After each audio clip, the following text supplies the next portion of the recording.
woman known to history as Catherine of Aragon was born on the 16th of December 1485 in the palace of Alcalá de Henares on the outskirts of Madrid. Her given name when born was Catalina, although she is widely known today by the version of her name which she adopted in England, the country where she would spend her entire adult life. Her father was King Ferdinand II of Aragon, one of the two constituent kingdoms of Spain at that time. Ferdinand's domains were in the north and east of the Iberian Peninsula, centered on cities such as Barcelona, Zaragoza, and Valencia, while the Aragonese had also carved out a small Mediterranean empire in the late Middle Ages, including the Balearic Islands, Sardinia, Sicily, and much of southern Italy, including the city of Naples. Catherine's mother was Queen Isabella I of Castile, the ruler of the other part of Spain. Castile encompassed the greater part of mainland Spain and extended from the northern coastline, south through Madrid and Toledo towards the south of the country, though by the time of Catherine's birth in 1485, a small enclave around Granada in the extreme south of the country remained in Muslim hands, and it was not until 1492 that her parents completed the reconquest of Spain and expelled the last Muslim powers back into North Africa. Catherine's parents had an unusual arrangement whereby Isabella effectively ruled Castile and Ferdinand governed Aragon. The terms of their marriage stipulated that their jurisdictions remained separate during their lifetimes. It would not be until the early 16th century that Spain would be ruled as one nation by a single monarch. Catherine's descent and early family life were peculiar and related to subsequent events in her life. On her mother Isabella's side, she was descended from the House of Lancaster of the English royal family. In Catherine's case, from John of Gaunt, the third son of King Edward III, who had ruled England between 1327 and 1377.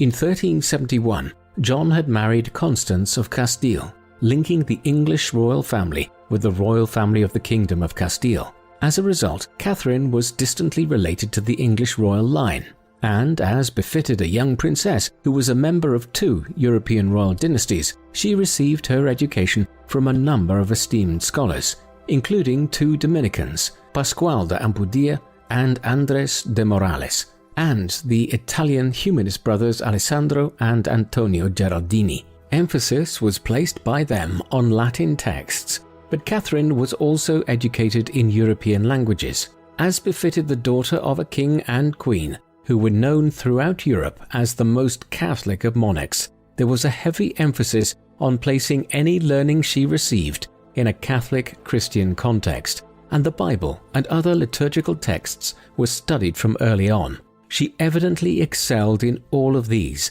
and many years later, Catherine was praised for her learning by none other than Erasmus of Rotterdam, the foremost scholar of the early Northern Renaissance. Catherine might have been born in Spain, but the infinitely more significant events in shaping her later life would be played out far to the north in England in the years prior to and following her birth. Since the mid-15th century, that country had been plagued by civil wars brought about by the psychological collapse of King Henry VI in the early 1450s. 30 years of unrest followed as Richard, 3rd Duke of York, and then his son Edward tried to assert their claim to the throne.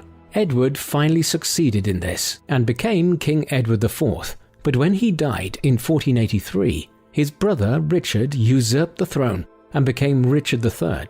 Then, a new pretender arose by the name of Henry Tudor, a descendant of a Welsh family with a very tenuous claim to the throne of England.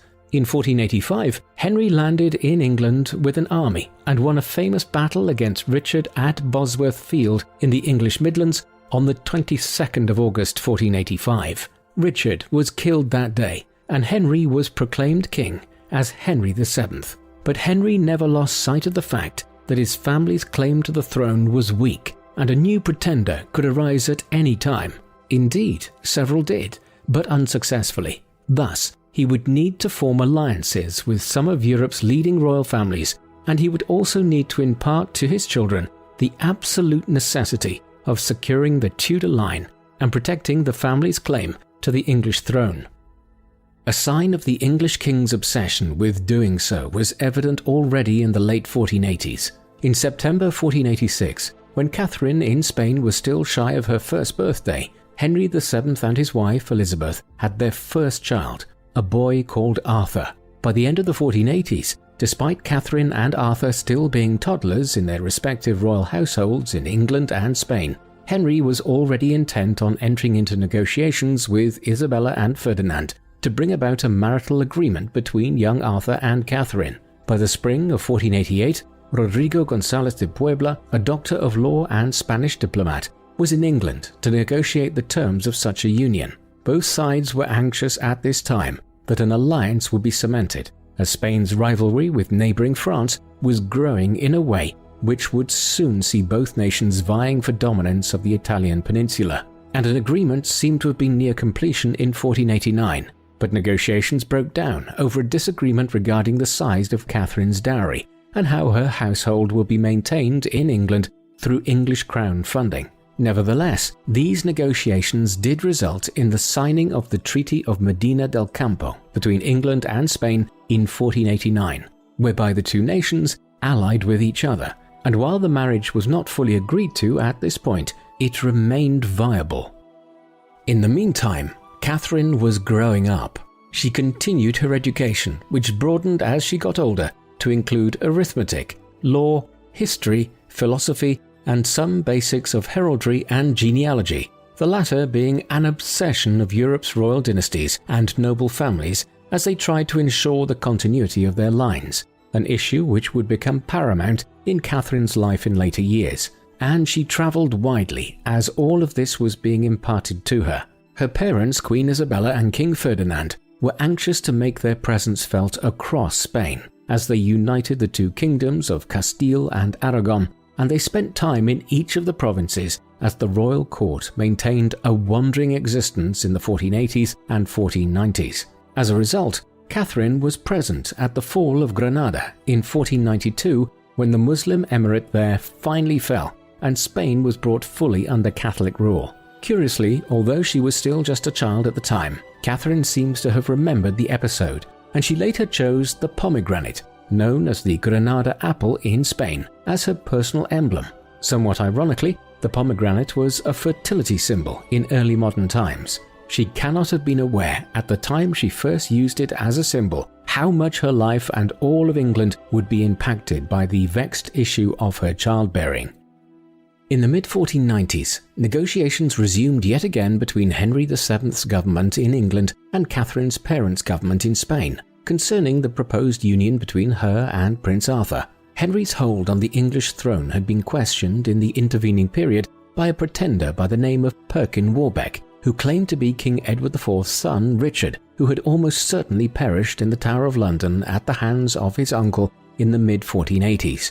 Warbeck was at large in various places on the continent, and then in Ireland between 1491 and 1497, before he was finally apprehended and imprisoned. The whole episode had revealed two things. Firstly, it indicated how tenuous the hold of the Tudors on the English crown was, and secondly, it showed Henry that the Spanish monarchs was certainly the right choice for a marriage alliance. While a host of the European powers had been very willing to support Warbeck's cause in order to undermine England, Isabella and Ferdinand had been incredulous at the idea that Warbeck was the deceased prince, and had worked with the English king to expose the fact that Warbeck was actually an upstart from the Low Countries. And so, as Warbeck was heading towards his arrest, renewed intensity was lent to the negotiations over Catherine and Arthur's proposed marriage. Eventually, a new agreement was reached between the respective governments of England and Spain on the 1st of October 1497. The marriage would go ahead, but since neither Catherine nor Arthur were yet even teenagers, it would not take place until Arthur reached the age of 14, at which time Catherine would be 15. A papal dispensation would still be required even at that stage for the wedding to take place because they were so young, and that would be sought from Pope Alexander VI. A dowry of 200,000 escudos would be paid by the Spanish to Henry VII. In return, Catherine would receive revenues from the lands which Henry had assigned to Prince Arthur for his use. These would be used to pay for Catherine's household and affairs in England until such time as she became queen. With this revised treaty in place, assent was finally given to the proposed marriage, which had first been mooted nearly a decade earlier.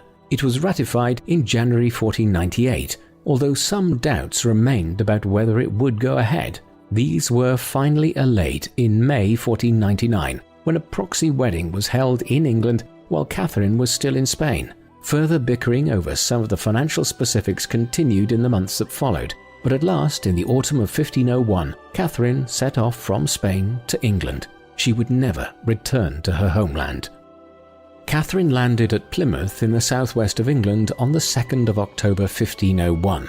There then followed a 5-week-long procession through southern England, during which she was joined by King Henry and her soon-to-be husband Prince Arthur, before they arrived to London on the 12th of November. Here, elaborate pageants and banquets were held before Arthur and she were married at St. Paul's Cathedral on the 14th of November. Exactly what followed would become a matter of extensive debate 30 years later, but Catherine was to later claim that although she and Arthur shared a bed on several occasions over the next few months, they never consummated their marriage. The other facts of what followed are uncontested. Within weeks of their marriage, Arthur, who was Prince of Wales, set out for Ludlow Castle to provide ceremonial governance of the principality, and Catherine went with him. But in Wales, they both quickly contracted the sweating sickness, a mysterious illness which was most likely caused by a rodent-borne hantavirus. Catherine survived, but Arthur did not, and when he died on the 2nd of April 1502, Catherine was left as a 16-year-old widow in a foreign land. The long-planned marriage, which had been the subject of negotiations throughout the entirety of Catherine and Arthur's young lives, had lasted less than 4 months. News was quickly sent concerning Arthur's demise to London, and from there dispatches were sent by King Henry's government to Spain to inform Catherine's parents that their daughter was already a widow, and these same dispatches were quickly responded to. Would it be possible, Isabella and Ferdinand wondered, for Catherine to now marry Henry's second son, also named Henry after his father? The boy was only just about to turn 12 years of age. But if they waited a few years, he and Catherine could wed, and the Anglo-Spanish alliance could be continued. When this proposal came to England, it was received positively. Both sides were anxious for the alliance to be secured, and as such, they quickly worked out the new agreement.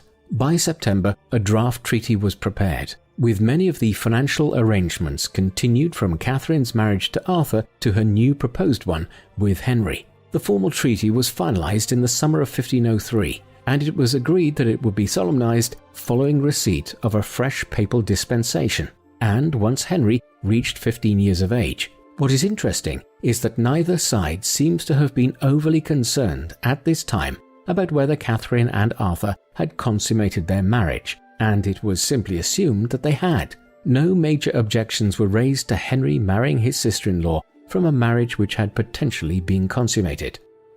While all of this was proceeding in England, the international situation was in a renewed state of flux. Catherine's mother, Queen Isabella, died on the 26th of November 1504. Because the terms of her marriage arrangement with Ferdinand many years earlier had specifically stated that he could not rule Castile, and Isabella could not rule Aragon in their own rights, Isabella was now succeeded by her older daughter, Catherine's sister, Juana. Juana had married Archduke Philip of the Austrian Habsburgs some years earlier. Philip's family ruled Austria and the Burgundian inheritance of the Low Countries and parts of northeastern France, while they also had held the position of Holy Roman Emperor for several generations. Consequently, the union of the Spanish royal dynasty of the Trastámaras and the Austrian Habsburgs was now set to create a dynastic union which would unite large sections of Western and Central Europe under one house.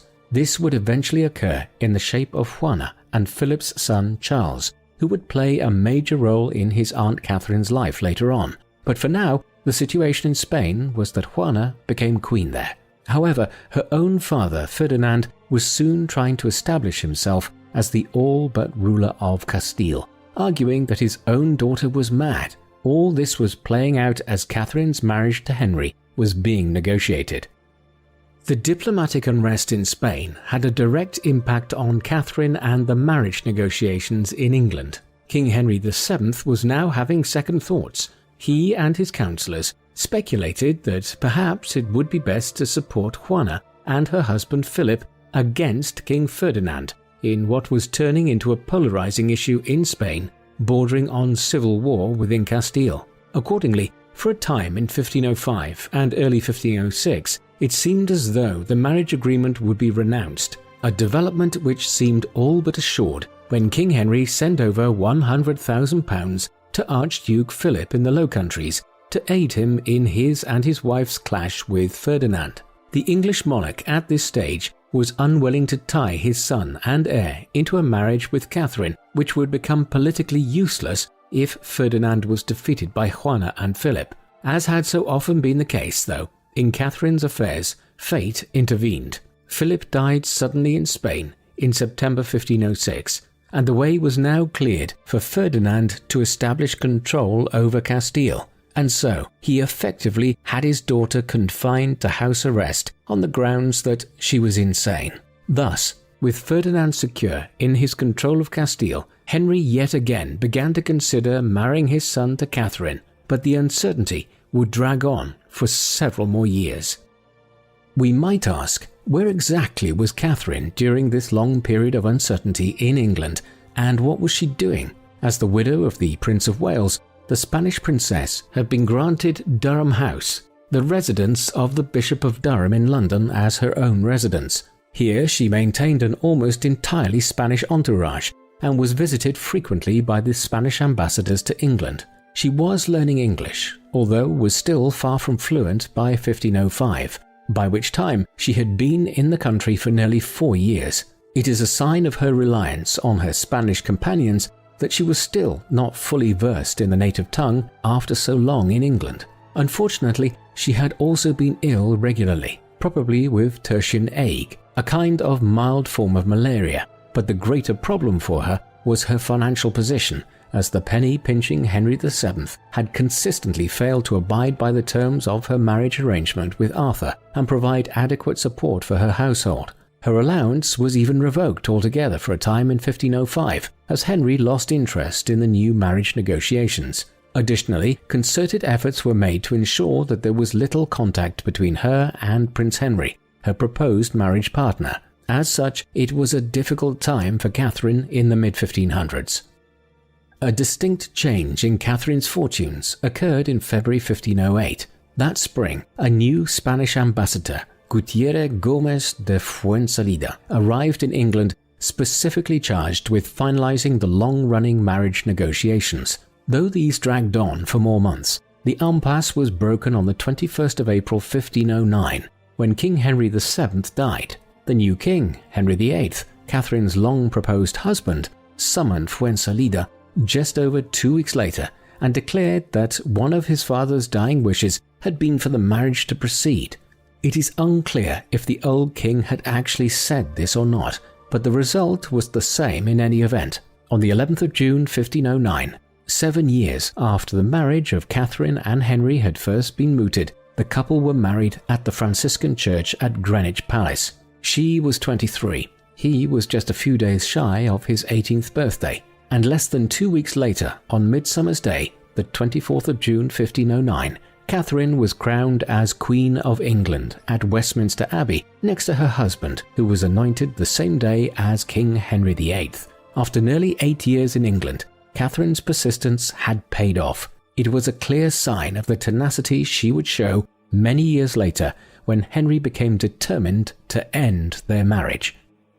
Catherine held a considerable amount of influence over her husband and consequently over England's political affairs in the first years of Henry's reign. The political climate of these years for England was similar to what it had been for well over 200 years. Henry's enemies were France and Scotland, and the king viewed himself as a monarch along the lines of his medieval predecessors dating back to the days of King Edward I.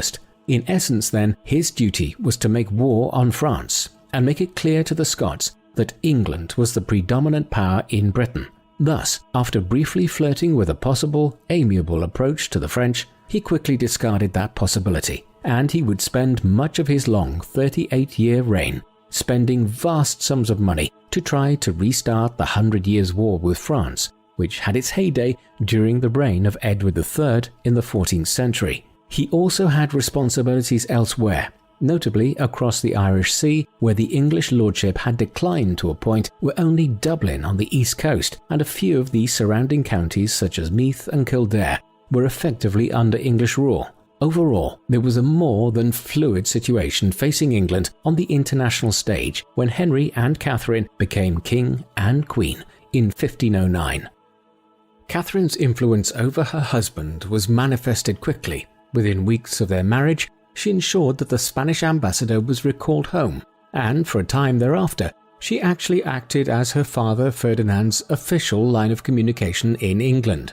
And while a new ambassador, Don Luis Carlos de Villaragut, eventually arrived in 1510, Catherine continued to play a prominent role in representing Spanish interests in her adoptive homeland. This was significant, as in 1511, Henry effectively turned his back on any offer of friendship from the French and allied with Ferdinand, as well as the papacy and the Holy Roman Emperor Maximilian I, against France as part of the War of the League of Cambrai, a conflict which primarily played out in Italy. Having done so, Henry then assembled a large military force which was sent to the Basque Country in northeastern Spain with the goal of Henry and Ferdinand launching a joint military campaign to conquer Guyenne in southwestern France for England. Henry would no doubt have been disappointed by the outcome. His own troops mutinied, while Ferdinand used the rump of the forces to conquer the small Pyrenean Principality of Navarra for Spain.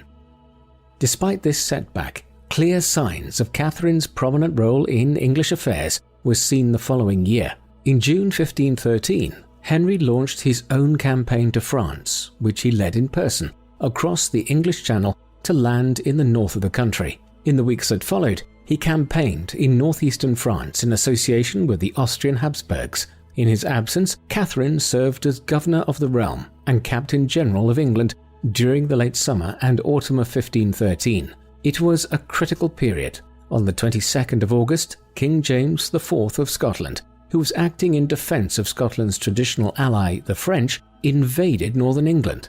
A large English army was quickly gathered, much of the logistical work being carried out by Catherine and the government's senior ministers. As a result, when the Earl of Surrey, Thomas Howard, commanded an English army against the Scots at Flodden on the 9th of September, they won one of the greatest victories over the Scottish ever achieved by English arms. Catherine had been gathering together a reserve force to aid Surrey and was heading north with it when news of the victory at Flodden was received. She also learned that King James and several of his senior nobles had died on the field. Writing to Henry, she stated, "In this your grace shall see how I keep my promise, sending you, for your banners, a king's coat." Yet, as much as Catherine's prominent role in the politics of the early 1510s indicates the influence she held at this time, there were already signs of future trouble brewing. The Queen, quite infamously, had a difficult gynecological history. She was reported to be pregnant on numerous occasions during the first 10 years or so of her and Henry's marriage. Some of these instances are based on ambassadorial reports, which featured mere rumours in the royal court, but there are more concrete details of some of Catherine's natal history. She became pregnant with a daughter very soon after her and Henry's wedding, but she miscarried in January 1510, and this was followed within a few months by a fresh pregnancy. This time she gave birth to a baby boy on the 1st of January 1511, who was named Henry after his father and grandfather and anointed as Prince of Wales. But he died 7 weeks later on the 22nd of February. It's possible that there was another boy born in September 1513, just days after the Battle of Flodden. But if this is so, he died within hours or days at the most. Another son was certainly stillborn in the early winter of 1514. It was not until a girl, Mary, was born in February 1516 that a child survived. But England had never had an undisputed queen, and as the years went by, Henry would pine evermore for a son to secure the succession and Tudor rule. The full implications of Catherine's natal woes would not become clear until the 1520s. In the meantime, the international situation was entering a more fluid state. England had made peace with France in 1514, as part of which it had been agreed that Henry's 18-year-old sister, Mary, would marry King Louis XII of France.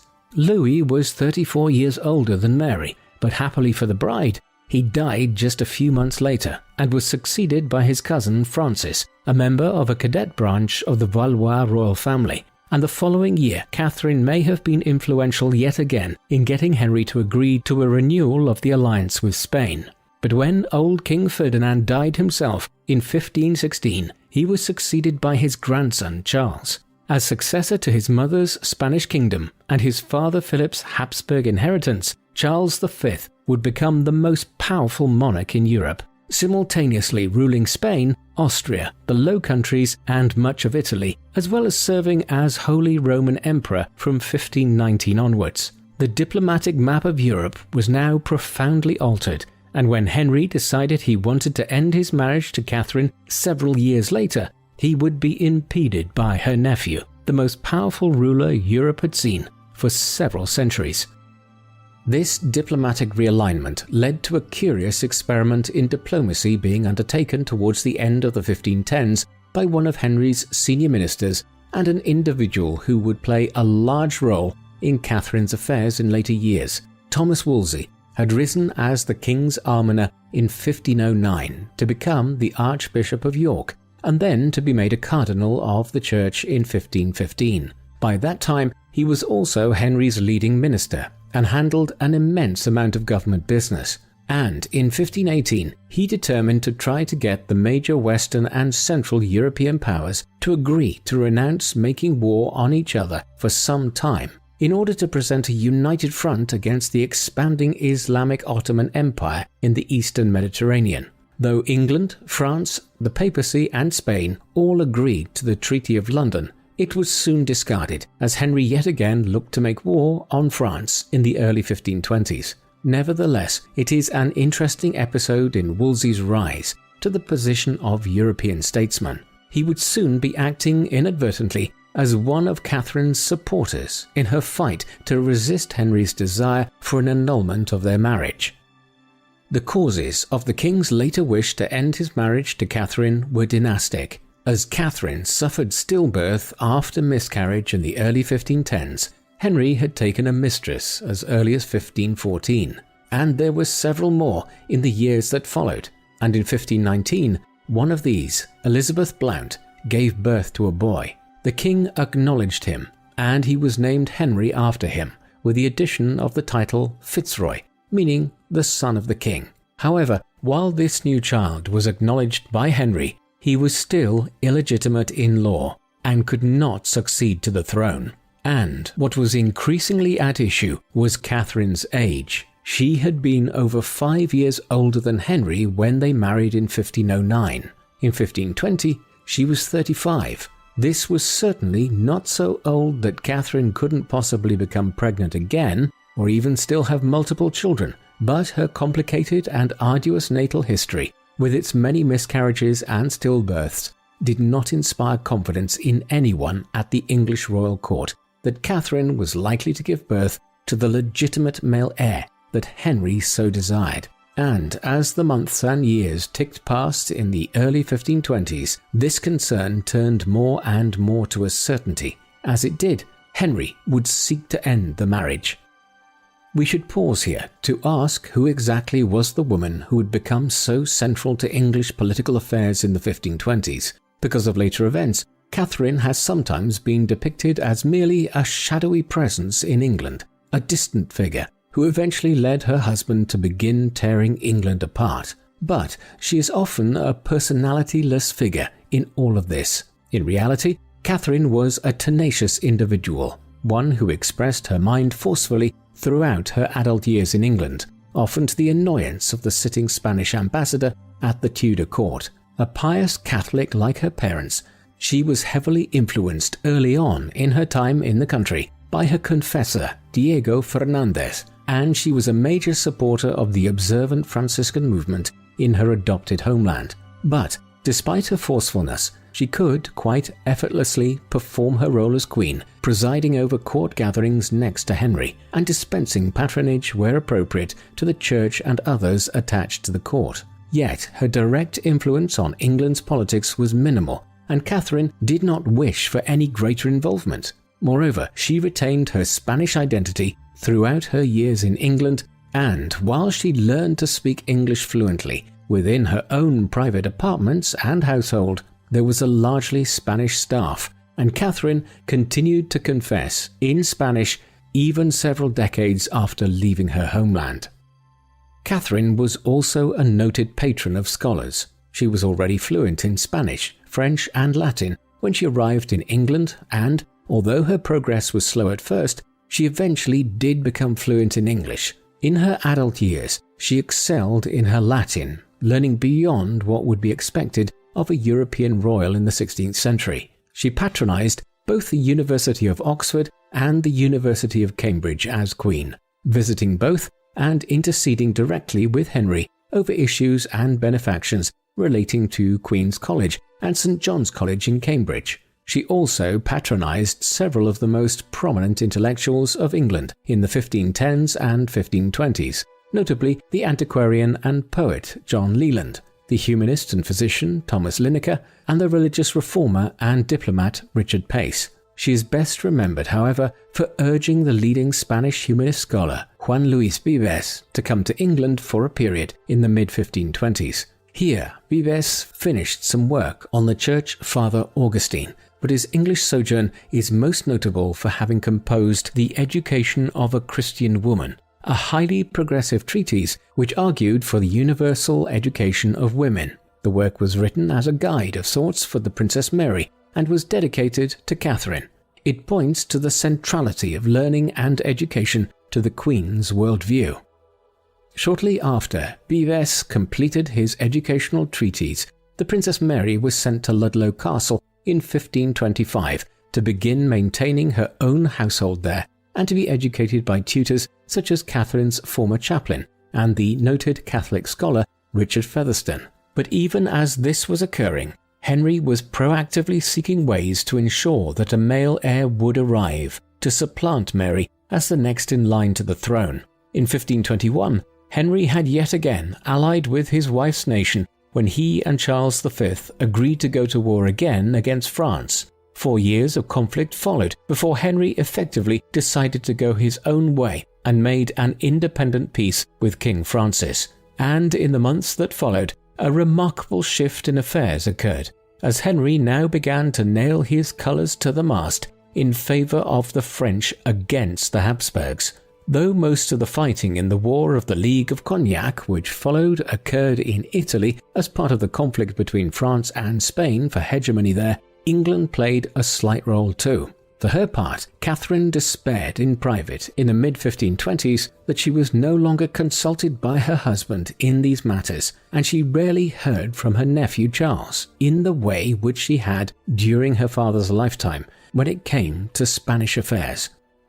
If Catherine was increasingly sidelined by her husband in the determination of England's place on the international stage, it simply reflected her position at court. Following the birth of Henry Fitzroy in 1519, the king had entered another affair, this one with Mary Boleyn, the daughter of Sir Thomas Boleyn, who had caught Henry's eye on her wedding day of all days in 1520. Mary was a somewhat scandalous figure who had spent time at the French court in the late 1510s, while her father was serving as England's ambassador to France. She was ordered home to England in 1519 for having engaged in several affairs with French courtiers, including King Francis himself. Now, following her liaisons with Henry, it was rumoured that she had borne the king 2 sons in the early 1520s, but if she did, he did not acknowledge them, perhaps because the exact parentage of the children could not be determined. Yet Mary was ultimately to become a peripheral figure. Rather, it was her sister who would take centre stage in the 1520s. In 1526, Henry began a new affair with Anne Boleyn, Mary's younger sibling, and this time Henry was more committed to his new mistress, and by 1527 he was determined that he would obtain a divorce from Catherine in order to marry again and hopefully produce a legitimate male heir. What was to become known as the king's great matter, his goal of achieving a divorce from his wife of nearly 20 years, would eventually turn every aspect of English political, social and religious life upside down. Henry first alerted his wife in the early summer of 1527 that he was looking into the possibility of a divorce because after 18 years of marriage, his scruples had suddenly been challenged by the chance that their marriage had been unlawful all along. The argument being pursued was that because Catherine had married Henry's brother Arthur, and because that earlier marriage had been consummated, Henry had, effectively, married his own sister in 1509, and this was intolerable in religious law. Therefore, an annulment had to be granted for the marriage. This was hypocritical of Henry in the extreme, to suddenly claim that his scruples around this issue had suddenly been felt 18 years after the event. However, Catherine's family background complicated the matter for Henry. She immediately wrote to her nephew, Charles V, to inform him of the situation. As luck would have it, Charles's forces in Italy had recently captured the city of Rome, and with Pope Clement VII effectively Charles's prisoner there, Henry would not receive an annulment to his marriage anytime soon. With the possibility of an annulment being quickly granted dashed, Cardinal Wolsey now became a central figure in events, and in July 1527 he was dispatched to France, where he envisaged the possibility of setting up a council of cardinals who would run the Roman Catholic Church while Clement was incapacitated in Rome. Such a council would be able to quickly grant Henry his divorce. In tandem, and without Wolsey's knowledge, Henry also dispatched the diplomat William Knight to Rome to seek a dispensation from Clement to at least allow Henry to marry again if the divorce could not be granted straight away. Effectively, this was a request from the King of England, whose scruples were now severely affecting his judgment, that the Pope would sanction him to commit bigamy and have two queens at once. Thinking better of this particularly crazed request, Henry quickly sent a messenger after Knight, who caught up with him somewhere in France and rescinded the order. In any event, both Wolsey and Knight's missions would produce nothing, and in England, Henry was beginning to assemble a collection of church scholars and lawyers who could provide him with legal justifications for the annulment of his marriage. As he did, the great matter would come to dominate court life in England during the late 1520s. As the months went by, the situation altered somewhat. In Rome, Pope Clement was released from captivity by Charles V in December 1527, but the Spanish still controlled the city, and his freedom of action was still heavily curtailed. He eventually consented to send a papal legate in the shape of Cardinal Lorenzo Campeggio to England in the autumn of 1528 to deliberate on the case with Cardinal Wolsey. Secretly, Campeggio had orders to delay the situation as much as possible and to look for an alternative solution to the problem.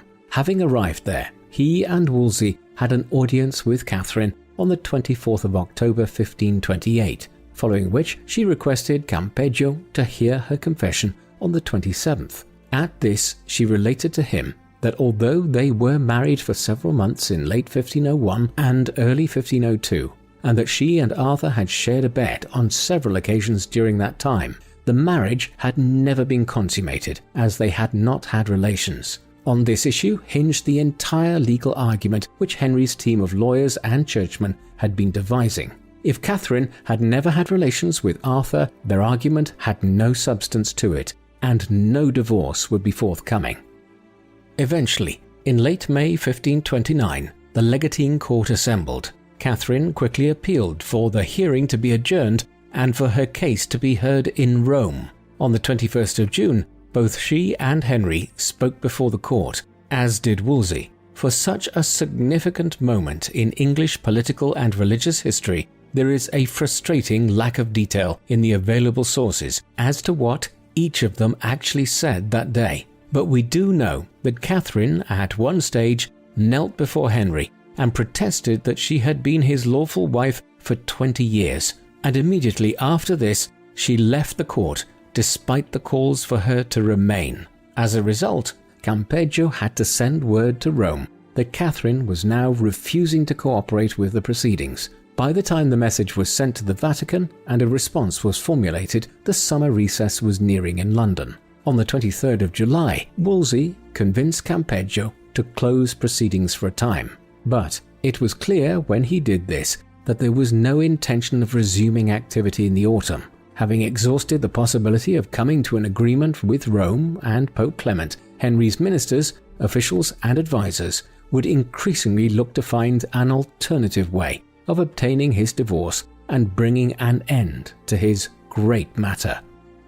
Throughout this tense period, Catherine and Henry had understandably seen less and less of each other. It should be noted that Henry maintained a clear fondness for her, and even at the height of affairs in late 1528, he is recorded by the contemporary chronicler and historian Edward Hall as having stated, "If I were to marry again, if the marriage might be good, I would surely choose her above all other women." Yet, while she had continued to preside over much of court life as queen, she and Henry rarely dined together by 1529, except on major court occasions where the absence of one would set tongues wagging at court. Henry was also often absent, increasingly in the company of Anne Boleyn and her growing court faction. Somewhat bizarrely, throughout this period, Henry continued to have Catherine sew his shirts for him, something which infuriated Anne. And for her part, Catherine tried to act in as dignified a manner as possible at court, despite her precarious and embarrassing position. She wrote frequently to Charles V and Pope Clement and pressed her nephew's new ambassador, Eustace Chapuis, to implore Rome to categorically refuse to sanction any divorce. However, Clement did not oblige her in this and stated simply that he would not agree to resolve the case unless the parties appeared in Rome. As Clement delayed, Henry grew more desperate, and the Boleyn faction, which included Anne's powerful uncle Thomas Howard, 3rd Duke of Norfolk, increasingly argued that Wolsey was the main impediment to progress. As the most powerful churchman in England and one of the 2 legates appointed by Rome to decide the case, it was in his power to advance the divorce. Henry, who possessed the peculiar combination of being both a coward and a tyrant, did not wish to destroy his most trusted servant and advisor, but felt powerless to resist the growing calls for Wolsey to be supplanted. Eventually, he began revoking the cardinal's powers and stripping him of his properties and wealth. He was, however, permitted to remain as Archbishop of York, and so he set out for the north of England to his diocese in the autumn of 1530, during which journey he died. But while Wolsey was now gone, his removal did not provide a solution in and of itself to the king's great matter. That would only come through the intercession of one of Wolsey's protégés, a rising official called Thomas Cromwell. Cromwell would become one of the critical figures in the months that followed in the new line of argument to obtain the divorce. This held that the English Church was not under the jurisdiction of Rome, and that the English crown held supreme authority over the English Church. As such, Henry could grant himself a divorce.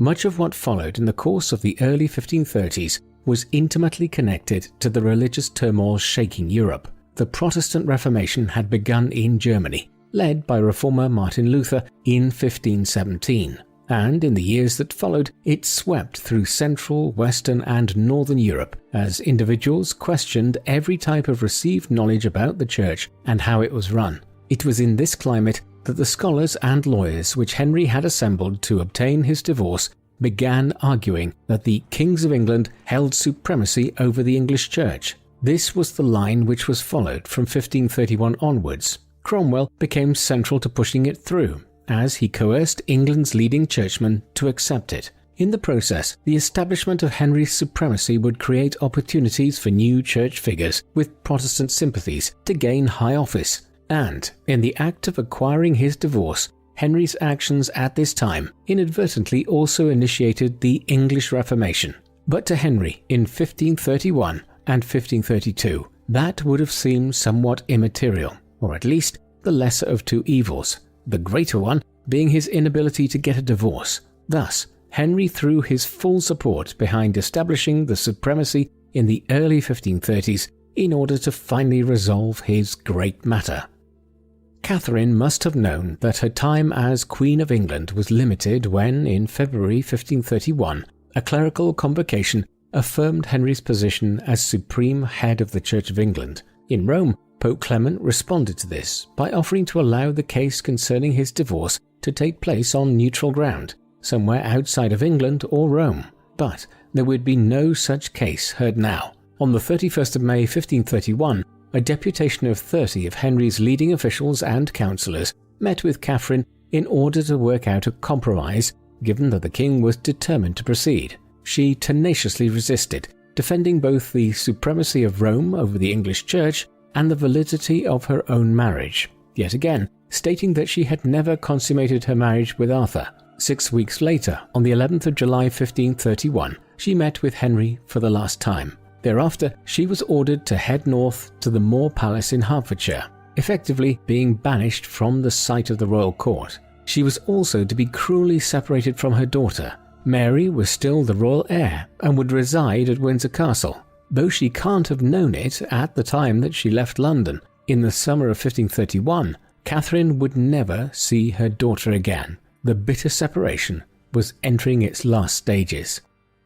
At the Moor Palace, Catherine was allowed to maintain a considerable household, but she was prohibited from returning to London. In the late autumn, a further deputation of Henry's officials came to visit her. The hope was that Catherine would give up her objection to a trial being held in England to deliberate on the validity of her marriage. If she appeared at such a trial, there was no doubt that it would be stage-managed in such a way as to back up Henry's argument since 1527, that the marriage was invalid, and an annulment would follow in due course. Catherine refused, but by now the matter was out of her hands, and by the late summer of 1532, Anne Boleyn was presiding over the royal court as though she were effectively queen, and in the autumn of that year she accompanied Henry on a royal visit to France. In November, she and Henry were married in secret. A more formal wedding took place in January 1533. By that time, Archbishop Thomas Cranmer, a supporter of the supremacy, had been installed as Archbishop of Canterbury,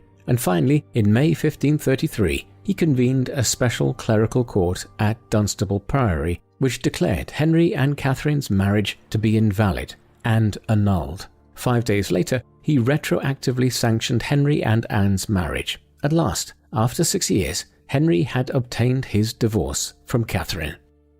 What would Catherine do now? For the second time in her long English odyssey, she found herself cast adrift in a country where her purpose was now unclear. On the first occasion, she had been a young woman, with the vague prospect of a new marriage to Henry being worked out in the aftermath of Arthur's death. But this time there was no such prospect, yet a return to her native Spain was out of the question. She had not been there in over 30 years, and she had few ties to her homeland anymore. Her sister Juana was still there, though still living effectively under house arrest, since her father had accused her of madness decades earlier. Her son, who had effectively usurped her position as ruler of Castile, had left her under house arrest at Tordesillas. The two sisters had not exactly fared well in a world run by men. For Catherine, if Spain held no attraction for her, England offered the only reason for her to reside anywhere.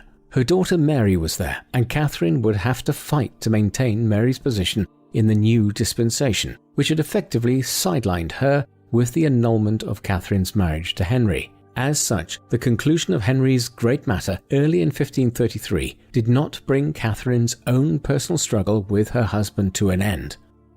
At first, Henry attempted to placate Catherine with an offer of the title of Princess Dowager. Catherine refused, and she was consulting with the imperial ambassador Eustace Chapuis around this time to try to have him press the papacy to issue a definitive condemnation of Henry's renunciation of his marriage to her. Simultaneously, it is clear that there was widespread public support throughout England for Catherine and her cause. This was exhibited most publicly in the prophecies of Elizabeth Barton. Barton, who is variously remembered as the Holy Maid of Kent and the Mad Maid of Kent, had gained a reputation throughout England in the 1520s as a prophetess who had visions. She had even met with Cardinal Wolsey and Henry in 1528. But despite their earlier acquaintance, Barton was preaching in 1532 that if Henry remarried, he would die soon afterwards. She even claimed that she had seen the place in hell where he would be sent. Her public appearances gained large crowds, which expressed support for Catherine and vilified Anne. Thus, although Barton herself was eventually arrested, tried and hanged at Tyburn on charges of treason, the episode points towards how much support Catherine enjoyed from the common people of the country, over which she had been queen for more than 23 years. Conversely, Anne had been received in a tepid fashion by the London crowds during her coronation. As 1533 turned into 1534, Catherine's position became more and more awkward for Henry. In March of that year, the papacy finally issued its pronouncements on the divorce. Unsurprisingly, they were entirely supportive of Catherine's position. Then, in May, Catherine refused to swear an oath which the government was asking people to subscribe to, which would recognize any children which Anne Boleyn would have by the king. This would place Anne's children ahead of Mary in the royal succession, and Catherine was unwilling to accept it. She wrote to Mary advising her to refuse the oath as well. At the same time, she was forced to move to Kimbolton House in Huntingdonshire, and her household was much reduced to match her more limited financial means. Those who remained primarily consisted of about 24 Spaniards, the core group being her confessor, her maids, several stewards, and some grooms. Here she insisted on continuing to be addressed as the Queen. Whatever her aspirations were, though, her life was increasingly restricted. She had to get permission to receive visitors, and even when Mary was ill in late 1534 and early 1535, Henry refused Catherine permission to be allowed to visit her. The concern was that if Catherine and her daughter managed to escape together to the continent, they could later press Mary's claim to the throne, with the backing of Charles V and the papacy. In the intricate European politics of the 16th century, this was not an entirely unfounded fear. Catherine remained defiant to the last. Throughout 1535, she continued to pursue various channels to request that the new Pope, Paul III, should issue a declaration stating that Henry was excommunicated from the Church as a result of his disobeying the papacy's directives with regard to their marriage. However, these efforts were sabotaged by her own nephew. Charles V was preparing to go to war again with France, and the last thing he needed was an announcement from the papacy which would push England into supporting the French in the new conflict which eventually broke out in 1536. Thus, Catherine would never live to see her husband condemned fully by Rome. Her health had been deteriorating in the autumn of 1535, and by December, when Ambassador Chapuis visited her, she was very ill. She worsened further in the first days of January and died at Kimbolton at 2 p.m. on the 7th of January. An autopsy of sorts afterwards revealed that her heart was damaged and black throughout. It is likely that this was a secondary condition caused by a melanotic carcinoma. Rumors that she had been poisoned are very unlikely to have been accurate. She was buried at Peterborough Abbey, although no monument was erected to mark the site as being the grave of the woman who had been Queen of England for nearly a quarter of a century. The England that Catherine departed from in 1536 was just beginning to enter a vast period of change which was closely tied to Henry's quest to divorce her. The drive to establish Henry as supreme head of the English Church had seen religious figures such as the new Archbishop of Canterbury, Thomas Cranmer, obtain control over much of the church throughout England. In the years that followed, these individuals began reforming church practice and introduced a version of the new Protestant religion. Just as Catherine left the world, the hundreds of monasteries and nunneries which had dotted England for centuries were being shut down, while in churches all over the country, altars were being stripped back to more austere interiors in line with Protestant practice. Though there would be Catholic reactions and periods of more radical Protestantism in the 20 years that followed, nothing in the end could turn back the tide of religious and social change which was initiated through efforts to find a resolution to Henry VIII's great matter. Perhaps Henry would not have minded. In October 1537, he got his wish when a legitimate male heir called Edward was born to his third wife, Jane Seymour. Yet that son, for which Henry had strived for so long, would only rule for 6 years after Henry himself died in 1547. Thus, Catherine's daughter Mary became Queen of England after all in 1553. Catherine of Aragon is one of the most curious figures in English political history. In a great many accounts of the tumultuous events of the late 1520s and early 1530s, she is regularly mentioned, but comes across as a personality-less key character. She is usually presented as the roadblock which prevented Henry VIII from marrying Anne Boleyn. But Henry and Anne are the personalities in these accounts, and Catherine is an important but shadowy figure in the background, of which nothing is ever usually said, except that she had to be removed. This does her a disservice. Catherine was a proud, tenacious woman who overcame a considerable degree of adversity after being cast adrift in a foreign land as a teenager, during a time when women of her background were often mere bartering tools in international diplomacy. As queen, she acted as a progressive patron of scholars and supported the education of women in England. And then, when her troubled natal history eventually led Henry to try to dispense with her, she doggedly fought to maintain her own position and, more importantly, her daughter's position as heir to the throne of England. All of this stands considerably in her favour. Curiously enough, perhaps the greatest testament to Catherine's character was provided by Henry VIII himself. Of Henry's other 5 wives, there were 2 he did not dispense of. His third wife, Jane Seymour, died owing to postnatal complications after giving birth to the future King Edward VI, while his 6th and final wife, Catherine Parr, outlived Henry by a year. However, the other 3 were not treated kindly. His marriage to his 4th wife, Anne of Cleves, was quickly annulled in 1540 after Henry stated, "She is nothing so fair as hath been reported." His 5th wife, Catherine Howard, was beheaded after she was found guilty of having committed adultery, while Anne Boleyn, the woman for whom Henry spent so many years trying to divorce Catherine in order to marry her, was found guilty of treason on quite possibly spurious charges in 1536 and beheaded as well, just 3 years after marrying Henry. By way of contrast, Henry, who probably respected Catherine more than any of his other wives, allowed his former Spanish consort to live on in England after he had finally obtained his divorce. Though her liberties were restricted at a time when there was a very real fear that Charles V would declare war on England over the divorce, at least Catherine kept her head, which is more than many others who got in Henry's way could say. What do you think of Catherine of Aragon? Do you think she was right to resist Henry's attempts to divorce her so strongly and for so long? Please let us know in the comment section, and in the meantime, thank you very much for watching.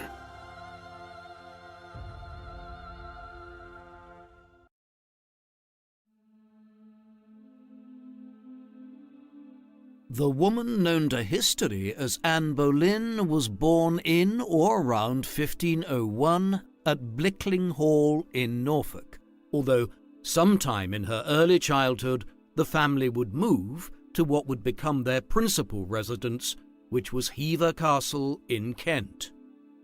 Her father was Sir Thomas Boleyn. Intelligent, well-educated and fluent in French, he was also very ambitious. Promoted by Henry VII to Deputy Warden for Customs at Calais, he was an influential courtier. Anne's great-grandfather was the Lord Mayor of London in 1457, Sir Geoffrey Boleyn, a successful merchant who bought the family seats of both Blickling Hall and Hever Castle. Anne's mother was Elizabeth Howard, daughter of the Earl of Surrey, who would latterly become the 2nd Duke of Norfolk. Elizabeth Howard was a noblewoman who served as lady-in-waiting to Catherine of Aragon during the early part of the reign of Henry VIII. The Howards could rightfully claim to move in royal circles, not least because Anne's uncle, the 3rd Duke of Norfolk, had married the daughter of Edward IV, Anne of York. Anne was educated to a high standard along with her siblings by members of her household, and it was Anne and her brother George who were the better students, the two also sharing a particular closeness as brother and sister. Anne would have learned the traditional lessons of the time, such as reading and writing, as well as languages and music, but she would also have been taught the traditionally feminine lessons of needlework, dancing, and singing. Only two of Anne's siblings survived into adulthood. They were George and Mary. However, their ages and even the order of their birth is a point of contention, although the probable order was that Mary was the oldest as per Lord Hunsdon's account, and that Anne was the middle child, born before George, who was born in either 1504 or 1505, making Anne's probable birth date sometime around 1501. Anne was considered the less attractive of the two sisters, and rumours abound that she was born with physical marks of a large mole on her neck and an extra finger on one hand, attributes that would have aroused suspicion that she carried, quote, marks of the devil. Anne took care to hide these marks, and they did not appear in her portraiture.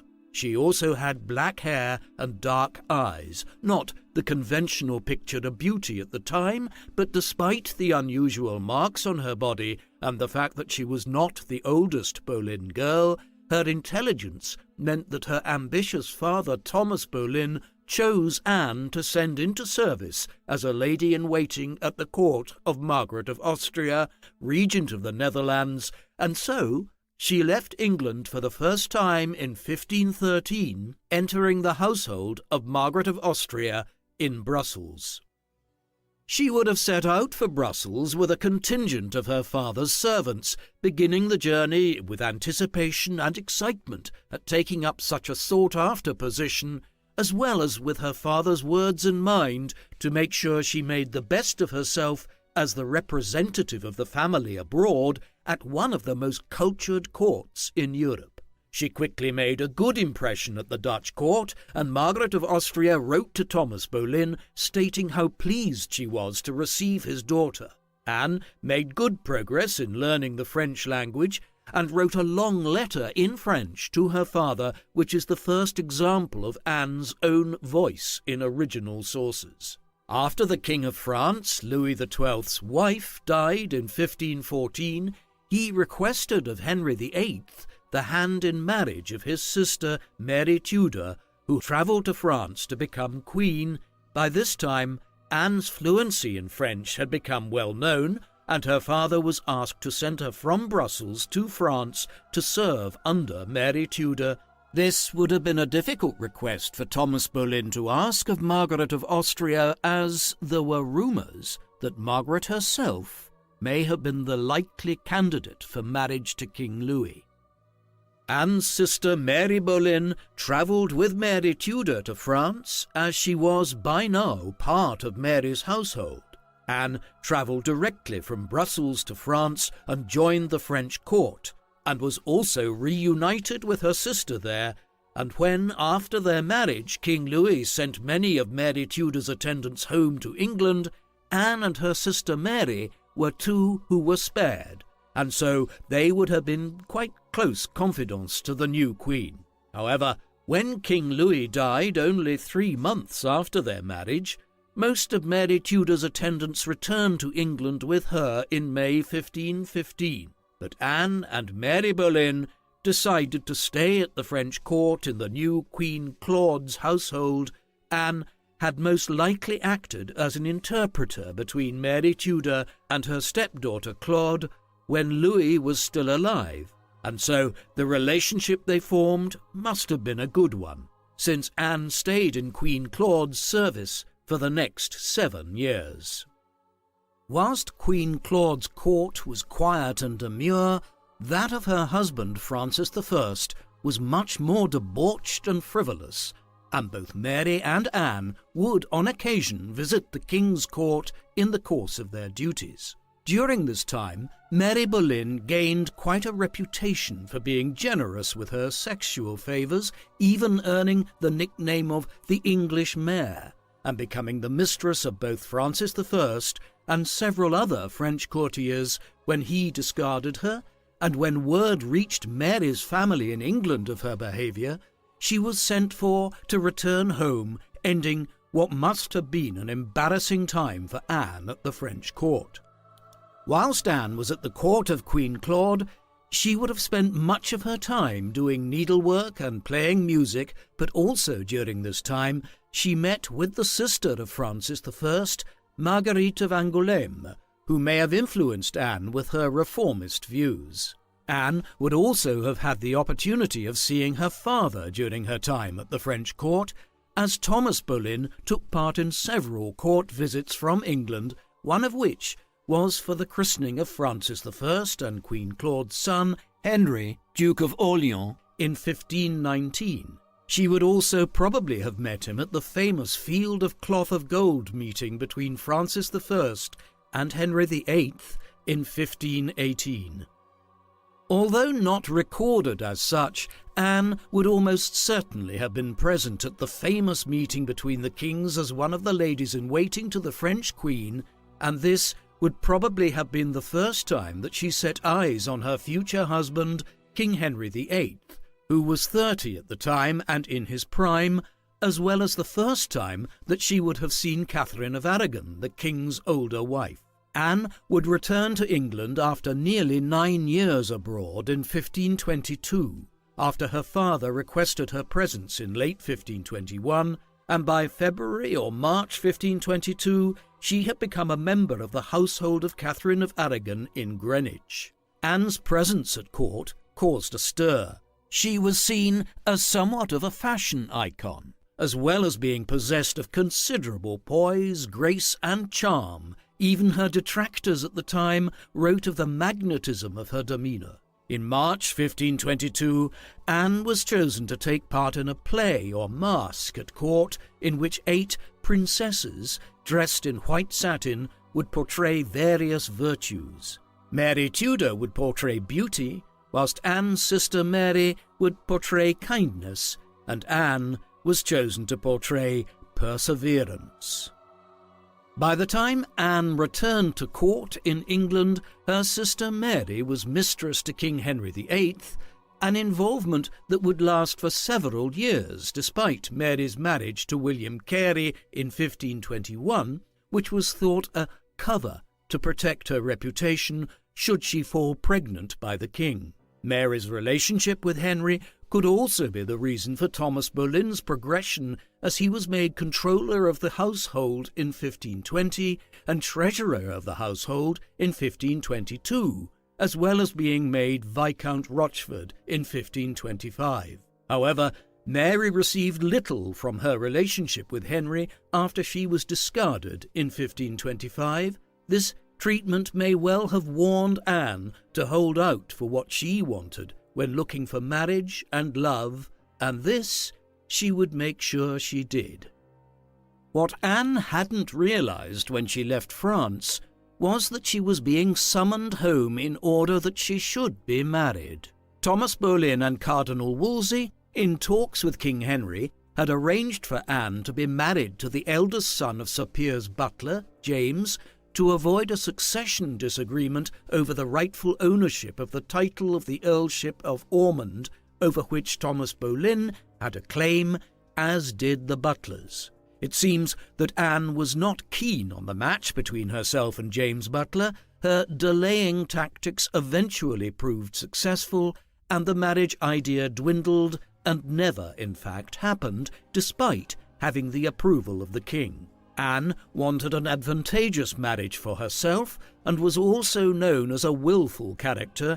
She defied the conventions of the time and arranged a marriage for herself. Her chosen partner was Henry Percy, heir to the earldom of Northumberland. It was a very good match for Anne, and Henry Percy immediately fell deeply in love with her. It has been speculated that following their engagement, they may have actually consummated their relationship, as Anne would have been eager to ensure her path to becoming Countess of Northumberland. This fact could also have been known by Lady Wingfield, who Anne wrote to quite humbly before her later marriage to Henry, probably hoping to keep the matter a secret. However, the marriage never in fact happened, as the king heard of their plans and instructed Wolsey to put a stop to it. He summoned Percy to him, forbidding the marriage on the grounds that Anne was beneath him in terms of rank, Anne was furious at this decision and held a grudge against Cardinal Wolsey for the decision. Henry Percy pined for Anne and was almost continually ill until his death in his early 30s. Following her failed engagement, Anne returned to Hever Castle and became reacquainted with her next love interest, her neighbour Thomas Wyatt, whose family was well known by Thomas Boleyn, as Wyatt's father, Sir Henry Wyatt, had been created a Knight of the Bath along with Thomas Boleyn at Henry VIII's coronation, and they shared the office of Constable of Norwich Castle from 1511. Thomas was a handsome, athletic figure, as well as a poet who was well respected at court. The only downside was that Wyatt was already married, and so their relationship remained merely a flirtation, which continued when Anne was called back to Catherine of Aragon's court in 1525. However, Wyatt's writing made it clear that he was highly attracted to Anne and did in fact love her, with some sources suggesting that their relationship may have actually been more than platonic. However, Anne's feelings for and extent of relationship with Wyatt is ultimately uncertain. Several sources claim that Anne was not at all chaste and virtuous, and that Thomas Wyatt was allowed into her bed, and that she may have even entertained other lovers as well, with one writer claiming that the first was her father's butler when she was a girl of only 15. Another, more salacious, anti-Boleyn rumour stated that Henry VIII, who had found Anne's mother Elizabeth Howard attractive, had fathered Anne. However, this is highly unlikely, as Henry would have been only 16 at the time and still under the protection of his father, Henry VII. The accounts of her carrying on an affair with Wyatt also seem unlikely, as there were several other likely candidates she could have chosen who were not married, and as well as this, she would hold back from sleeping with the king until they were eventually married. Both arguments point to the inaccuracy of the Wyatt affair being anything more than simple flirtation. By the mid-1520s, Queen Catherine of Aragon's failure to produce a son and heir would have made King Henry more and more impatient, and because Catherine was, more or less, constantly pregnant for the first decade of her marriage, Henry was used to taking mistresses, even fathering an illegitimate son, whom Henry acknowledged as his own child. The boy was named Henry Fitzroy, literally meaning son of the king. He was born in June of 1519, his mother Elizabeth Blount, one of the Queen's ladies in waiting. Henry had proven that he could father a son, and while Henry never openly blamed Catherine for her failure to produce a boy, it is likely that the continued absence of a legitimate heir, some 10 years into his marriage, stoked resentment as well as anxiety in him, especially as Henry was now 27 years old and Catherine was 33. And so the time left for her to conceive was growing short, and within a decade, Henry's attempts to address the absence of an heir would change the face of England forever. Culturally, Henry was a devout Catholic, and evidence suggests that he essentially remained so throughout his life.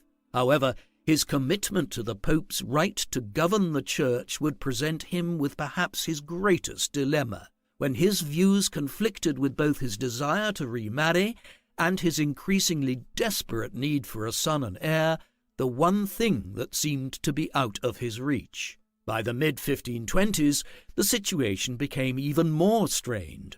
Henry was no longer the popular teenage king, but was still a fairly young man in his early 30s, and never having abandoned his athletic lifestyle and pursuits, he had kept his trim handsomeness and vigour.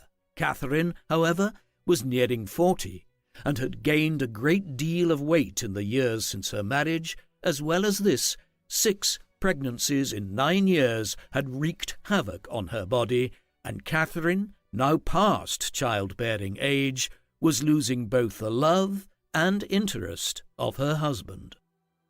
When Anne Boleyn came to the Tudor court in 1525 as a lady-in-waiting to Queen Catherine, having recently returned from the French court of Queen Claude, she must have been a breath of fresh air to the king. She was much admired for her cosmopolitan air, her style, wit, and charm, and still in her mid-20s she was fashionable and attractive. With dark hair and eyes, Anne commanded attention at court, and Henry, longing for a younger, more vivacious wife who might give him a son, fell deeply in love with her.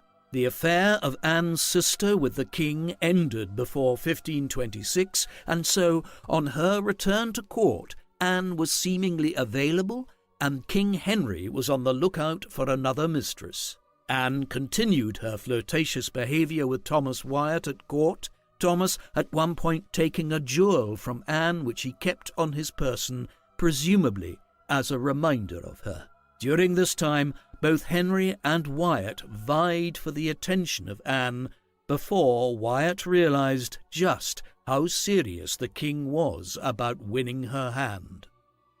Henry also took a ring from Anne and began wearing it on his little finger at this time, the first indication, perhaps, that his feelings for her were deepening, and in 1528 King Henry made Wyatt Marshal of Calais, perhaps to make sure Wyatt was absent from court, to clear the way for Henry to secure his relationship with Anne. Initially, for the first few months of their courtship, there seemed to be no question of Henry casting off his wife. He frequently begged Anne to become his mistress, which she refused to do, as although she was flattered to receive the attention of the king, she insisted that she would give her virginity only to her husband. Henry's letters to Anne from 1526 and 1527, some of which survive, are full of passionate declarations of his love and desire for her.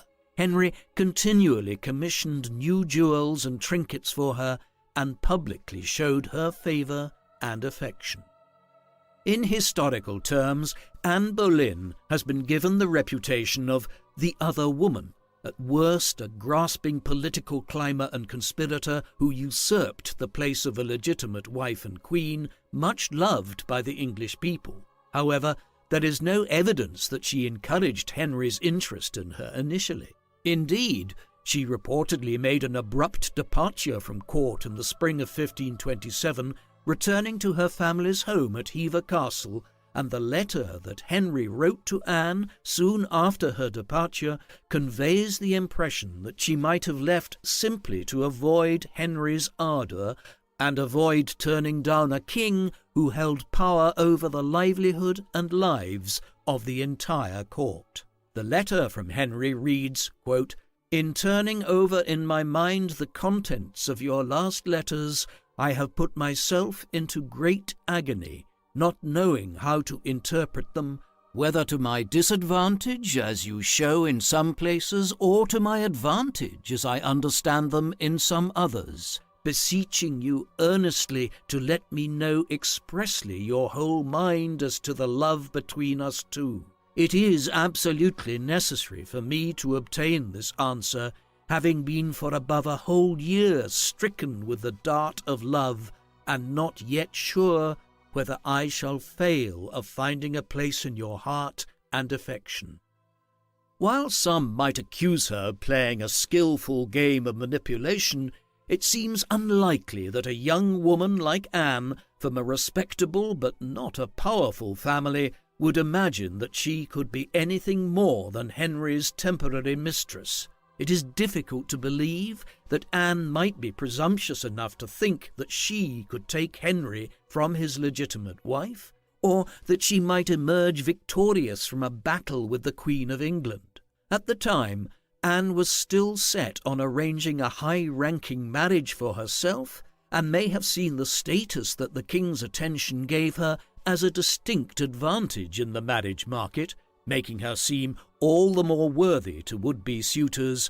The alternative account, that she set out to take the king from his wife, is unlikely, that her mixed messages confused and frustrated the king until he became besotted by this alluring, seemingly unobtainable woman. However, it is true that a mere liaison with the king would have no doubt placed her marriage prospects and future prosperity at great risk, and so it is likely that she came to love Henry as he loved her.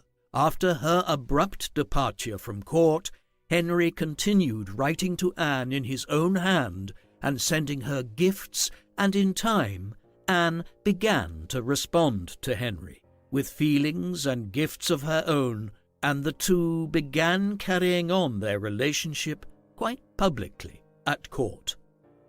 There is, of course, no way to know whether Anne and Henry maintained their abstinence, as Anne had insisted she must.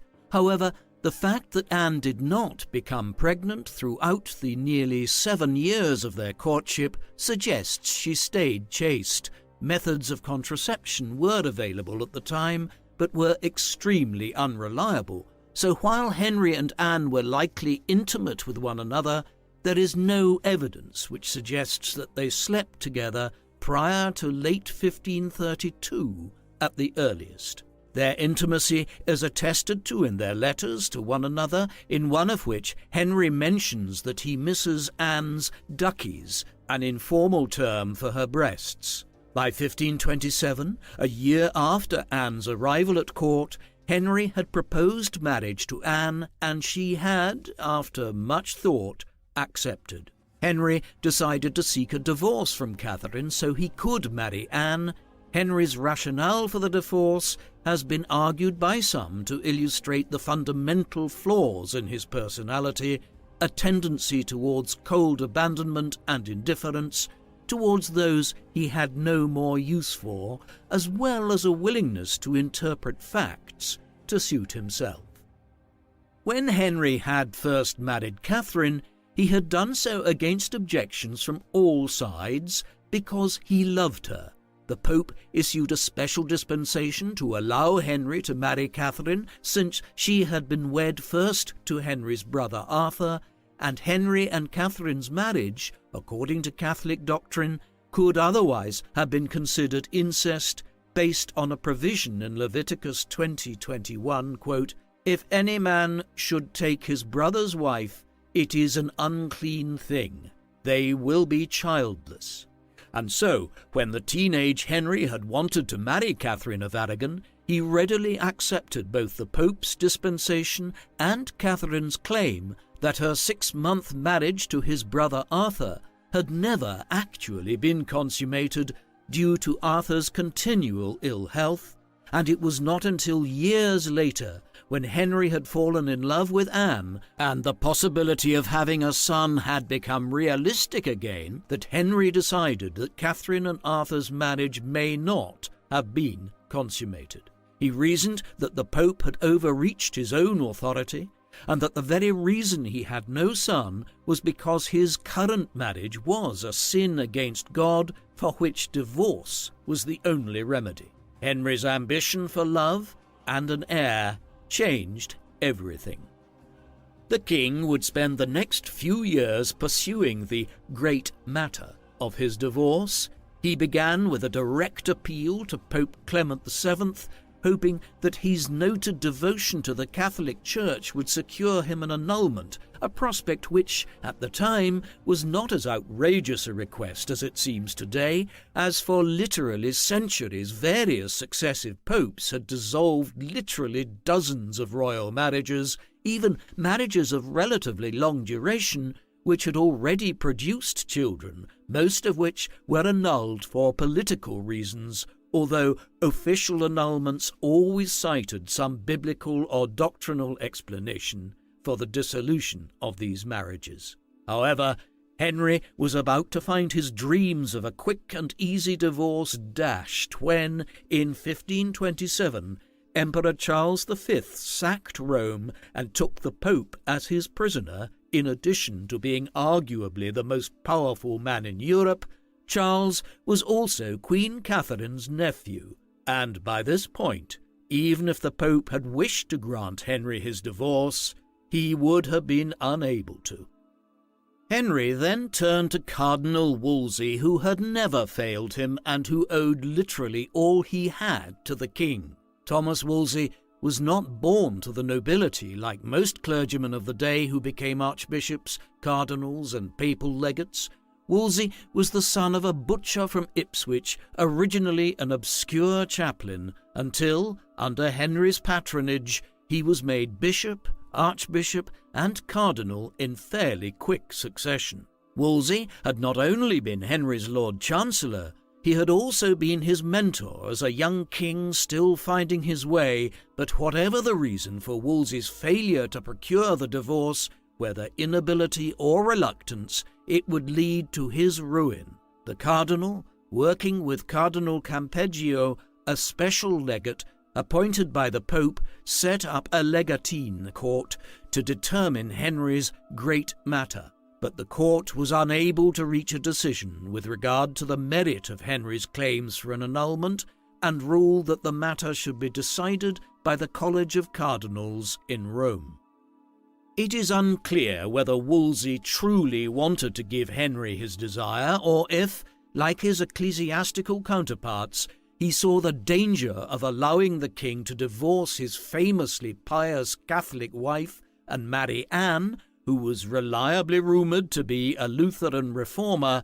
But whatever his intentions, the failure of the legatine court was Wolsey's downfall, as Henry commanded his arrest and imprisonment, citing the treasonous tone of letters Wolsey had written to Vatican officials. However, the cardinal, in fact, died of natural causes on his way to London before Henry could behead him. Henry did not sit idly by, waiting for the College of Cardinals or the Pope to decide the fate of his marriage. Instead, he began to canvass the opinions of theologians at Europe's universities, asking them to study, deliberate, and pronounce a verdict on the merits of his case for divorce. However, Henry would be disappointed twice more, as the majority of university theologians and later the College of Cardinals would decide in favour of Queen Catherine, declaring the king's first marriage valid after all. It is unclear when Henry first began to consider repudiating the Pope's authority in England, thus removing the obstacle to his divorce.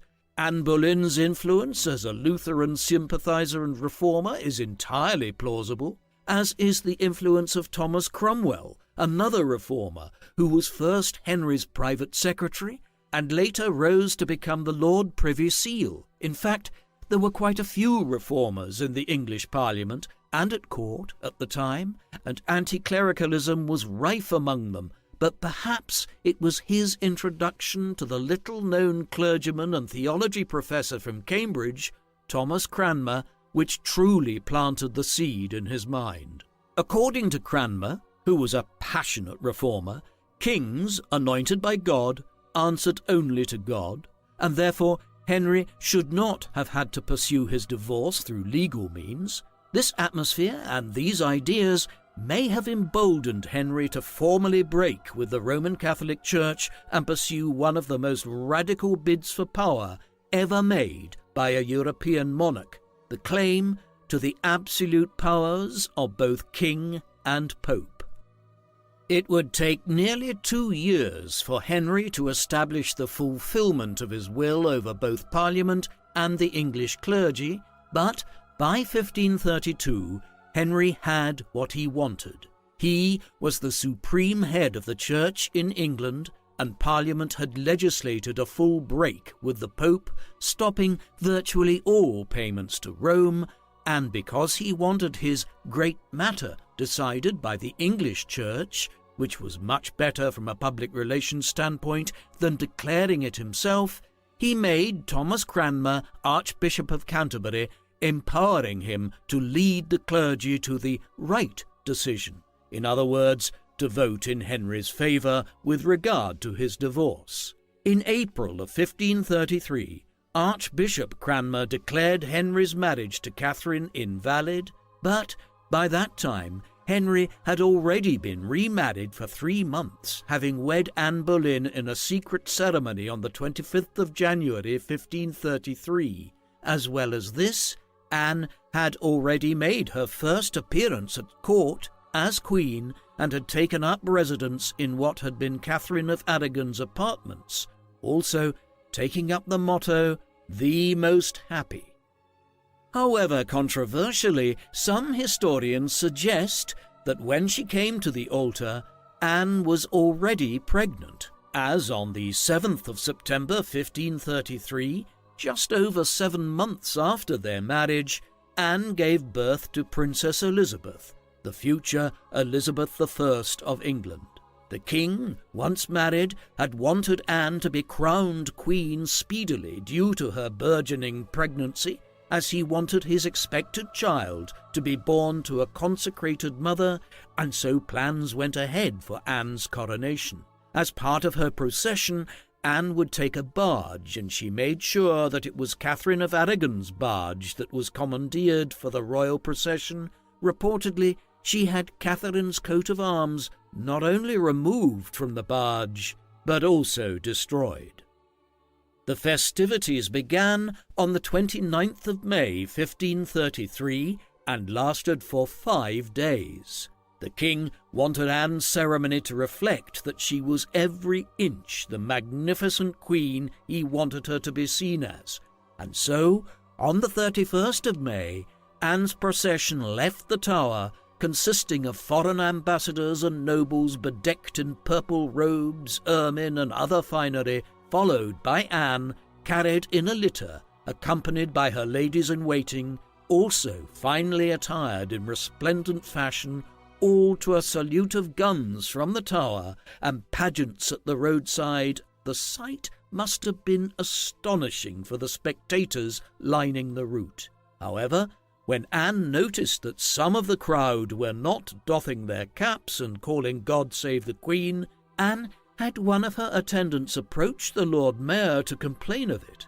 He replied that, quote, he could not command people's hearts, and that even the king could not do so. Despite the blatant signs of her unpopularity, Anne was resolute.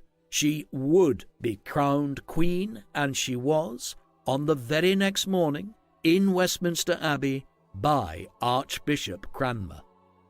Anne was never a popular queen, as papers from the time attest to subjects being taken to task over comments on the marriage and rudeness to her personally, and in 1533 a priest was recorded as being subject to investigation over calling Anne a harlot and a whore, and quoting a prophecy that a queen would be burned at Smithfield. This and similar incidents led to the king issuing a proclamation that anyone who came forward with information against those who spoke out against his marriage would be offered a reward. Despite the apparent loyalty and favour the king showed to Anne, this did not translate to the marriage bed, as although the king had been faithful to Anne during their courtship, the same was not true of their marriage, and by 1533 Henry already had a mistress, and Anne Boleyn knew of her. This must have struck Anne like a thunderbolt, as until she gave Henry his son, her position was reliant only on his passion for her, which was perhaps waning. When Anne reacted angrily to the news of the affair, the king rebuked her with righteous indignation, not speaking to her again for 2 or 3 days. Her detractors at court must have reacted gleefully at this first hint of a rift in the royal marriage, and Anne decided not to raise the matter until she had given birth to her child, who she fully expected was to be a son. On the 7th of September 1533, Anne gave birth to a daughter, to both hers and Henry's great regret. The expected son had not arrived, and the planned tournament to greet his birth was cancelled, but once their initial disappointment waned, the couple accepted the new baby happily. She was his heir, after all, until a son appeared, and she was happy and healthy and looked like the king. They named their daughter Elizabeth, the name of not only Henry's mother, but Anne's also. Baby Elizabeth was christened, and Thomas Cranmer was named as her godfather, and the Duchess of Norfolk and the Marchioness of Dorset were named as her godmothers, and after her christening the baby was proclaimed Princess of England, as well as heiress, supplanting her half-sister Mary in the line of succession. As Queen, Anne divided opinion both at home and abroad. Some loved her, but many hated her, some due to her lowly origins and some because Catherine had always been such a popular queen, but they hated her also because of Anne's reformist religious views, which were alien to a great proportion of the largely Catholic population. One person who spoke out against Anne, and was a thorn in both hers and Henry's side, was a young woman called Elizabeth Barton, who claimed to have been cured of an illness miraculously by God. She became a nun and claimed to prophesy the future, telling Henry that she had seen a place for him prepared in hell, and that he would stop being a king a month after his marriage to Anne. In November 1533, Henry had Barton arrested, and she confessed after questioning that all her claims had been a sham. She was executed along with 5 of her associates on the 20th of April 1534. As a reformist queen, Anne set an example in her court by reading the Bible and entreating her courtiers to be both godly and pious. Although she would have had music and dancing at court, she demonstrated a degree of reformist fervour and would read her Bible in French as well as English. She also did charitable works, distributing alms to the poor and also supporting a Cambridge scholar. In her brief time as queen, Anne also secured several bishoprics for reformist clergymen, including Thomas Cranmer and Hugh Latimer, who became Bishop of Worcester. She also offered sanctuary at court to foreign reformers who needed it. As well as this, she had a great love for her daughter, as did Henry, and it must have been a wrench for Anne when the princess was given her own household in December 1533, as was usual for the time. Henry well understood the enormity of what he had done by removing the power of Rome in order to marry Anne, and he moved swiftly to consolidate his new powers and impose his will implacably upon the English people. Catherine of Aragon was still widely popular, and her replacement, Queen Anne, was widely resented. But more importantly, the majority of the English people still identified closely with Roman Catholicism. Henry knew he would have to establish control quickly before the foreign influence and support of Catholic Europe emboldened uneasy Catholic Englishmen to act, and his answer was the Act of Supremacy, which he proposed following his marriage to Anne, and which Parliament passed in 1534. The Act required all the king's subjects to swear an oath recognizing Henry as supreme head of the Church and affirming the legality of the king's marriage to Anne Boleyn. Refusal to swear the oath was considered treason, the punishment for which was death. For devoted Catholics, the oath of supremacy was seen as a referendum on morality. Most chose to swear the oath and escape with their lives, no matter how painful the cost to their beliefs. Others, like Henry's old friend and mentor Sir Thomas More, would not. More had largely retired from court and public life in general. Following the death of Thomas Wolsey, Henry had named More Lord Chancellor, a post which he resigned from only 2 years later in 1532, alienated and demoralized by the erosion of papal authority he had witnessed at court. He had never spoken publicly against the king or against his marriage to Anne, but as of 1535 he remained one of only a few of Henry's subjects who still had not taken the oath. More's refusal to do so resulted in him being imprisoned in the Tower, and at his trial, When it was clear that he would be found guilty, he loudly affirmed the authority of the Pope over all matters religious and denied the ability of Parliament to declare the king head of the Church. More was immediately sentenced to death for treason, a crime which carried the penalty of hanging, drawing, and quartering. Henry had already demonstrated that he was not averse to removing his subjects when they failed to deliver, challenged his power, or acted contrary to his will, but perhaps it is a small testament to his remembrance of More's friendship and service to him that Henry commuted his sentence to beheading. On the 6th of July, 1535, Thomas More went bravely to the scaffold. He jokingly asked the executioner to hold a moment while he shifted his beard from the edge of the block, saying that, after all, it was he, not it, that had committed treason, and in a loud, clear voice he declared that he died, quote, "the king's good servant and God's first." As well as More, Queen Catherine and Mary also refused to sign the oath which Henry and Anne saw as a direct act of defiance.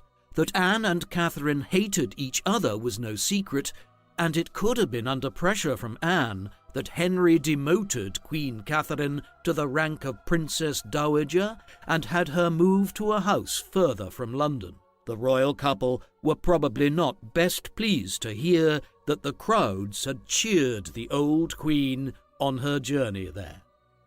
In December 1533, Henry and Anne decided that Catherine should move house once again, this time to Somersham, a house surrounded by a moat and marshes and, by reputation, a most unhealthy place. Catherine protested at her forced move and locked herself in her rooms, refusing the Duke of Suffolk's attempt to remove her. Catherine had not been allowed to see her daughter Mary since the summer of 1531, when Henry had left Catherine, but she wrote to her daughter in September 1533, preparing her for possible troubles ahead and warning her not to incur the king's anger. By this time, Henry had already replaced Mary's livery on her household coaches with that of his own, in effect declaring her illegitimacy. A delegation was also sent to her requesting that she relinquish her title Princess of England, and although it may have been Anne who inspired this action against his daughter, it was ultimately the king who ordered it carried out. In November 1533, Henry ordered that Mary's household should be dismantled and that she should be sent instead to serve as a lady-in-waiting to her sister Elizabeth at her court. Mary went to Elizabeth's household but was defiant, stating that she would not call her Princess of England but sister instead, just as she called Henry Fitzroy brother. Anne appointed her aunt Lady Shelton as Mary's governess, so she would have a direct line of information about what was going on at the court and in particular of how Mary was behaving. Anne was also terrified that the king would meet with his daughter Mary, and so when Henry visited Elizabeth's household, Mary would be confined to her rooms. But when, on one occasion, Henry saw Mary at her window whilst leaving, he waved at his daughter, but was berated by Anne for doing so. As Anne's attempts to make Mary behave as she wished her to were not working, Anne tried instead to befriend her stepdaughter. In March 1534, whilst visiting Elizabeth, Anne asked for Mary to be brought to her. She offered her reconciliation with her father in exchange for her admitting that she was illegitimate and that her parents had never been married. However, Mary defiantly refused, angering Anne yet again. Certain sources have stated that Anne had told Henry Percy, Earl of Northumberland, that she was planning to murder her rival Mary by administering her poison, and that she called Catherine and Mary rebels and traitoresses deserving death. But the truth is this was probably more wishful thinking and words spoken in anger rather than any real plot. Indeed, there is evidence from Anne's letters to Mary to suggest that Anne did try to befriend her stepdaughter. In one letter, in which she refers to herself as Queen, she thanks Mary for curtsying to her after a mass at Eltham, and says that she would have done the same back if she had seen her at the time. However, Mary's reply was as defiant as ever, stating that the Queen, meaning her mother Catherine, was not present at the time, and that she was actually curtsying to the altar, and so Anne's attempts to be kind to Mary seem to have gone unheeded, and this response from Mary angered Anne greatly. Another incident in 1534 involving her own family also prompted anger from Anne when her sister Mary appeared at Anne's court and announced that she had married one of her servants, William Stafford. This so angered Anne that she banished her sister Mary from court, also cutting her off from any financial support, and whilst it was known that the two sisters were not close, Anne's reaction could be seen as quite harsh under the circumstances. Apart from the defiance from Mary, by 1534, Henry and Anne had finally dealt with or removed all who seemed openly opposed to the new order, and the death of Catherine of Aragon from natural causes on the 7th of January 1536 appeared to remove the last barrier to the legitimacy of their marriage. However, a black cloud hovered. Anne had become pregnant twice following the birth of Elizabeth, but both pregnancies had resulted in miscarriages. Additionally, some historians have speculated that Henry and Anne's relationship was growing increasingly strained due to Anne's failure to adjust to her new role of wife. As Henry's mistress, she might have been allowed a certain amount of license to speak and act as she pleased. Her prolonged refusal to sleep with Henry likely put her in a rather dominant position. However, as Henry's wife, she would be expected to be far more submissive. But of course, her lack of submissiveness would likely have been overlooked had she not committed the terrible sin of failing to produce a son. Following the miscarriage Anne suffered in the summer of 1534, King Henry had taken another mistress. When Anne complained to the king about this situation, his reaction was very harsh. He stated that, quote, she had good reason to be content with what he had done for her, which he would not do now if the thing were to begin, and that she should consider from what she had come. The king was clearly losing patience with Anne, as well as perhaps regretting marrying her at all. Anne realized that without a son, she was in a very insecure and vulnerable position, exactly the position that Catherine had been in, ironically, and she felt she must act. She took Lady Rochford, her sister-in-law, into her confidence and conspired to have Henry's latest mistress removed from court. However, their plan failed and only resulted in Lady Rochford being banished from the court. By early 1535, Anne was becoming even more isolated at court. Her confidant was now gone, and she had alienated many others through her outbursts of anger, and even her husband preferred the company of his mistress. It was during this time that his daughter Mary started to come back into favour with Henry also. Anne must have felt alone and isolated as time went on. However, in the summer of 1535, a ray of hope appeared for Anne when the couple were briefly reconciled.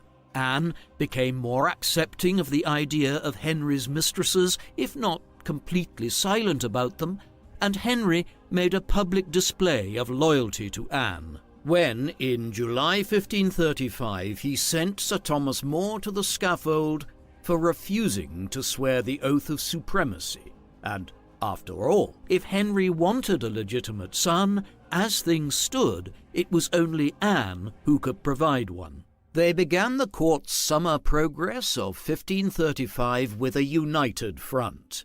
They visited Salisbury and Porchester first, also visiting Wolf Hall in Wiltshire, during this time the family home of one of Anne's ladies, Jane Seymour, reaching Windsor by November, and when they arrived back in London in late 1535, Anne was pregnant again, for the third time.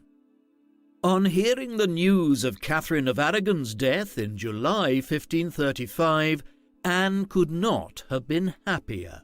Her rival was now gone, and she was carrying another heir for Henry. There were rumours, of course, that Anne had arranged for Catherine to be poisoned, especially when, on post-mortem, Catherine's heart was found to be blackened.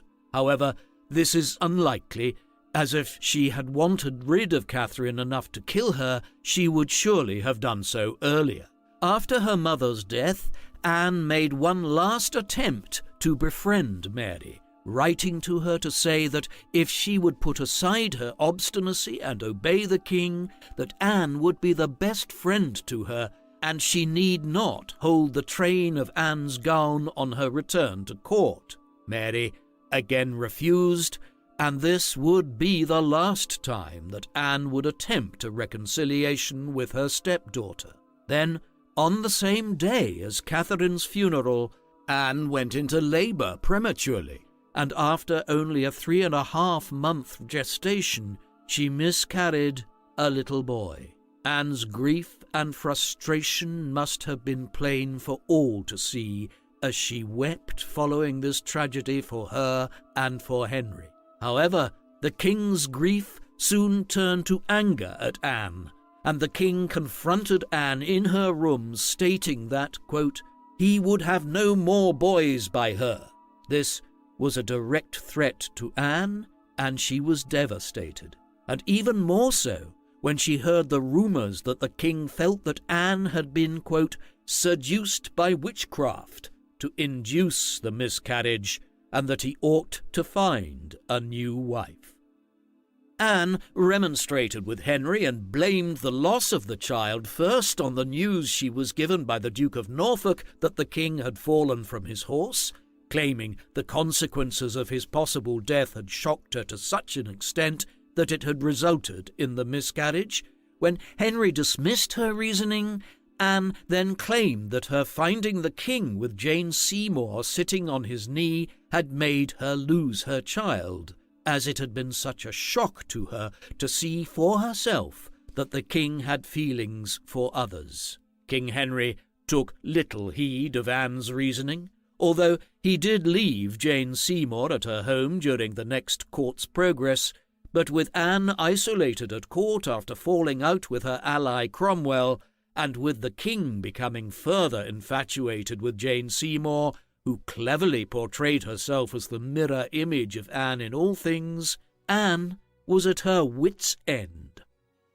The king's patience had also finally run out, and on the 24th of April 1536, a commission led by Thomas Cromwell was set up to investigate Anne, and by May, accusations of adultery were levelled at her, and Henry chose to believe them.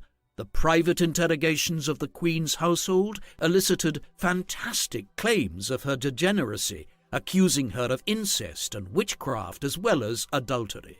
Mark Smeaton, a musician in Anne's household, was held in the Tower and tortured until he confessed that he was having an affair with Anne. The king himself questioned Henry Norris over a possible affair with Anne after she dropped her handkerchief to him, as one of the jousters at a tournament that she and Henry attended. And then, lastly, Anne Boleyn herself was arrested on the 2nd of May by her uncle, the Duke of Norfolk, and was questioned over her behaviour and installed in the Tower of London. Evidence was sought from her ladies-in-waiting, Lady Rochford and Lady Worcester, and from a deathbed note belonging to Lady Wingfield, whom Anne had previously tried to silence concerning her premarital behaviour with Henry Percy, which suggested that Anne was morally lacking. Cromwell was rumoured to have used all means at his disposal, including torture and bribes, to bring a devastating case against Anne. As well as this, Anne's sister-in-law, Lady Rochford, was said to have admitted that her husband, George Boleyn, and Anne would openly mock the king, questioning whether he was impotent and whether Elizabeth actually belonged to another father. As she was arrested, Anne pleaded her innocence and asked for the king, but she was denied. She was said to have lost her famous composure and collapsed to her knees. She asked if she would be kept in a dungeon, but was informed that she would be kept in the royal apartments to await her trial. She reportedly alternated between laughing and crying and spoke openly about what had brought her to such a position, and her mention of Francis Weston in her rantings meant that he too would be arrested and brought to the Tower where her brother George had also been taken. The fact that she spoke of Weston, her brother George, Smeaton and Norris was used as evidence that the crimes she was accused of were true. In addition to the men that Anne spoke of, William Brereton, a member of the King's Privy Council, was also taken to the Tower, along with Thomas Wyatt and Sir Richard Page, all accused of being Anne's lovers. On hearing of Anne's arrest, her bishop, Thomas Cranmer, sought to distance himself from Anne, which he did in a letter to the king. Whilst privately he may have had sympathy for Anne, no one was brave enough to show it and chance the wrath of the king. Yet, despite this, it was only ever Smeaton who confessed to the charges brought against the men who had allegedly consorted with Anne. It is unlikely that Anne would have had the time or the inclination to have slept with so many men, including her own brother, and the accusations were likely conjured up by Cromwell and Henry to secure Henry's freedom to marry Jane Seymour. Anne went over everything in her mind and prepared her defence, although she would have known in reality that the outcome of the trial would be a foregone conclusion. On the 12th of May, the accused men were taken to court at Westminster Hall. Smeaton confessed to the charges, whilst the other men pled not guilty as accused. All four were found guilty and were sentenced to be hung, drawn, quartered, as well as beheaded. As members of the nobility, Anne and her brother George were tried in the Tower, and having known of the outcome at Westminster Hall, Anne would have fully understood the ramifications for her own trial, which took place on the 15th of May. No Queen of England had ever been placed on trial before, and so a large scaffold was erected in the Tower to house all the people expected to attend the trial. Henry Percy, as well as Thomas Boleyn and Anne's uncle, the Duke of Norfolk, were all expected to attend as members of the nobility, although Henry Percy had to leave George Boleyn's trial partway through due to his ill health.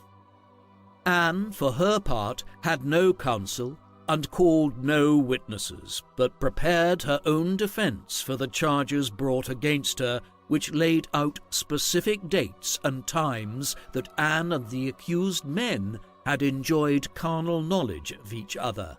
She was also accused of conspiring to kill the king, so that she would be free to marry one of her accused lovers. Anne stood and defended herself of all charges eloquently.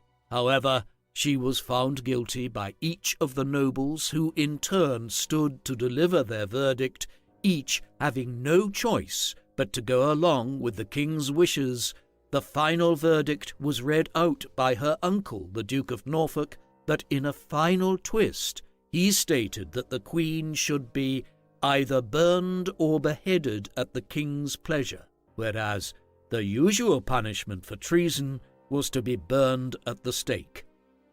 At a church court in Lambeth on the 17th of May, Thomas Cranmer annulled the marriage of Anne and the king based on the evidence of a pre-contract that existed between Anne and Henry Percy, so that, quote, she was never lawful Queen of England. On the same day, 5 of the men accused were put to death by beheading, which was a sentence commuted by Henry from the usual hanging, drawing, and quartering, which was the fate of Smeaton alone as a commoner. George Boleyn, Weston, Brereton, and Norris did not confess to any crime on the scaffold, which Anne would have been pleased to hear, and Smeaton's only comment was that he deserved death. Anne continued to protest her innocence, but prepared herself for her certain demise with composure. She even joked with her captor Kingston that she had but a small neck, laughing at the irony that she would make the executioner's job all the more easy. She spent her final evening laughing and joking that she may well be known to history as, quote, Queen Anne Lackhead. This was perhaps the last act of defiance open to her. On the 19th of May, 1536, Anne Boleyn was taken to the scaffold. In front of the gathered nobles and dignitaries, she held her composure and walked with dignity to face the crowd and make the last speech of her life. She spoke briefly and movingly of her love for the king, her sins of pride, and her desire that the people pray for her. Good Christian people, I am come hither to die, for according to the law and by the law I am judged to die, and therefore I will speak nothing against it. I am come hither to accuse no man, nor to speak anything of that whereof I am accused and condemned to die. But I pray God save the king, and send him long to reign over you. For a gentler nor a more merciful prince was there never, and to me he was ever a good, a gentle, and sovereign lord.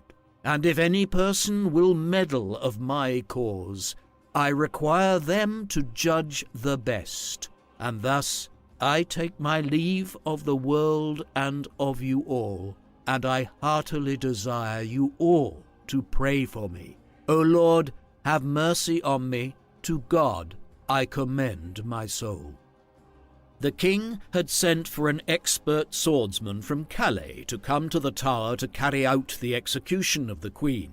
She knelt on the scaffold, as there was no need for a block, and with one swift blow of his sword, her head was removed from her body, and the first Queen of England to ever be executed was dead, and within 24 hours of his second wife's execution, Henry was already betrothed to Anne's lady-in-waiting, and the woman who would become his third wife, Lady Jane Seymour.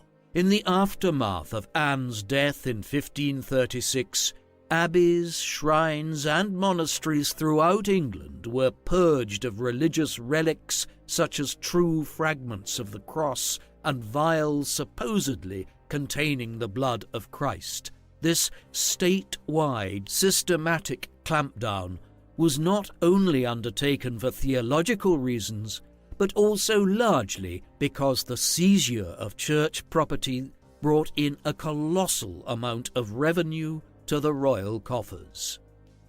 Following disturbances and a march against the dissolution of the monasteries, Henry unleashed a brutal repression, and hundreds of rebel leaders were arrested and executed, after which Henry proclaimed that, quote, "Our pleasure is that dreadful execution be done on a good number of the inhabitants of every town, village, and hamlet that have offended in this rebellion."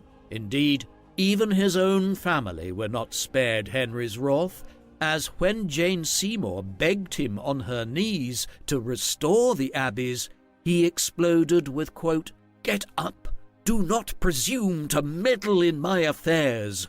Remember Anne." Anne is well remembered.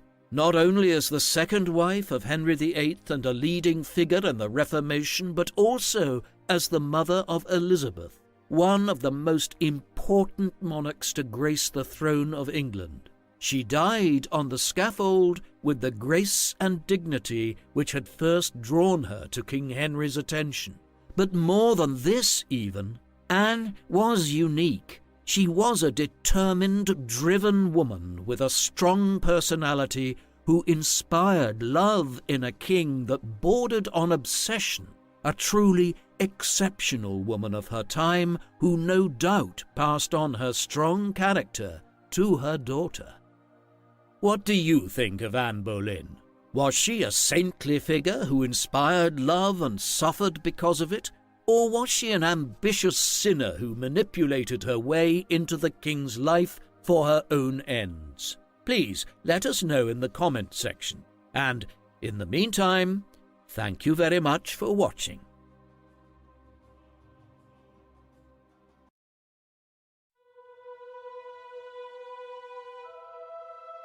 The woman known to history as Jane Seymour, the third wife of Henry VIII, was born at her parents' country estate of Wolfhall in Wiltshire sometime between October 1507 and October 1508. It is unclear why her exact date of birth is not recorded, but considering that Jane was her parents' seventh child and first daughter, her exact date of birth was probably not considered to be worth remembering.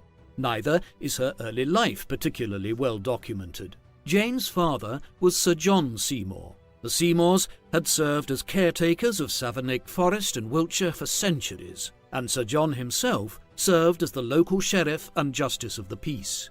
His 1,200-acre estate provided a comfortable but by no means impressive living by the standards of the contemporary nobility. The most complimentary term for the Seymours in the context of Tudor England would probably be country gentry. Sir John had served and fought alongside Henry VIII in France in 1513 and 1514, earning the young king's admiration for his bravery and loyalty. Much of Sir John's social capital came from the gratitude of his king for his military service, but also from his marriage. Jane's mother, Lady Margaret Wentworth, was a descendant of Edward III. Lady Marjorie, as she was more familiarly known, had a more aristocratic bloodline than her husband, making her an impressive catch for the likes of John Seymour. She was reportedly a quiet, kind, and gentle woman, and Jane's biographers speculate that she may have inherited her notable docility, quiet dignity, and compassionate demeanour from her mother. Sir John and Lady Marjorie had 10 children, 6 of whom survived to adulthood. The sedate and provincial life of the Tudor country gentry was not suited to those with ambition, and Sir John made efforts to educate his elder sons and launch political and military careers for them in the king's service. Jane's eldest brother, Edward, and her third brother, Thomas, both rose steadily in consequence and esteem throughout the reign of Henry VIII. Jane's education was far less varied or academically rigorous than that of her older brothers. She was not a noble lady. Gentlewoman was probably the most exalted term which could be applied to her, and the Seymours were not nearly wealthy or important enough to merit providing an elite education for a daughter. Jane was taught to read in English, and she could sign her name, but it is unclear whether she was ever taught to write or how well developed her skills may have been. She could speak a little French and seems to have had a nodding acquaintance with Latin, but this seems to have been the extent of her academic training. Jane would have learned to dance and been trained in the social etiquette of polite society. She was said to be an excellent horsewoman and enjoyed following the hunt both as a young woman and years later by Henry's side as queen. Jane would have had opportunities for amusements and social niceties, but much of her early life and education was probably designed to prepare her for genteel domesticity. She would have been instructed in the duties of mistress of the house, including caring for the family, acting as hostess, planning menus, and supervising and directing servants in all of the tasks required to keep the house running on a fairly large estate. It is also quite possible that Jane, her mother, and her 3 younger sisters were more directly involved in household work than one might suppose. Their estate was entirely respectable, but the family did not belong to the leisure class. This distinction could be clarified by how much or how little housework was done by female family members directly. English noblewomen rarely put their hands to any domestic task. The Seymour daughters, especially Jane as the eldest girl, may very well have been taught to cook or been expected to perform domestic chores. It is known for certain that Jane was well schooled in sewing and embroidery, 2 skills at which she particularly excelled. The fine, intricate and artistic quality of her needlework was apparently remarkable enough for samples of it to survive for a century and a half on display in Hampton Court Palace. Jane's surviving tapestries were gifted to the descendants of the Seymour family in the 1650s. Next to household matters, it may perhaps have been Jane's religious instruction which received the most attention. Sir John and Lady Marjorie were devout Catholics, as were the majority of the English prior to Henry's break with the Roman Church, and the Seymours kept a priest in permanent residence at Wolfhall until the 1530s. Jane's continued attachment to Catholicism and her noted sympathy for persecuted Catholics during Henry's Reformation probably stemmed from her early religious education. Jane is described by multiple sources as kind, gentle, meek, and rather shy in company. Many historians suppose that the portrait which Hans Holbein painted of her in 1536 is probably a fairly good likeness. Jane is painted with a round face, a pointed, somewhat pinched chin, thin lips, and a prominent nose. She was described as having had very pale skin, greyish-blue eyes, and golden or strawberry blonde hair. More than one contemporary observer suggested that she was plain rather than beautiful, and one of her biographers has considered it worth emphasizing that she remained unmarried until her late 20s, a very late first marriage for a Tudor woman. Jane's parents could not afford much in the way of dowries for their daughters, largely because educating sons and launching careers for them was so expensive. With a modest or non-existent dowry, a woman stood a better chance in the marriage market if she were pretty. Jane's younger sister Elizabeth, who is believed to have inherited her mother's reportedly exceptional good looks, was married in her mid-teens to an upwardly mobile young knight. There was some talk of a betrothal in the mid-1520s between Jane and Sir Robert Dormer's son, William, but her lack of a dowry was a sticking point with the Dormer family. Still unmarried at 19 years old, Jane was finally able to secure a place as a lady-in-waiting to Queen Catherine of Aragon through the influence of her cousin by marriage, the courtier Sir Francis Bryan. It seems the primary objective in sending Jane to the English court was to help her to contract the most advantageous marriage possible. No one could have dreamed that her intended would be the king, and that within less than 10 years of her arrival at court, the quiet, plain, unprepossessing Mistress Seymour would become Queen of England. Jane arrived at Greenwich Palace near London sometime during the first half of 1527, roughly around the same time that Anne Boleyn returned from France to serve as a fellow lady-in-waiting to Queen Catherine. Jane spent the next 5 years in the Queen's household, watching events unfold, particularly those which led Henry to divorce his first wife. Jane's quiet and serene demeanour gave no sign of what she thought about the very public relationship between King Henry and Anne Boleyn. Her admiration and devotion to both Queen Catherine and her daughter Princess Mary only increased the longer she remained with them at court. Her high regard for both mother and daughter would become much more evident later on. Jane was almost certainly discreet enough not to air her opinions about Anne Boleyn's relationship with Henry or about Anne's conduct toward Queen Catherine and her daughter. If she had shown any open disapproval or hostility, it is doubtful that Anne Boleyn would have retained Jane as one of her ladies-in-waiting when she became Queen Anne. Jane spent 2 years in Anne Boleyn's household, and throughout most of this period there is no evidence that Anne was at all dissatisfied with her service or her attitude, and this tells us 2 very intriguing things about Jane Seymour. First, she may have appeared mousy, placid and obliging, but she obviously kept her own counsel and played her cards close to her chest. Secondly, Jane's conduct toward Anne, both before and after Henry began to court her, suggests that the woman whom most people probably took for a doormat had a vivid streak of ambition. It is not known exactly when or under what circumstances Henry and Jane first began to take a romantic interest in one another. They appeared quite enamoured with each other by January of 1536, but the affair quite possibly began earlier. Queen Anne became pregnant for the last time midway through the previous October. Since sex during pregnancy was believed to be dangerous for the child, Henry's notorious roving eye may have wandered over to Jane as early as November of 1535. In fact, it had been whispered at court that Henry had even been pursuing yet another mistress.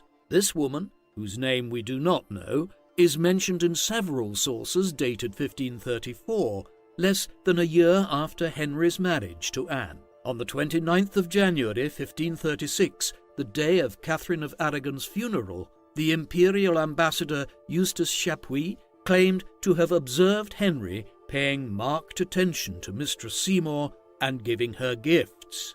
Later that same afternoon, Queen Anne was said to have stumbled upon a private meeting between Henry and Jane, flying into a rage at finding one of her ladies sitting on her husband's knee.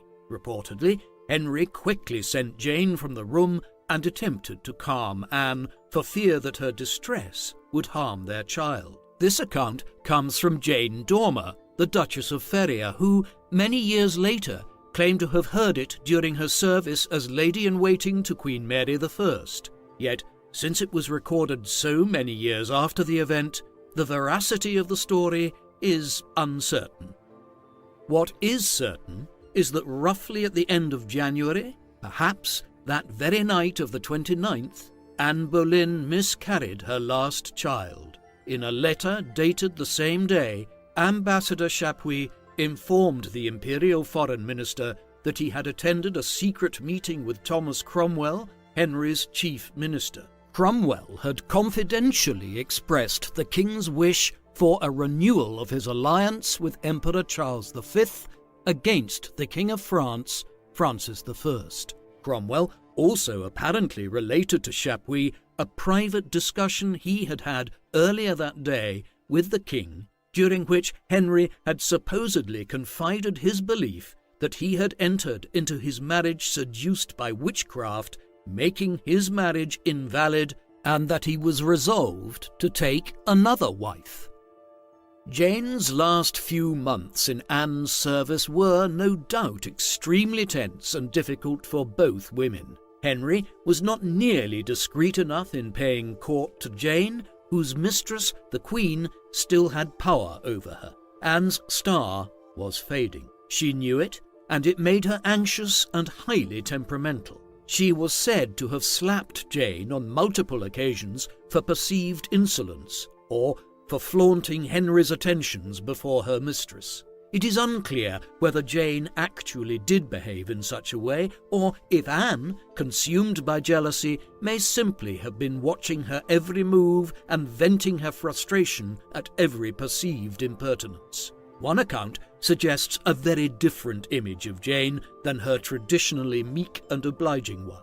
Sometime in February or March of 1536, Jane reportedly received a gold locket from Henry, which contained a miniature portrait of him. The story goes that Jane made a great production out of opening and closing the locket in front of the Queen. Enraged, Anne was said to have savagely ripped the locket from around Jane's neck, cutting her own finger in the process. As infuriating as Jane's presence was to Anne, she did not dare dismiss Jane from her service. The Queen was growing more insecure by the day, afraid to do anything which might inflame Henry's wrath or motivate him to divorce her. As her power ebbed, she was said to have dwelt sorrowfully on her treatment of Queen Catherine and Princess Mary. Jane's conscience, on the other hand, seemed untroubled by what would prove to be a complete and deadly triumph over her rival.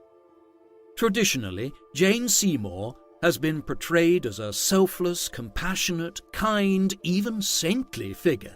Some of these impressions probably stem from Jane's actual conduct and behaviour in public, which gave most of her contemporaries an idea of her character with which they could all agree. Jane was quiet, gentle, and submissive, but it strains credulity to imagine that anyone could be completely free of judgment, bias, or even cold disregard, especially toward those whom one believes deserve judgment. Jane quite possibly despised Anne, just as more and more courtiers did throughout Anne's tenure as queen. She became more and more difficult to serve and to please as her anxiety increased. She had alienated a growing faction of political players at Henry's court who viewed with suspicion and hostility her attempts to influence Henry's policies and blamed her for the king's religious reforms. The most important considerations for Jane, however, were probably her staunchly Catholic faith, as well as her love, admiration, and pity for Catherine of Aragon and Lady Mary. Jane's feelings and principles might have made her resent Anne above all for her Protestant reformism and her callous treatment of both Catherine and Mary. Far from being the saintly and selfless woman that liberated Henry from his cursed marriage, the real Jane Seymour was far more human. In fact, it may be fair to say that Jane captured Henry using exactly the same playbook Anne had used years before to seduce him away from Catherine. Two sets of circumstances, however, are still unclear.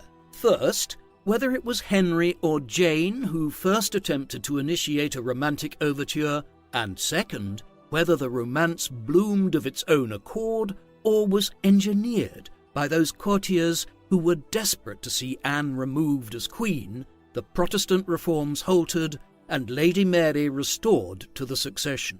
Tragically and fatally, Anne herself had created the possibility for her own eventual downfall. When Henry successfully divorced Catherine and married Anne, a Pandora's box was opened. If Anne could be queen, why not Jane? There were several courtiers who were, for various religious, political, or personal reasons, committed to bringing Anne Boleyn down, including, most notably, the Marquis and Marchioness of Exeter, the Duke of Suffolk, Sir Nicholas Carew, Thomas Cromwell, Sir Francis Bryan, and Imperial Ambassador Chapuis. It is entirely possible that such a powerful group may have orchestrated the affair by manipulating events to help Jane catch Henry's interest. She was very likely coached and guided in the king's likes and dislikes by these individuals, as well as by her own family, who would, no doubt, have been ecstatic to see Jane capture the king. On the other hand, the affair between Jane and Henry may have begun more organically, and the conspirators may have approached her after the fact. Jane does not strike one as the type who would initiate a flirtation with the king of her own volition, so perhaps it was Henry who approached her. This video is sponsored by Raycon. They make amazing earbuds with great sound quality and levels of comfort that are second to none. Their everyday earbuds look, sound, and feel better than ever. Plus, each set of everyday earbuds has amazing optimized gel tips for an in-ear fit that is just perfect. They never fall out. And with 8 hours of playtime and 32 hours of battery life, you never have to worry about missing your favorite tune. Now you can have earbuds that actually stay in your ears. I use them while doing housework and wherever I go. The earbuds actually stay in. Reaching up or down, they stay exactly where I want them. Even when I shake my head, they stay in place. But best of all, when I use them for editing videos, the sound quality is A1.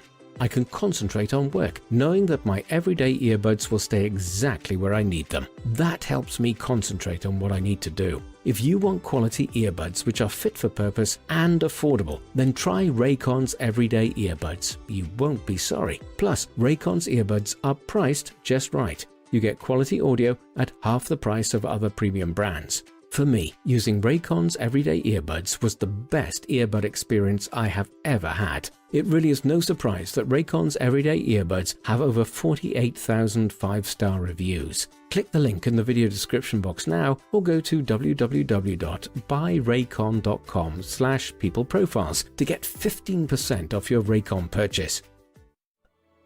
Some historians have wondered how Henry could spend so many years in love with women like Catherine of Aragon and Anne Boleyn and then fall for someone like Jane Seymour. Catherine and Anne had both been highly educated, witty, charming, articulate, and conventionally beautiful. Jane could match Henry's first two wives in none of these qualities. Some historians have suggested that Henry may have fallen for Jane precisely because she was Anne's polar opposite.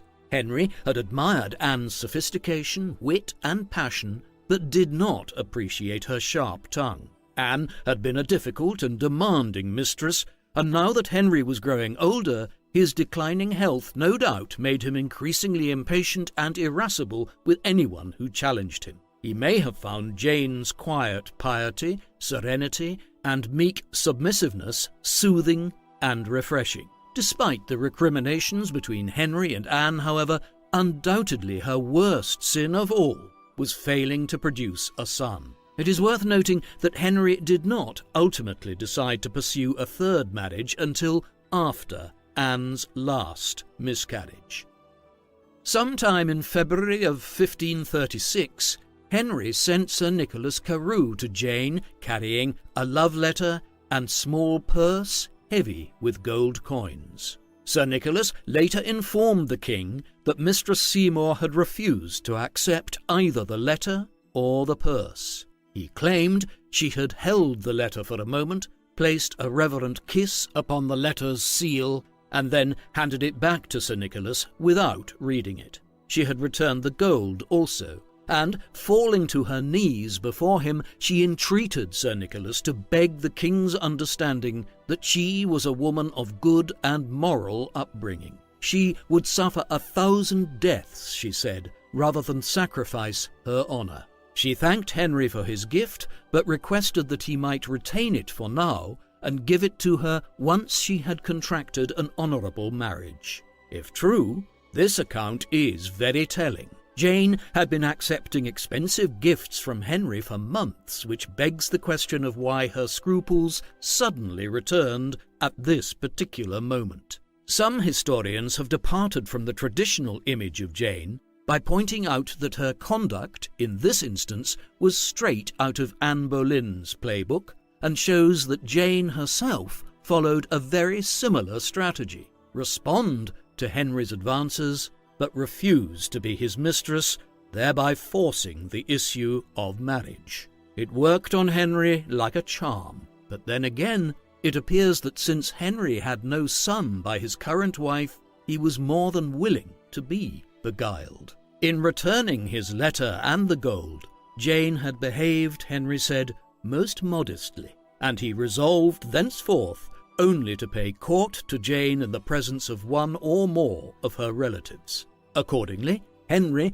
promptly removed Thomas Cromwell from his chambers, which adjoined the king's, and gave them to Jane's brother, Edward Seymour. Now, he and Jane could continue to meet fairly privately, but still be properly chaperoned to avoid any scandal attaching itself to her reputation. By early March, some less than complimentary gossip had already begun to circulate throughout London about Henry's affair with Jane, and there was some sympathy for Queen Anne, who was obviously out of favour with her husband, the king. Henry had abandoned both Anne and their collapsing marriage by the end of February, leaving her behind at Greenwich Palace while he took up temporary residence at York Place in London. He continued to discreetly court Jane throughout the month of March. By the 1st of April, rumours of their meetings in Edward Seymour's chambers became more widely known at court. Henry then moved Jane out of Greenwich Palace to a royal residence in Chelsea, a short distance along the Thames River from York Place. This probably had less to do with protecting Jane's reputation, however, than with keeping her away from the ugly process already underway at court, the campaign to accuse Anne Boleyn of capital crimes, thus affecting her removal and execution. However, Jane could not have been ignorant of what Henry intended, even if she was most likely ignorant of the finer details. There is no account of Jane in which she reacts with anything other than her customary quiet serenity to the news that Anne Boleyn's death was imminent. Henry visited Jane the very morning that Anne was to be executed to comfort her and assure her that they would very soon be married. The traditional historical portrait of Anne Boleyn has often been that of the devious, grasping other woman, while Jane Seymour has often been portrayed as a paragon of gentle, unselfish compassion. Yet, the fact remains that Jane found it seemingly easy, as one historian put it, to step neatly over the dead body of her rival right into Henry's arms and onto the throne next to him, just as Anne had taken Queen Catherine's place, seemingly without a qualm. Henry and Jane were officially betrothed the very next day following Anne Boleyn's execution, and less than 2 weeks later, on the 30th of May 1536, the two were married in a small, semi-private ceremony in the Queen's Closet at Whitehall, with the religiously conservative Bishop Stephen Gardiner officiating. Jane's well-known sympathies for Catholicism and for the Lady Mary made many anti-reform courtiers hopeful that her influence on Henry might help halt the march towards Protestantism in England.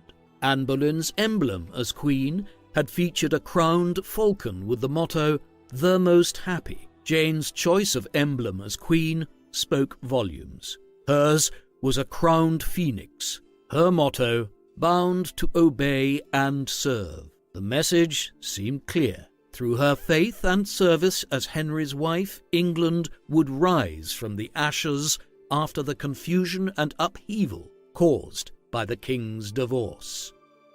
Eustace Chapuis was among the most hopeful, and he assured Emperor Charles V in a letter that he would encourage the new queen to continue in her efforts to restore Lady Mary both to Henry's favour and to the succession. In a subsequent conversation between Jane and Chapuis, she herself confirmed to him that she would always show kindness to Mary and seek to reconcile her with her father. Henry quickly broke up this confidence, perhaps uncomfortable with the notion of Jane exerting influence at his court on behalf of the emperor, at least indirectly. Making sure that a Catholic inherited the English throne was one of Charles V's principal foreign policy goals from the 1530s to the 1550s. Should Henry and Jane's marriage not produce a male heir, then Lady Mary stood a better chance of taking the throne with the Queen's support.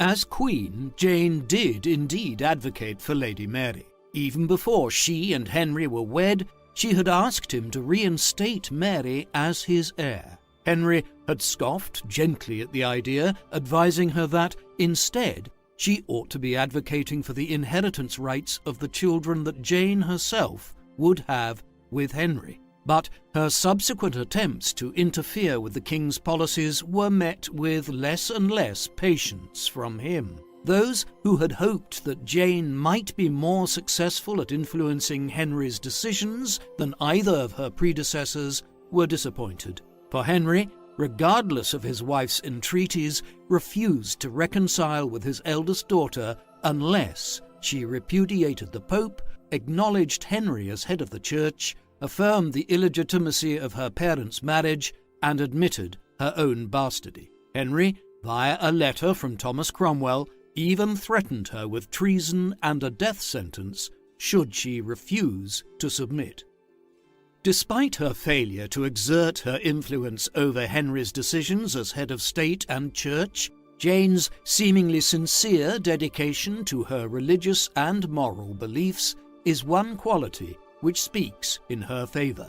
She honoured her promise to Chapuis and treated Lady Mary kindly and generously, spending a great deal of time with her at court. She also continued to urge Henry to reinstate Mary to the succession. This suggests that even if she had not become pregnant, Jane was just as committed to the notion of a Catholic heir for England as the faction which had helped to make her queen. Once she was on the throne, there was really nothing to force her to continue pursuing a pro-Catholic agenda except her own conviction. This might help explain her seeming reluctance to reach out to Henry's younger daughter, Princess Elizabeth.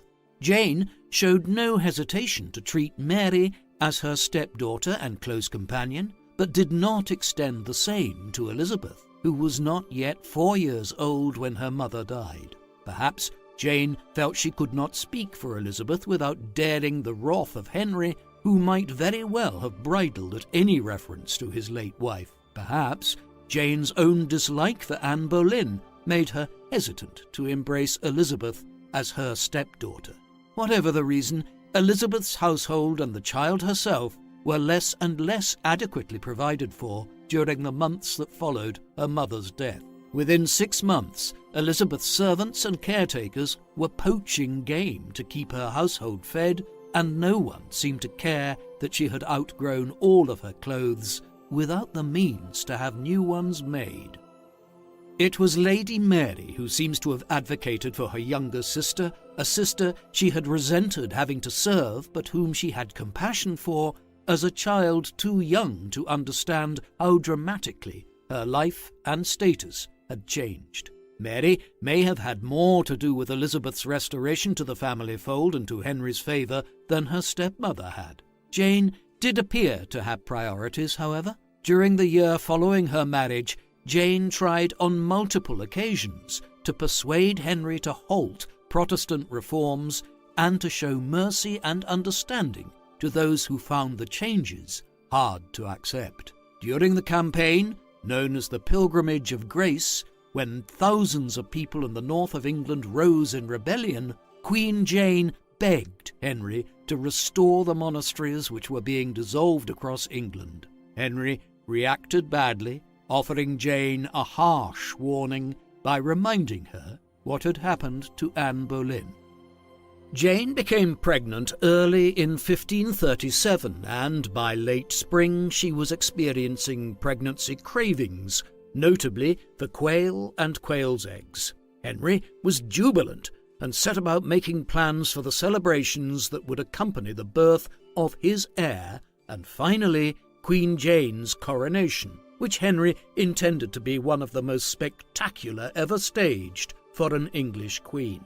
Jane's pregnancy was largely placid, and she seemed contented and in general good health throughout. The Queen entered her confinement early in September of 1537, roughly 1 month before the expected delivery. She was accompanied by the few women permitted to attend a queen during the late stages of pregnancy, including the now 21-year-old Lady Mary. Jane Seymour went into labour on the 9th of October. When Henry was informed, he excitedly ordered that preparations begin for the ceremonial 2,000-gun salute, for Te Deums to be sung in every church, for free food and wine to be provided for the people, and for the bonfires to be lit to celebrate his son's birth. But the hours passed, then a full day, then another, and still the Queen's labour continued. Finally, at 2 o'clock in the morning on the 12th of October 1537, exhausted and racked with pain, Jane gave birth to Henry's longed-for son and heir, the future Edward VI of England.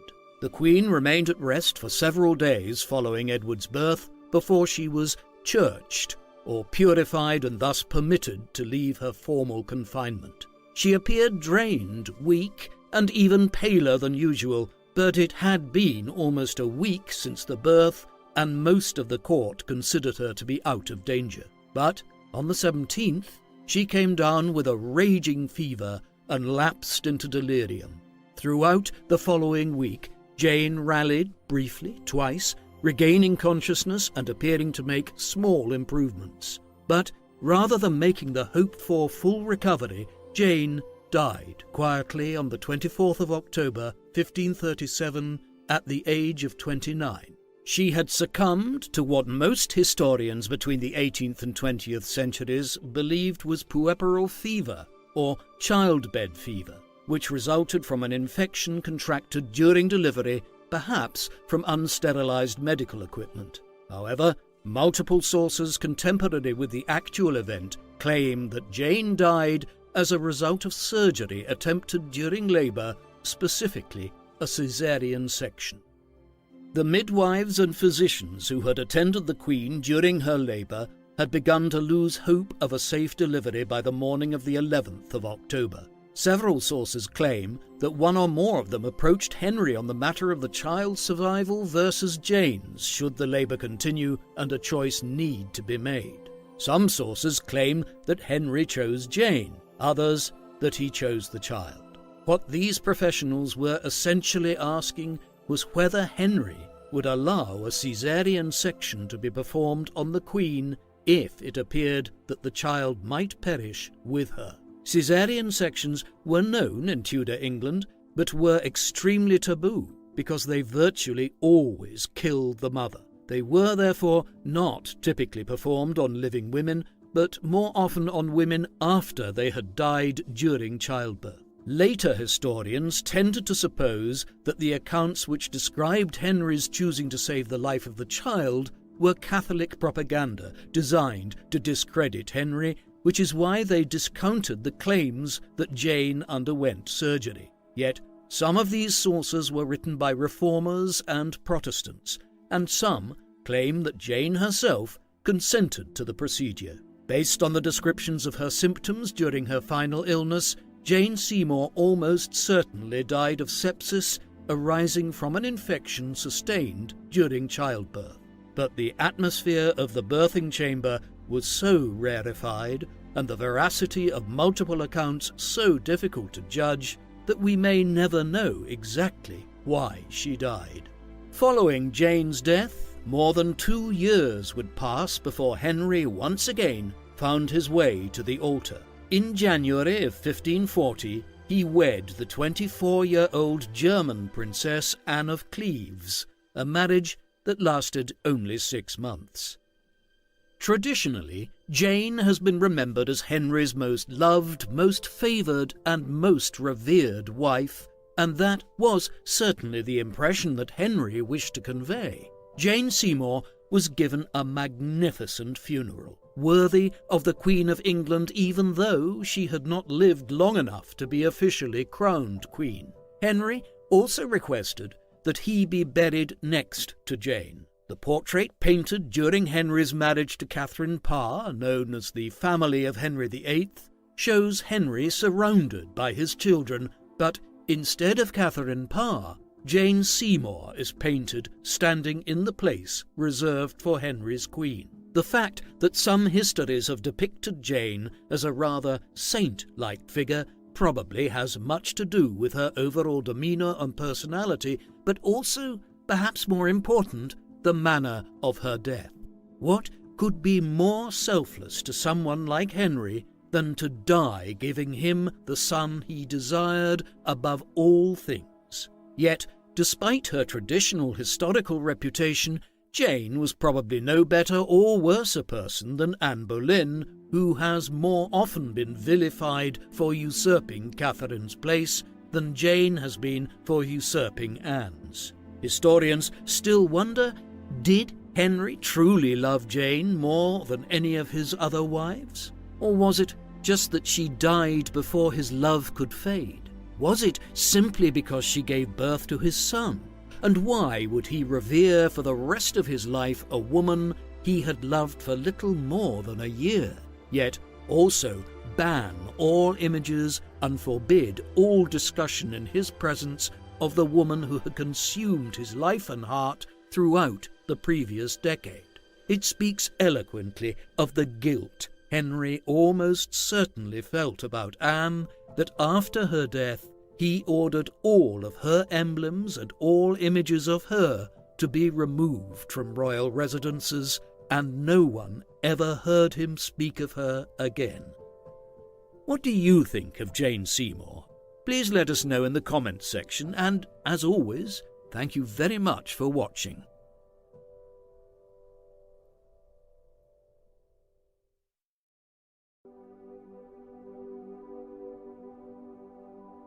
The woman known to history as Anna von der Mark, Duchess of Cleves, was most likely born at Swan Castle near Dusseldorf, Germany. Traditionally, historians have dated her birth to the 21st or 22nd of September 1515, but one recent biographer has argued that a birth date sometime between the 28th of June and the 1st of July is more likely.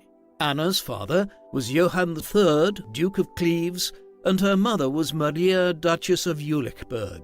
When Anna's parents were first married, they each ruled over their own separate territories. Although Johann succeeded to the ducal titles associated with his wife's lands, it was Maria who actually held the reins of government.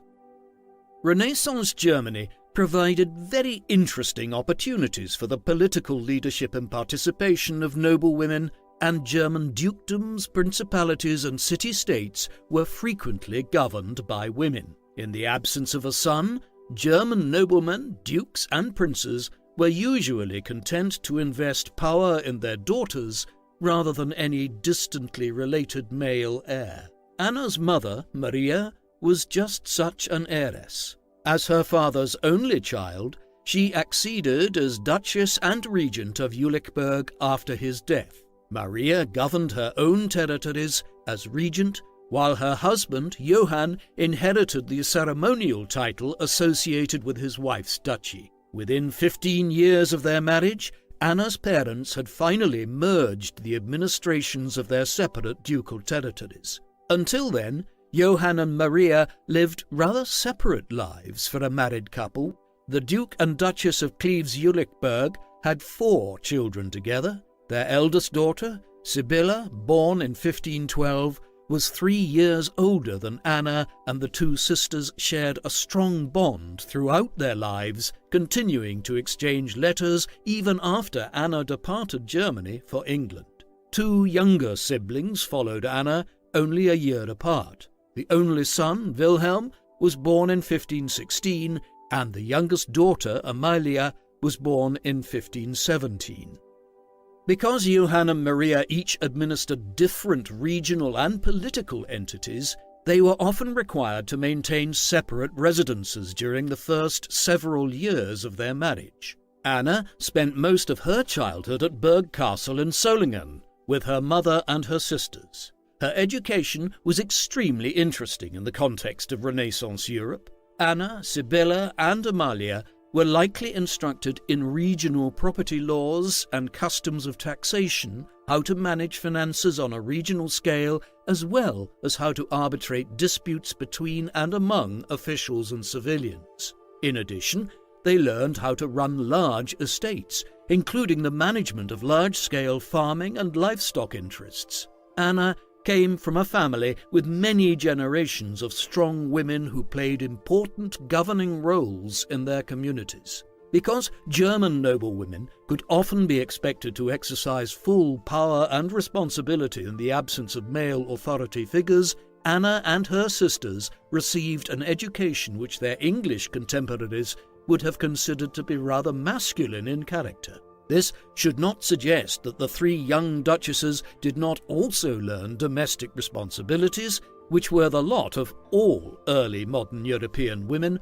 from duchess to peasant. The daughters of the Duchess of Cleves-Jülichberg were all taught household management, which for German noblewomen seems to have been much more hands-on than it was for English, French, or Spanish aristocrats. While elite women from England, Spain, or France almost never performed domestic tasks personally, German noblewomen were frequently taught to cook, to sew, and to make clothing. All of this strikes the observer as eminently sensible, since the chatelaine of a large estate could hardly be depended upon to manage an estate properly if she didn't really understand what was involved. The productivity and profitability of their daily activities earned praise for German noblewomen who were seen as equal contributors to their marriages and families. Indeed, sometimes a noblewoman's household economy might yield more profit than her lands, if shrewdly managed. Some aristocratic European women had the opportunity to pursue a scholarly and intellectual education, but this was probably not the case with Anna. She may have been taught to dance, and her parents' ducal establishments regularly patronized musicians of talent, but Anna was not taught to sing or to play any musical instruments. She was taught to read and write, but only in German, and there is no indication that she studied the standard academia of the Renaissance like rhetoric, history, or philosophy. Most of her early education was probably centered around the purely practical: literacy, estate and household management, sewing and embroidery. This was not necessarily because of Anna's gender. Her father, Johann, a friend and correspondent of the famed Dutch philosopher Erasmus, was quite scholarly himself, and does not seem to have discouraged intellectualism in his daughters. Anna's older sister, Sibylla, proved to be quite a fierce intellectual, a friend and correspondent of Martin Luther, and a passionate and admired Lutheran reformer. However, Sibylla's religious and political leanings were likely influenced more by her husband than by her parents. Sibylla was married at the age of 15 to Prince Johann Friedrich, Elector of Saxony, the fiercely Protestant friend and supporter of Martin Luther, and a thorn in the side of Holy Roman Emperor Charles V. Anna's religious sensibilities are largely unknown, and the religious diversity that prevailed both in Germany and within her own family when she was growing up makes it even more difficult to guess what her actual beliefs might have been. Anna's mother was described as a strict Catholic who personally never wavered from her faith. Anna's father, Duke Johann, also remained a Catholic through the early Reformation but openly demonstrated Lutheran sympathies and religious tolerance. Anna's younger siblings, Wilhelm and Amalia, would spend a significant proportion of their adult lives at odds with one another over religion. Wilhelm consistently maintained friendly relations with the Protestant Schmalkaldic League, led by his brother-in-law, the Elector of Saxony. Wilhelm himself, however, remained a Catholic all his life and insisted that his sons be raised Catholic as well. The Lutheran sympathies of both Wilhelm and his father before him might be explained in part by their distrust for the Holy Roman Emperor Charles V, with whom both father and son remained long engaged in a protracted land dispute over Gelderland. Anna's youngest sister, Amalia, was as passionately committed to Protestant reform as her eldest sister, Sibylla. Amalia never married or had children, and she is believed to have spent her elder years caring for and educating her young nieces. One anecdote describes Wilhelm's anger at his sister for instructing the girls in Protestant principles. This conflict reportedly enraged him enough to spur him to chase and threaten Amalia with a hatchet, a debacle which was ended by one of her servants who slammed and locked the door in the Duke's face. Considering all of this, it is impossible to say what Anna's own beliefs were, but exposure to such religious fluidity in her early life may have given her a broad perspective and a sense of spiritual and intellectual flexibility. It may also have taught her the value of both conformity and tolerance, depending on what was expected of her in any given circumstance. When Anna was 11 years old, she was betrothed to the son of the Duke of Lorraine, an unofficial arrangement which was nullified 7 years later. One of Anna's biographers noted that she did not seem unduly distressed at the cancellation of her betrothal, despite the fact that she was now 18, 3 years older than Sibylla had been when she was married. Anna's attachment to her mother and to her family's household seems to have been one of sincere contentment. At the court of Cleves-Jülichberg, morning activities were strictly gendered. The noble men attended to political and estate matters in the mornings, while the noble women and their daughters attended to domestic tasks. The men and women of the court then came together in the afternoons for formal socializing and entertainments. Anna's typical day might find her embroidering and making clothing with her mother, her younger sister, and other women in the family's service in the Frauenzimmer, or women's room, during the mornings. The young women of the court were only allowed to meet and socialize with men during the afternoon gatherings, or at the sumptuous dinners of up to 9 courses, which were served nightly to as many as 300 guests.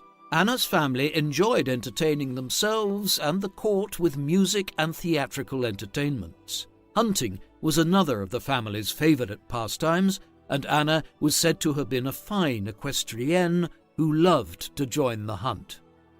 In 1538, when Anna was 23, her father died, an event which made her cling all the closer to her mother. Yet her time in Germany was growing short, and both her own future, as well as the future of her family, now rested in the hands of her younger brother Wilhelm.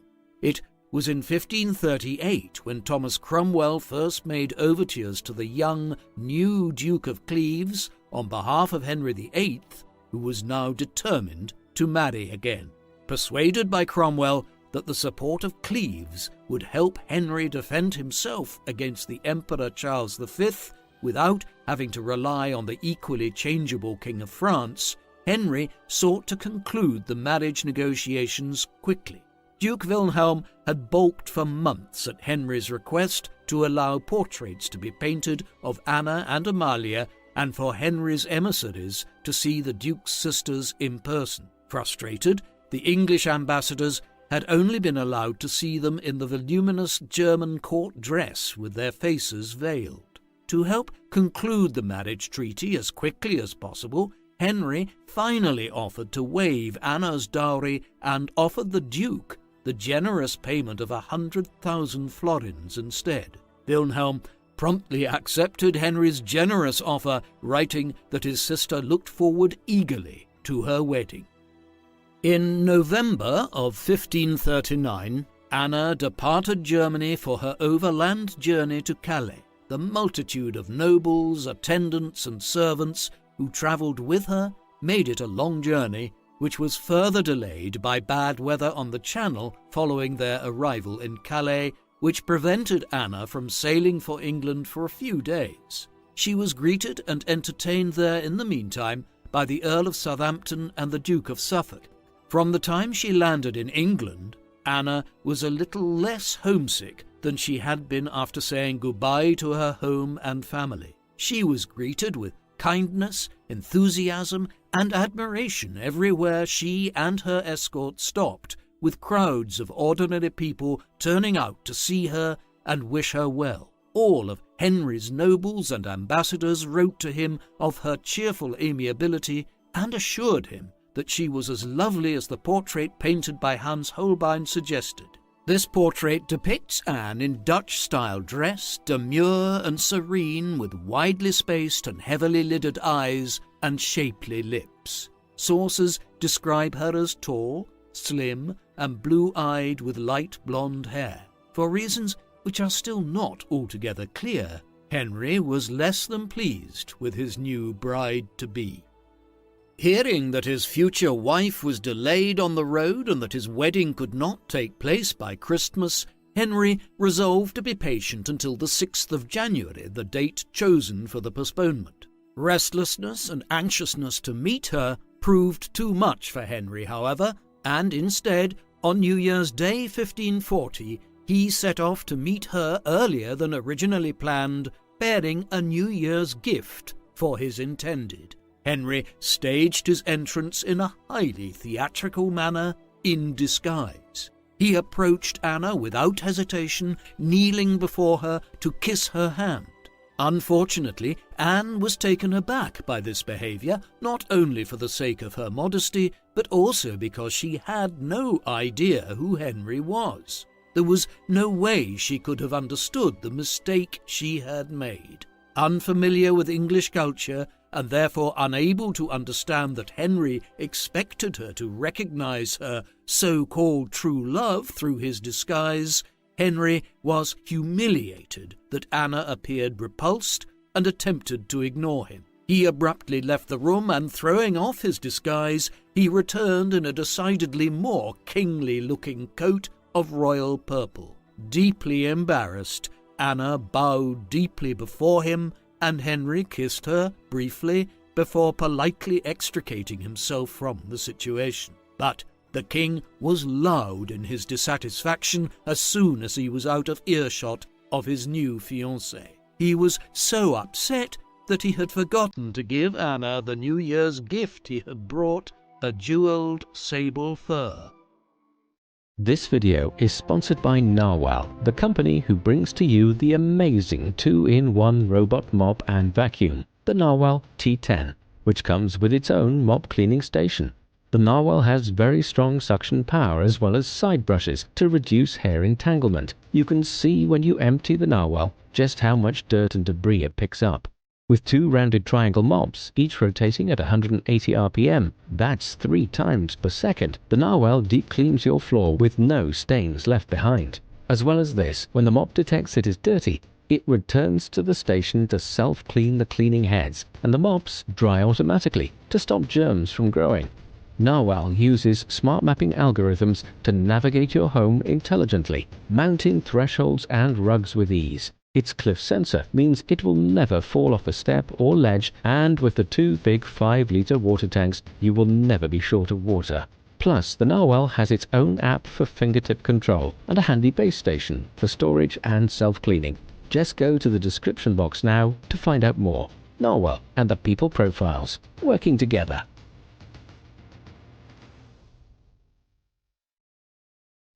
Henry returned to Greenwich incensed. He remonstrated with courtiers who had previously reported that Anne was pleasing, just as Henry seemed to have believed Anna to be when he saw Holbein's portrait.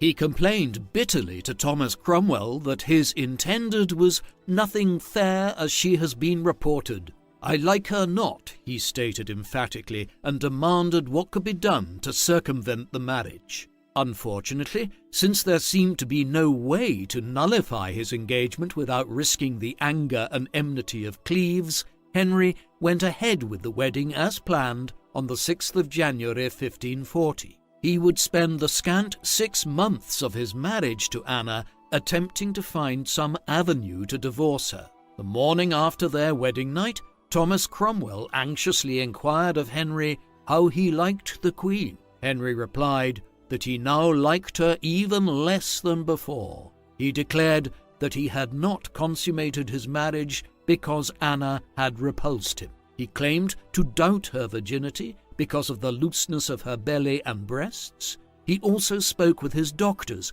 confiding that he believed himself capable of performing sexually, just not with Anna. And the king defended himself from the implication that he might be impotent by claiming that he continued to experience nocturnal emissions. What Henry seems to have been doing is setting the stage for an annulment based on non-consummation of the marriage. And, indeed, within a few weeks, he informed his Privy Council that there must be some impediment to his marriage because God would not allow him to consummate it. He requested that Anna's previous betrothal to the son of the Duke of Lorraine be examined once again to ascertain whether the contract had indeed been a binding one. Henry's councillors knew exactly what he expected of them.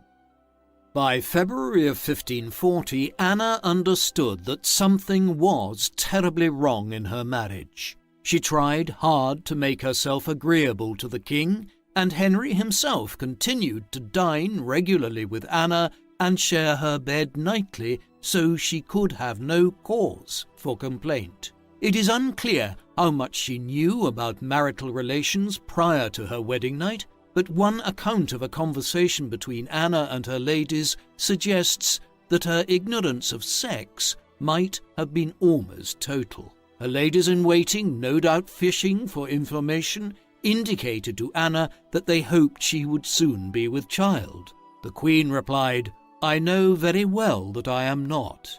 How is it possible for you to know that and lie every night with the king?" they inquired. Anna again insisted that she was not with child. "I think your grace is a maid still," said Lady Rochford, George Boleyn's widow. "How can I be a maid," asked Anne, "and sleep with the king every night?" "There must be more than this," Lady Rochford replied, treading on dangerous ground. But instead of taking offence at Lady Rochford's impertinent suggestion, Anna patiently explained to her ladies, "When the king comes to bed, he kisses me and takes me by the hand, saying, 'Good night, sweetheart.' And in the morning he kisses me and bids me, 'Farewell, my darling.' Is this not enough?" The Countess of Rutland tried her best to make the Queen understand. "Madam," she began, "there must be more than this, or it will be ere long before we have a Duke of York. In other words, a second son for Henry." "No," Anna was said to have replied. "I am content with this, for I know no more." This is a fascinating and puzzling exchange, the meaning of which is still unclear. Anna seems to imply that she was not aware that there was anything wrong in her marriage bed, but then she may have been feigning ignorance for the sake of her own reputation or for Henry's. We do not ultimately know whether Henry and Anna did not consummate their marriage. It is possible that Henry spoke the truth and that his disappointment in finally meeting his new queen was so great that he could not frame his mind toward intimacy with her. However, Henry was also 48 years old at the time of his fourth marriage. He was already twice Anna's age, he was running to fat, and the terrible sore on his leg, which would eventually kill him, continued to swell, suppurate, and stink periodically. Considering the state of Henry's health, in addition to his obvious disappointment with his new wife, it is entirely possible that Henry may have been experiencing impotence and reacting badly to it by blaming his new wife. Whatever the truth of the matter between them, poor Anna was ill-prepared to address it. She had arrived in England, married Henry, and been proclaimed queen all in the space of a few weeks, without having yet learned much of any English. This not only made it difficult for her to stay wise to events around her, but also prevented her from being able to express herself to those who might have been able to help. What's more, being so new at Henry's court, she could not have known whom to trust. Sadly for Anna, Henry moved on quickly, and by springtime the king could be seen crossing the Thames regularly in the evenings, headed for Lambeth Palace and his latest mistress, the 16-year-old Catherine Howard, a niece of the Duke of Norfolk. There, grumbling and judgment heard among the people of London regarding Henry's infidelity to his queen was reminiscent of the sympathies which had been similarly expressed for Anne Boleyn when Henry's affair with Jane Seymour became known. On the 24th of June 1540, Henry sent Anna away from court to Richmond Palace, ostensibly for her health and safety from a plague in London. However, Henry's feelings about illness were such that he surely would have also departed the city if the risks had been real. Less than 3 weeks later, Henry obtained the annulment to his marriage based on its non-consummation and on Anna's pre-contract to marry the son of the Duke of Lorraine. The Queen was presented with Henry's grounds for a divorce on the 10th of July. Should she consent to it, Henry assured her that she would be treated kindly and provided for. Anna was utterly humiliated and gave way to tears when Henry's request for divorce was read. She initially refused to heed what was asked of her and quickly summoned the Cleves ambassador. Within a day, however, Anna had calmed. She had had time to think, and no doubt both embarrassment and fear had warred with one another in her mind. Should she accept, she would be disgraced and discarded, but should she refuse, she could not say whether the dangerously mercurial Henry would not do her harm.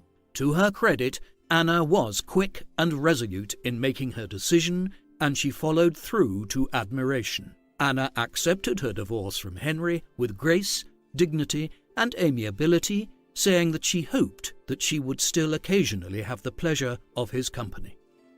Henry was shocked. Anna had been fearful and difficult to deal with during the weeks since he had taken Catherine Howard for his mistress, and he had expected her to resist, to threaten him with the outrage and vengeance of her brother, the Duke of Cleves. Because she readily gave Henry what he wanted, he was generous with her. On the 12th of July, Henry wrote to inform Anna that she was free to return home.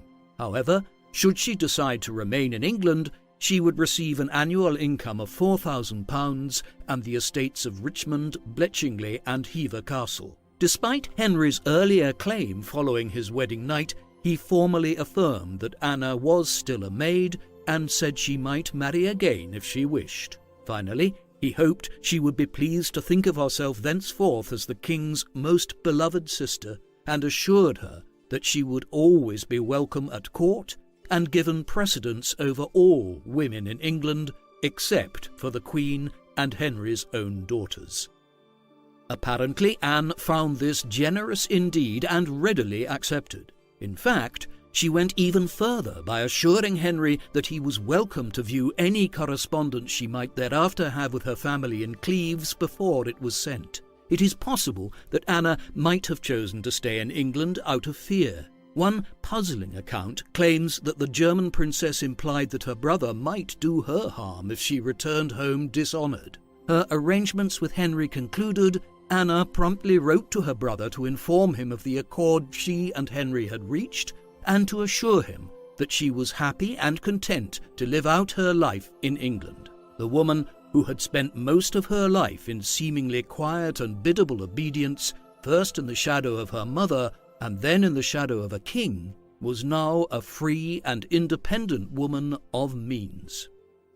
Like the strong female rulers who were her ancestors, Anna had found herself in control of her own life. What's more, she had neither husband nor master to tell her what to do. Anna lived the last 14 years of her life quite happily and comfortably on her English estates, and was described by one chronicler as an eminently kind and generous mistress to everyone who served her. She earned Henry's trust and gratitude, not only for her conformity to his will, but also for her continued devotion to his children, for whom she had tried to be a warm and loving stepmother.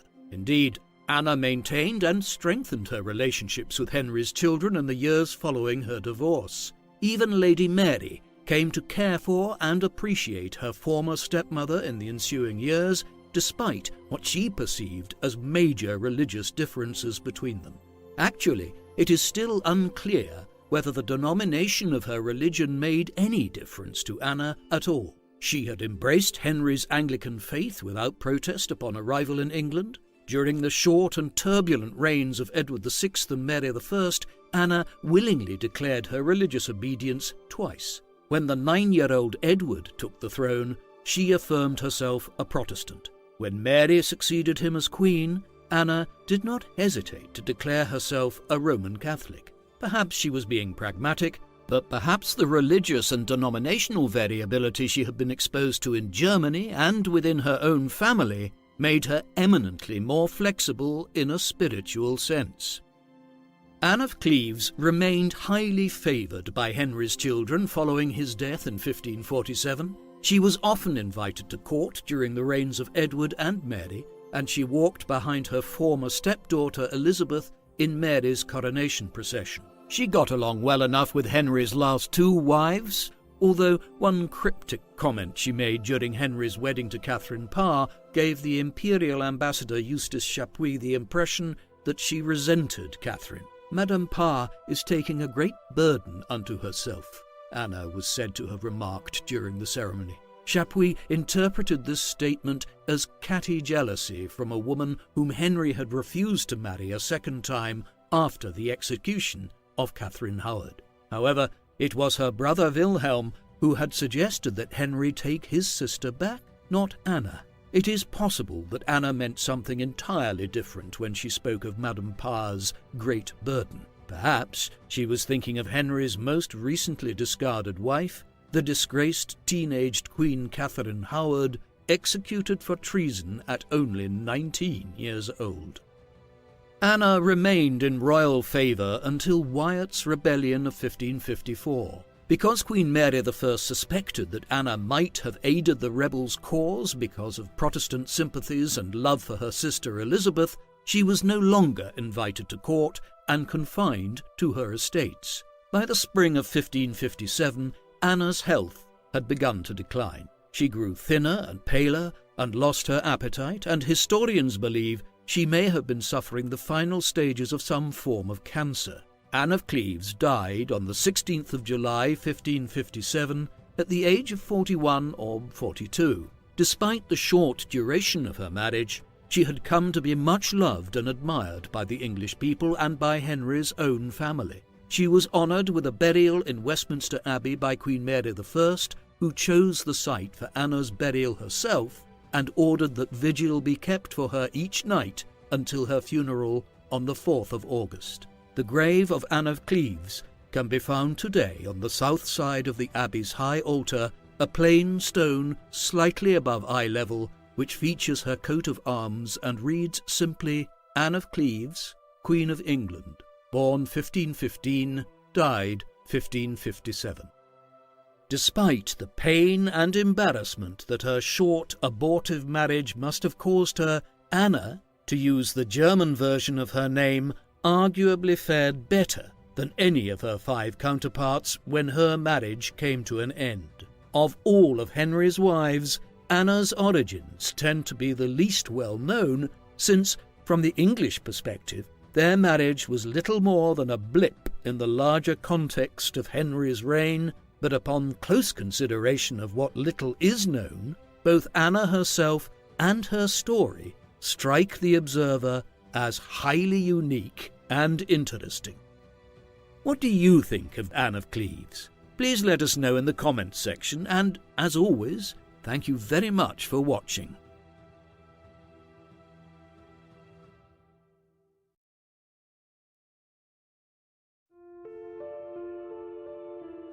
The woman known to history as Catherine Howard was born a noblewoman sometime between 1518 and 1527. Her father was Edmund Howard, the 3rd son of the Duke of Norfolk, and her mother was Jocasta Culpeper, also frequently referred to as Joyce in documents from the period. Joyce Culpeper gave birth to 11 children who survived to adulthood, an incredible occurrence in 16th century Europe. Culpeper had 5 children with her first husband, Sir Ralph Lee, and 6 more with her second husband, Edmund Howard, of whom Catherine was the second youngest. Lord Edmund lived in a stately but modestly appointed house with his wife and children. Their home was provided by Lord Edmund's father and was located on Church Street in Lambeth Parish, Surrey. Edmund often bemoaned his aristocratic birth for the financial pressure it brought.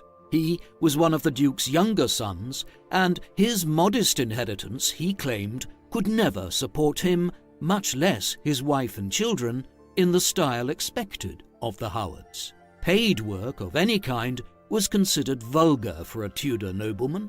Lacking any other income, Edmund served as a local justice of the peace at Lambeth and was later made Comptroller of Calais. Nonetheless, found himself continuously in debt. He was also terrible at managing the few financial resources he did have, and spent most of his adult life borrowing money from his friends, ducking his creditors, and avoiding the anger of 3 successive wives.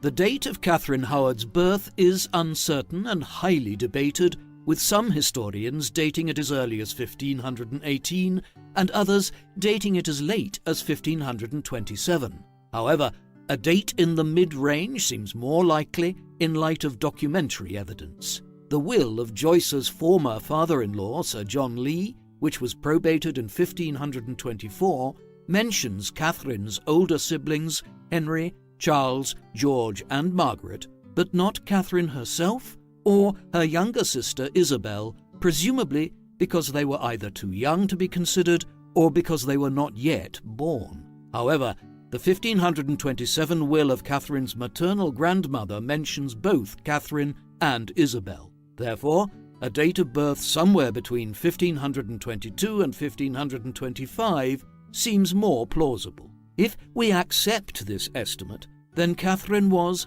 at most, no more than 6 years old when her mother died in 1528. By the following year, Edmund Howard had embarked on the first of 2 subsequent marriages, and according to custom, some or perhaps all of his children by his previous wife were placed in the homes of Howard's relatives. This was not as harsh an action as it may appear today. The early modern English practice of putting out young children was frequently undertaken even if both parents were still living and readily able to care for them. Many children between the ages of 6 and 12 might be sent to a household outside of their immediate family to complete training or education or to begin service. This practice was considered necessary for working-class children because of the economic value of a child's labour to their families. But gentry and noble families put out their own children just as often. Some historians believe they did so to keep the children from being spoiled by their parents, who might indulge them rather than impose much-needed structure and discipline. Even King Henry's son, Prince Edward, was taken from his governess, his nurses, and his sisters at the age of 6 and given into the care of a governor and tutors to complete his education to be king. As a result of this widespread practice of putting out of children, Catherine Howard probably did not get the opportunity to develop very close relationships with all of her many siblings during childhood, although at least one of her brothers did initially accompany her to her new household. Catherine welcomed the opportunity to nurture her relationships with her siblings later on, however, when she became queen. Sometime between 1529 and 1531, when she was probably between 6 and 8 years old, Catherine was sent to live in the household of Edmund's widowed stepmother, Agnes Howard, the Dowager Duchess of Norfolk. Catherine spent roughly the next decade living either at Chesworth, the country estate of the Duchess at Horsham in Sussex, or at Norfolk House in Lambeth. The Dowager Duchess was probably the most prominent noblewoman in England. Virtually no woman besides the Queen herself or Henry's daughters could claim precedence over her, so this was a very advantageous household for any child to be placed in, one in which they were certain to get an excellent education and to meet the right people. The Duchess did indeed have many wards. There could have been at any time as many as 12 children of varying age and status living in her household, so Catherine would hardly have been lonely. She would have spent most of her time in what was known as the Maiden's Chamber, which was essentially a girls' dormitory, home to both wards and servants. At first glance, such arrangements might suggest that there was little or no difference in the treatment of more aristocratic children and those of humbler origins under the Duchess's care, but the reality was probably more nuanced.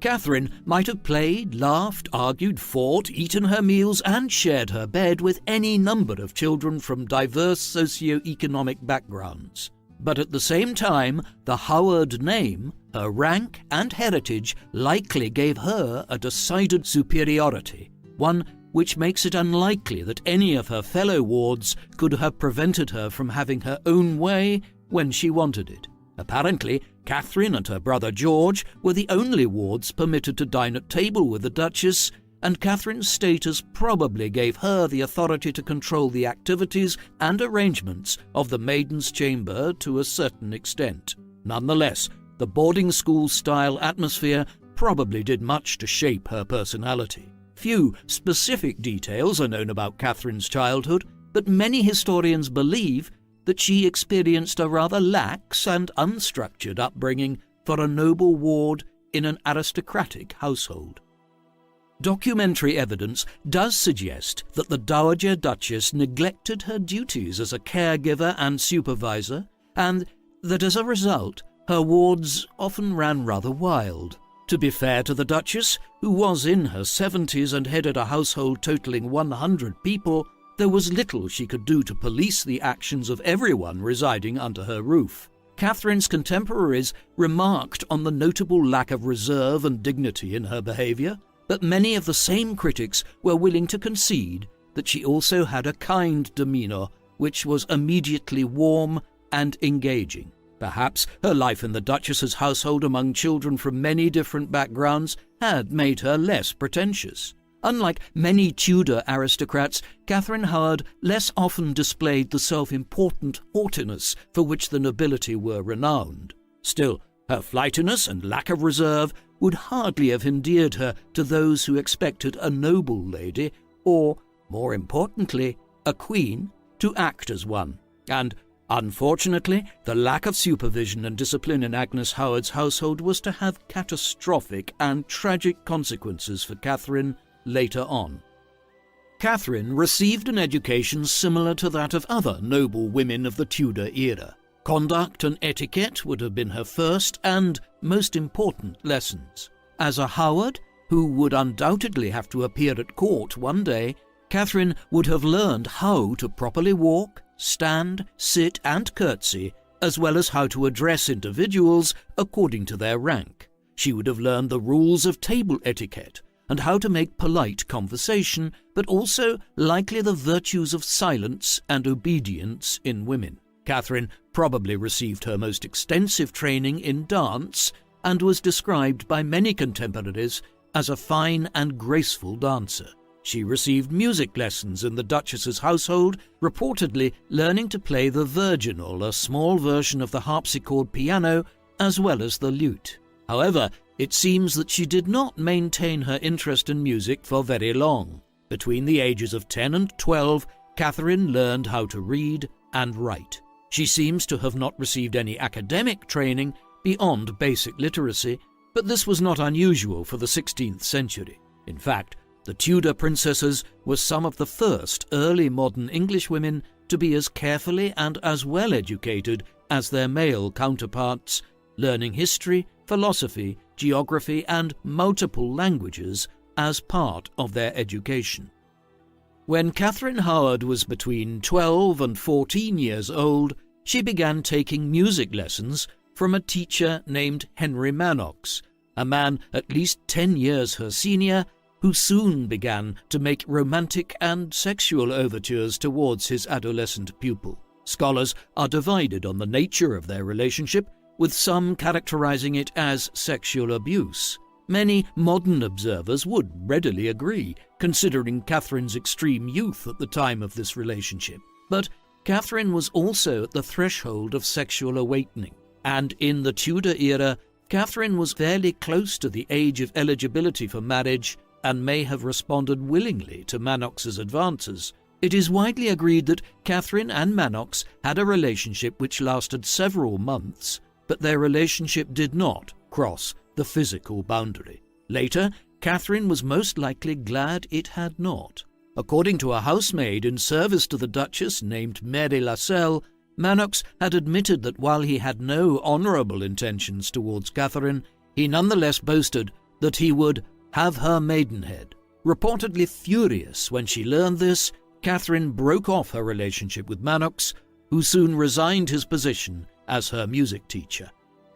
Our understanding of history is often less heavily influenced by the events themselves than by the scholars who interpret and write about them. Historians have traditionally denigrated Catherine Howard as a morally loose and promiscuous young woman, but more recent historians have shown different attitudes. Most no longer view sexual curiosity or experimentation as inherently wicked or destructive, and feminist interpretations of Henry's ill-fated fifth wife have begun to challenge the traditional indictment of her character based on her sexuality. More than one recent biographer has highlighted the overtones of abuse and manipulation by a much older adult man in a position of trust in her life.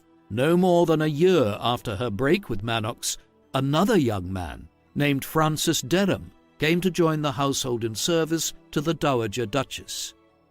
Francis Derham began his employment as secretary to the Dowager Duchess of Norfolk in 1538. He was probably the same age as Manox, in his mid-20s, while Catherine was probably 14 or 15. The two formed an attachment which continued for at least several months, but may have lasted nearly 2 years. Derham called Catherine wife, and she called him husband. They gave each other small gifts and love tokens. He gave her gifts of velvet and silk flowers, while she embroidered an armband and a friar's knot for him. Francis also entrusted his money to Catherine when he went away on business. The argument for Catherine's control over the maiden's chamber is a strong one, because it seems impossible that she could have entertained Derham there as many times as she probably did, for as many months as she did, without the Duchess finding out. And unlike her relationship with Manox, it seems fairly certain that Catherine's relationship with Francis Derham was fully consummated.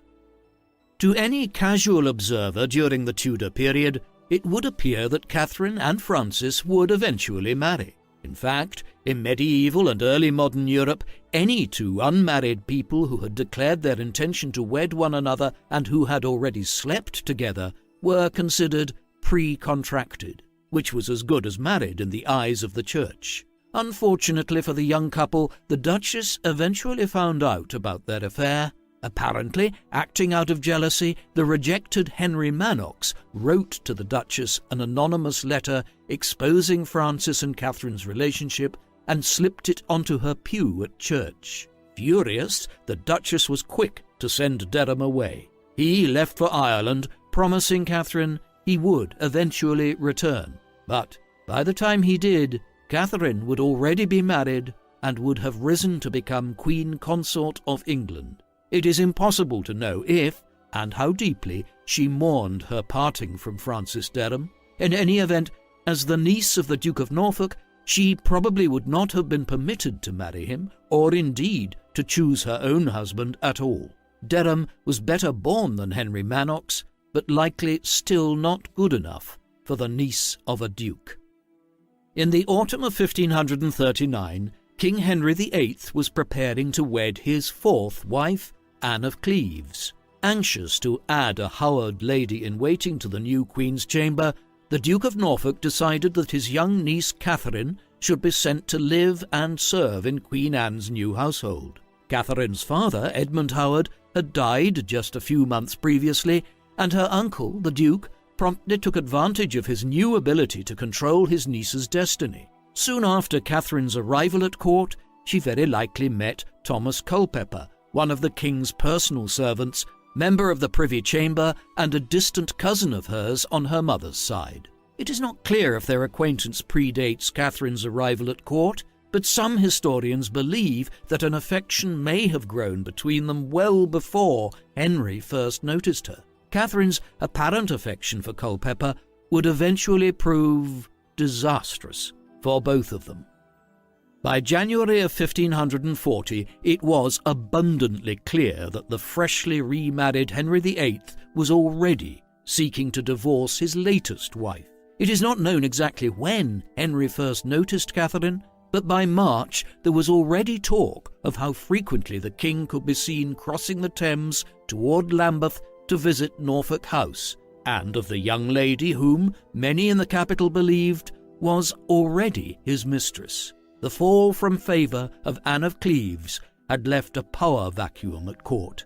Religious conservatives, like the Howards, anxious to dispense with this new queen who was assumed to be a Protestant, saw an opportunity. Catherine was very young, probably no more than 17, and not terribly well educated. As a result, she was a less than ideal choice for those seeking a woman to help manage the king. She was, however, the woman of the moment, and for Henry, that seemed to be enough. The king was nearing 50, and his fascination with the teenage lady-in-waiting speaks of a midlife crisis. Henry was clearly disappointed after his first meeting with Anne of Cleves, claiming that her appearance was unsatisfactory. Anne had also unintentionally and publicly embarrassed Henry by not recognizing him and thus behaving coldly toward him. This awkward encounter likely contributed to Henry's initial dislike of her. Some historians believe that advancing impotence as a result of the king's age and health problems may also have played a significant role in Henry's failure to consummate his fourth marriage. Henry certainly protested and assured multiple parties of his potency and virility in the weeks following his wedding night. Almost in self-defense, it might seem to some observers. Winning the favour of a beautiful young girl like Catherine would doubtless have helped Henry feel as if he was regaining some of his lost youth, and evidence suggests that Catherine Howard was indeed lovely. The miniature painted by Hans Holbein the Younger between 1540 and 1542 is one of the few portraits which most historians can agree most likely depicts Catherine, although a few have pointed out that the early date of 1540 indicates that the sitter in the portrait might in fact be Anne of Cleves. Anne, however, was thought to have had blonde hair, not auburn like the subject in the portrait. Nonetheless, the sitter's identity as queen may reasonably be inferred from the jewels she is wearing. Henry is known to have gifted the same royal jewels repeatedly to his successive wives, and the jewels worn by the subject are nearly identical to those worn by Jane Seymour in her Holbein portrait. In the portrait, the subject, assumed to be Catherine Howard, has auburn red hair, visible under her jewelled coif, and her brown eyes gaze softly and knowingly at the viewer as if she is privy to some secret which the observer is not. She has a full, prominent nose and an oval face with shapely lips and eyebrows. What can be seen of her figure appears slim, but there is the slight suggestion of a double chin, which might suggest she had some curviness to her figure. Another Holbein sketch, roughly dated from 1540 to 1545, known as Portrait of a Young Woman, is also believed by several scholars to depict Catherine Howard. In this sketch, the subject appears even younger, with similar but somewhat more exaggeratedly delicate features than those in the miniature. Unfortunately, since Catherine died in disgrace with her husband keen to forget her, she has not been well enough memorialized for us to be sure which of the numerous Tudor portraits of unnamed ladies actually depict Catherine for certain. Contemporary observers described her as petite, pretty, charming, and high-spirited. Throughout the spring of 1540, Henry showered Catherine with gifts, expensive clothing, jewellery, and even lands. Aware of the king's interest and confident in Henry's ability to eventually dispense with his current wife, the Duke and Dowager Duchess of Norfolk carefully coached Catherine with regard to how she should behave toward Henry and how best to please him. Some of Catherine's biographers believe that she and Henry consummated their relationship sometime in May, when the king began to noticeably escalate efforts to divorce Anne of Cleves. Perhaps the renewed urgency stemmed from a belief that Catherine might already be pregnant. On the 28th of July, 1540, only 6 months after his wedding to Anne of Cleves, Henry VIII married Catherine Howard at Oatlands Palace near Weybridge in Surrey. Henry's new queen consort settled into her new role fairly well to begin with. She adopted a badge featuring a crowned rose and the motto Non autre volonté que la sienne, or no other will than his, a sentiment which could not have failed to please Henry. And the king was clearly besotted with his young bride. His courtiers and ambassadors remarked pointedly on Henry's constant and openly affectionate behaviour towards Catherine. Even in public he could not keep his hands off her, and continued to spoil her regularly with lavish gifts and honours. Henry took his bride on a 6-month progress throughout the south of England, going from one royal palace to another, hunting, feasting, being entertained, and of course, doing what the newly married often do. Because of Henry's advancing age and declining health, and because he had no more children after the death of Jane Seymour, some historians have speculated that he was unable to consummate any of his last 3 marriages, and that perhaps his last 2 spouses, Catherine Parr in particular, were Henry's nurses rather than his wives. Other historians disagree strongly, however, pointing out that sex between 16th century married couples was heartily encouraged and was considered normal and healthy for couples at any age. Moreover, men of mature years regularly married girls as young as Catherine Howard during the Tudor period, and many of these unions produced children. There is evidence to suggest that Henry anticipated on several occasions throughout his marriage to Catherine that she might be pregnant. The king seemed to have developed a policy beginning with his 3rd marriage not to consider having a coronation for a queen until she had produced an heir. But shortly before their 1541 progress to the north of England, tentative preparations seem to have been underway for a potential queen's coronation at York, one which never materialized, since Catherine was not found to be pregnant after all. Some scholars speculate that she may have had a short pregnancy which ended in a miscarriage in the spring of 1541. Simply being the darling of her husband's eye might not seem like much of an achievement to most observers, but then Henry was by no means easy to please, as the trail of dead wives, friends, courtiers, and clergy in his past could have testified. Catherine, therefore, deserves significant credit for carefully, intelligently, and tactfully navigating her new position as queen. Henry's constant fawning over her was, no doubt, encouraged by Catherine's efforts to lovingly conform herself to his will. The king had a pattern of responding with anger and even threats when his wives attempted to exercise political power, unless he himself deputized them to do so, as in the case of Catherine of Aragon's regency during Henry's campaign in France. Anne Boleyn had stoked resentment in Henry for her habit of being outspoken on political and religious matters. Even Jane Seymour, mother of the king's beloved son, was met with threats from Henry when she attempted to influence his policies toward those involved in the 1537 Pilgrimage of Grace. In contrast to most of her predecessors, as well as her successor as queen, Catherine Howard almost never interfered in policy of any sort or challenged what Henry viewed as his kingly prerogative. On the rare occasions she did attempt to exert influence over state matters, she did so in ways that were socially acceptable for women in Tudor England.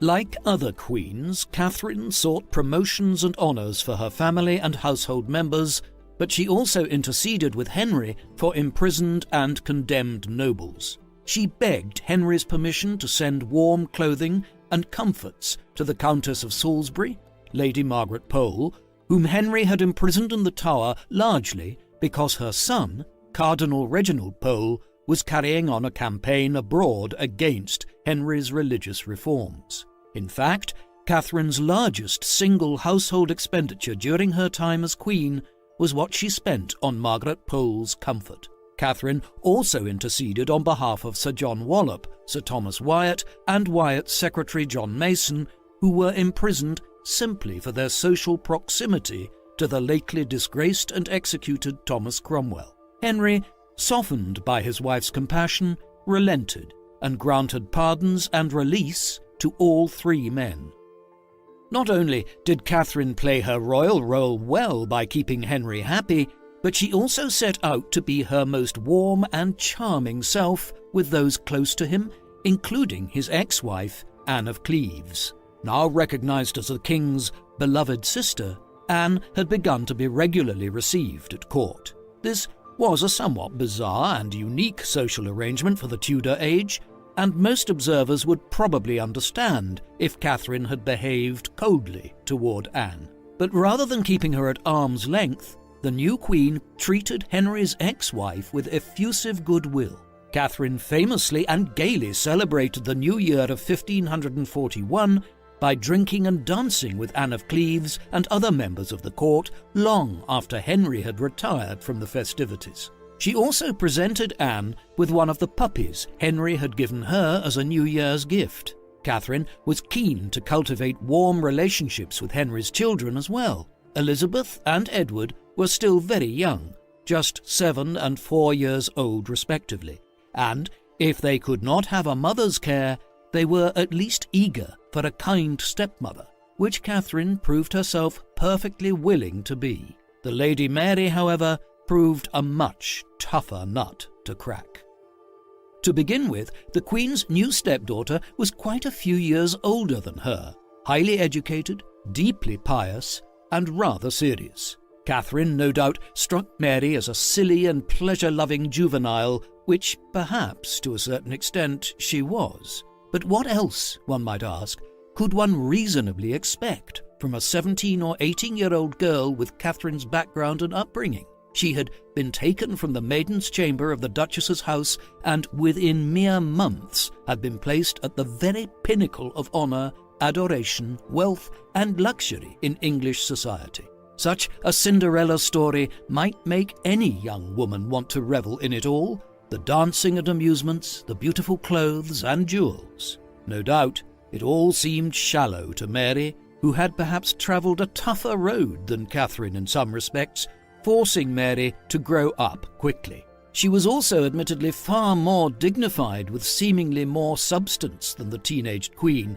but this most likely does not fully explain Mary's seemingly intense dislike of her. Mary may have been projecting some of the resentment she felt for her father onto Catherine. Mary likely found it humiliating to be forced to revere what seemed to her an artless young girl as her stepmother and queen, while Henry's first wife and her own beloved mother, one of the most admired royal women in Europe, had been left to die in pain and disgrace. She also probably resented that Henry had cast off Anne of Cleves, whom she admired and cared for, to marry Catherine. Mary's coolness and continued disregard for her new stepmother infuriated the Queen, and with an uncharacteristic display of spite and haughtiness, she removed 2 ladies from Lady Mary's service for the lack of respect they had shown.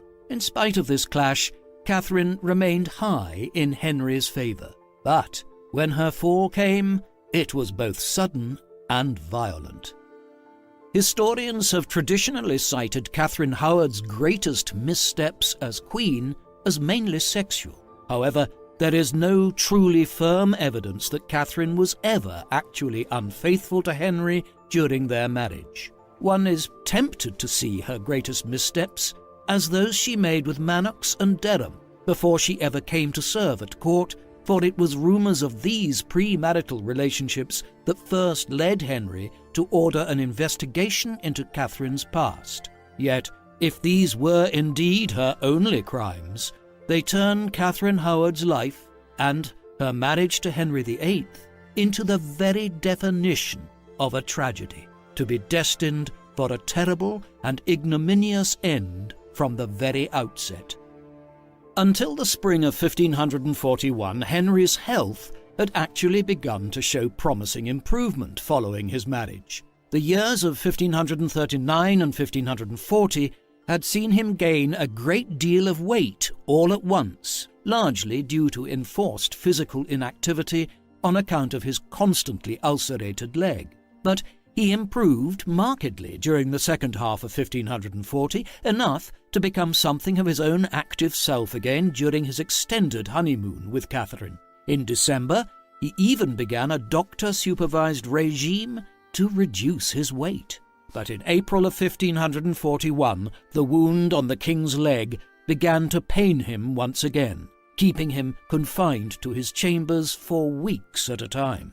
Henry continually sent messages and gifts to Catherine, but refused to see her throughout his illness. Presumably, he was anxious that his beautiful young wife might see him as an ailing and helpless old man.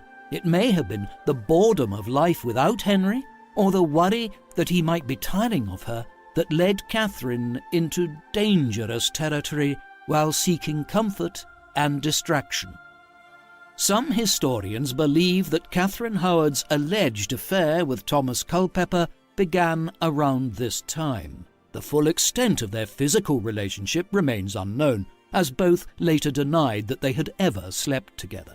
But they did secretly send gifts and letters to one another, and at least one witness revealed under varying circumstances of interrogation that Catherine and Culpeper had met secretly and in private on multiple occasions. Jane Boleyn, the widowed Lady Rochford, who was one of Catherine's principal ladies-in-waiting, revealed during questioning that she had many times served as a messenger between the Queen and Culpeper, and that she had even stood guard outside the door on multiple occasions during their secret meetings. One of the most telling pieces of evidence of Catherine's feelings for Culpeper is the letter that she wrote to him in her own hand, perhaps during the early summer of 1541. This letter was found in Thomas Culpeper's room in November or December of 1541, and while it does not confirm any infidelity on the Queen's part, it is highly suggestive of her romantic feelings for him.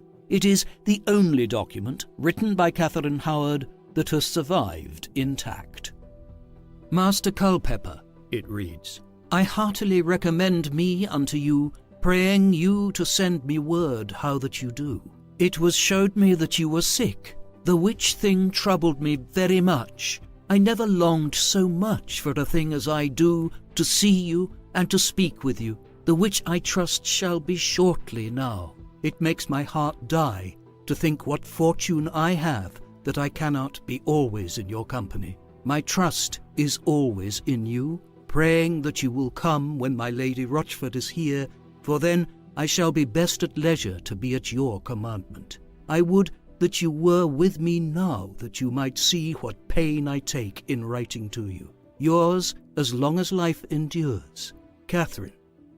Historians have traditionally viewed Catherine's appointment of staff to her household as another example of her major missteps as queen, but these are fairly understandable in context. When Catherine became queen, the usual stream of family members and friends were drawn to the court seeking positions, some by invitation, but some, most likely, as the result of blackmail. Catherine was glad to promote the prosperity of her family members when she became queen.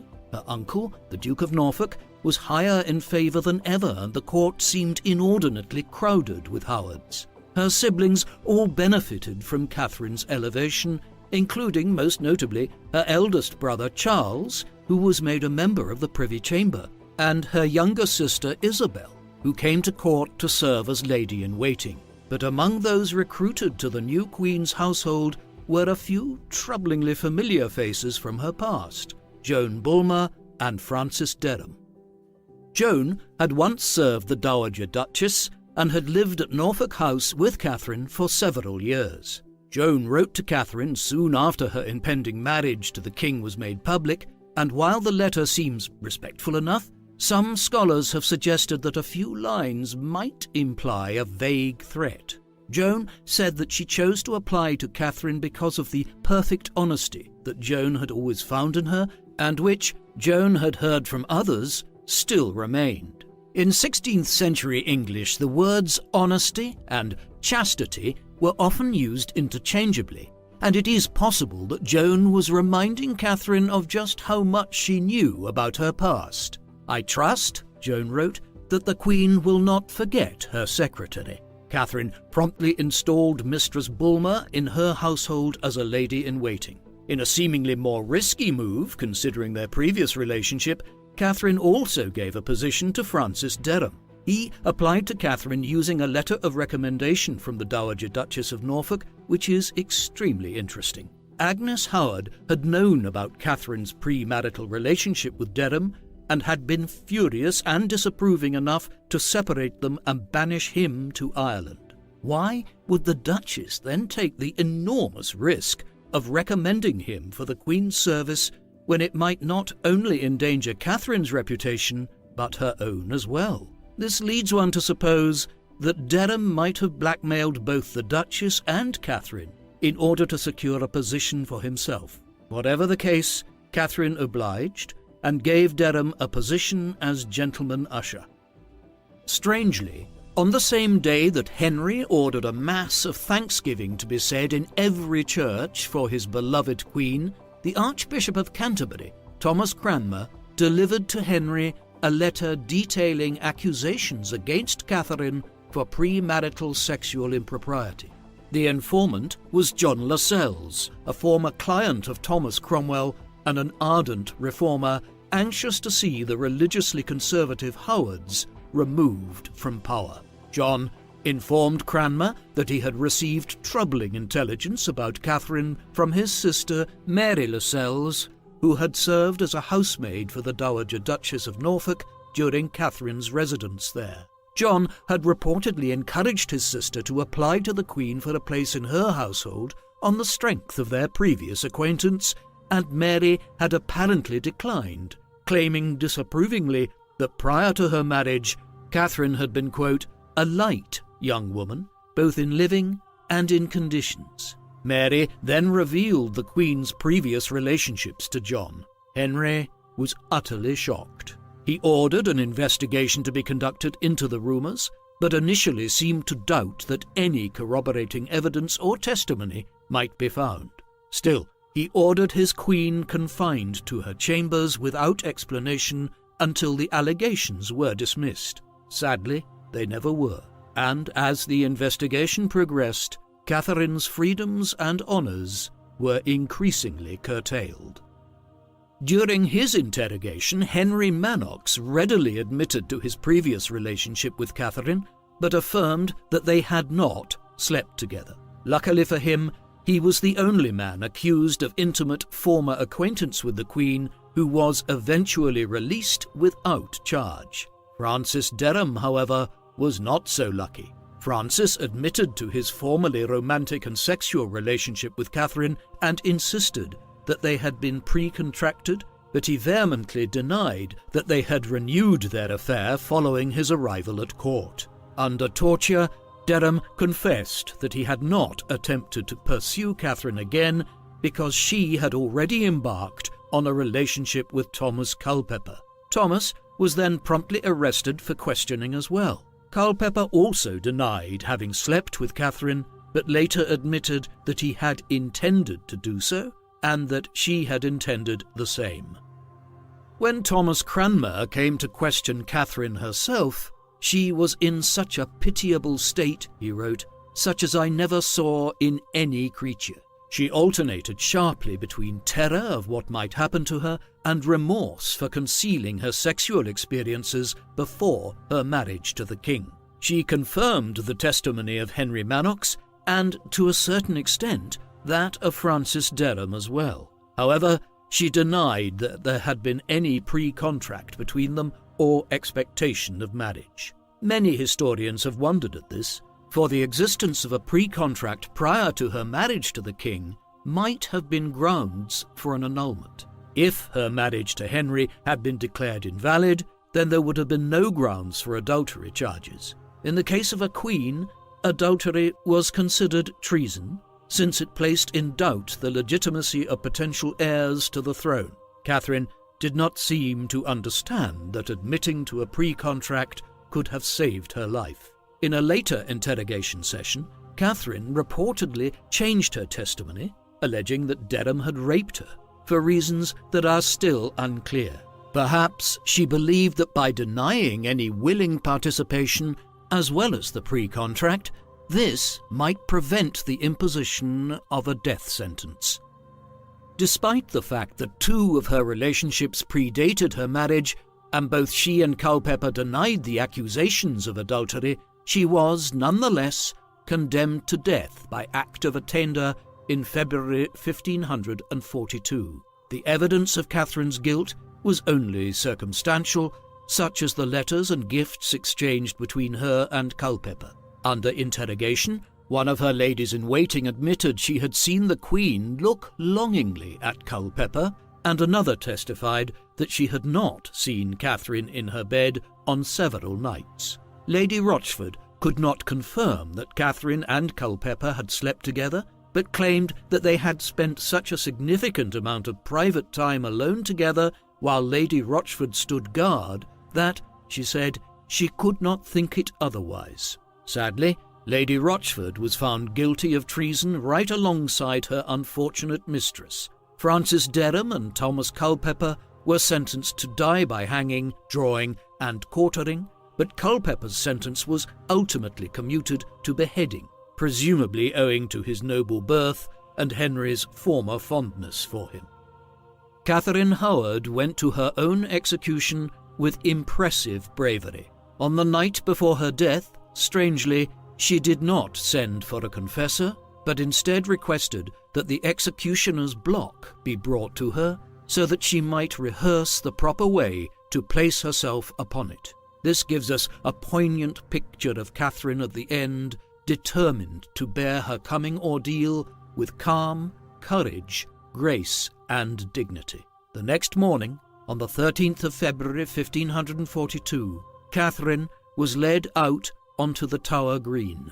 She faltered for a moment as she approached the block and had to be assisted to mount the scaffold. But when she faced the assembled crowd, she spoke clearly and steadily. Some sources claim that Catherine said she wished she had died the wife of Culpeper, but most historians have dismissed this claim as apocryphal. Catherine's last words were actually much more conventional. She asserted that she deserved death for her crimes against the king, exhorted the crowd to pray for him and obey him, begged that her disgrace not rebound unfairly on the members of her family who were innocent and ignorant of her wrongdoing, and affirmed her faith in God. This kind of final speech was highly typical of those condemned to execution and showed that Catherine was anxious to protect those she knew she would leave behind, for the last words of the condemned persons were reported to the king. Poor Lady Rochford, who had suffered what seemed to be a psychotic break during her incarceration, promptly followed her mistress to the executioner's block. Henry had actually pushed a bill through Parliament to allow insane persons to be executed for treason just for the occasion. Much of the historiography on Catherine Howard has been called misogynistic in more recent works. Traditionally, she has been depicted as a silly, empty-headed, pleasure-loving and wanton temptress, a teenaged femme fatale. Earlier biographers, even 20th century scholars, have used words like whore and good time girl in academic print and discourse to describe her. More than any other facet of her life, Catherine Howard's sexuality has been the central focus of most historians who have written about her. This is somewhat understandable, since it was the central focus of her downfall, and historical documents which tell us anything about her personal experience or personality are relatively rare. Recent scholarship has argued that this trend of focusing only on Catherine's sexuality has had the effect of obscuring almost everything else about her, and that her condemnation was an absurdly hypocritical expression of double standards. Looking past her supposed sins is necessary to see something more closely approximating the whole person. A girl who was impressionable, susceptible to flattery and adoration, who seems to have deeply revered and cared for Henry, but may have fallen away from him due to a lack of confidence in his love for her. A girl who was compassionate to those who were suffering, who loved animals, especially dogs, and who was happy to help family members to become more prosperous. A girl who had perhaps made mistakes, but who, some historians argue, was repeatedly exploited by much older men. Whatever one's perspective, Catherine Howard met her end with a sense of personal responsibility and with a bravery that one cannot help but respect, especially in a girl of no older than 19. She was buried in an unmarked grave in the chapel of St. Peter ad Vincula, close to the final resting places of George and Anne Boleyn, her first cousins and fellow martyrs to King Henry's ego, rage, and ambition. Henry was reportedly devastated by Catherine's supposed betrayal. He had firmly believed her to have been chaste before their marriage, which for him was problematic enough, but the fact that she had taken Francis Derham into her queenly household and spent time alone with Thomas Culpeper, as well as writing to him and sending him gifts, was evidence enough for Henry of her unfaithfulness, however circumstantial. Perhaps the most humiliating thing for Henry was not just the appearance of being cuckolded, but what it implied. If his beautiful teenaged wife, whom he doted upon, had seen the need to look elsewhere for sexual fulfillment, it impugned Henry's manhood by suggesting he was too old and impotent to satisfy her. This inference may well have contributed significantly to his decision to execute her rather than divorce her or annul the marriage. The suggestion of Henry's impotence had pierced his pride and ego, the most dangerous of wounds. This episode may have also facilitated the growth of Henry's attraction to Catherine Parr, who was more mature at 31, capable of more educated and intelligent discourse, and who promised a warm companionship with someone closer to his own age. In some ways, Henry's relationship with Catherine Parr calls to mind his first marriage to Catherine of Aragon, for the king apparently found much to admire in his sixth wife that he had also admired in his first. What do you think of Catherine Howard? Please let us know in the comments section, and in the meantime, thank you very much for watching.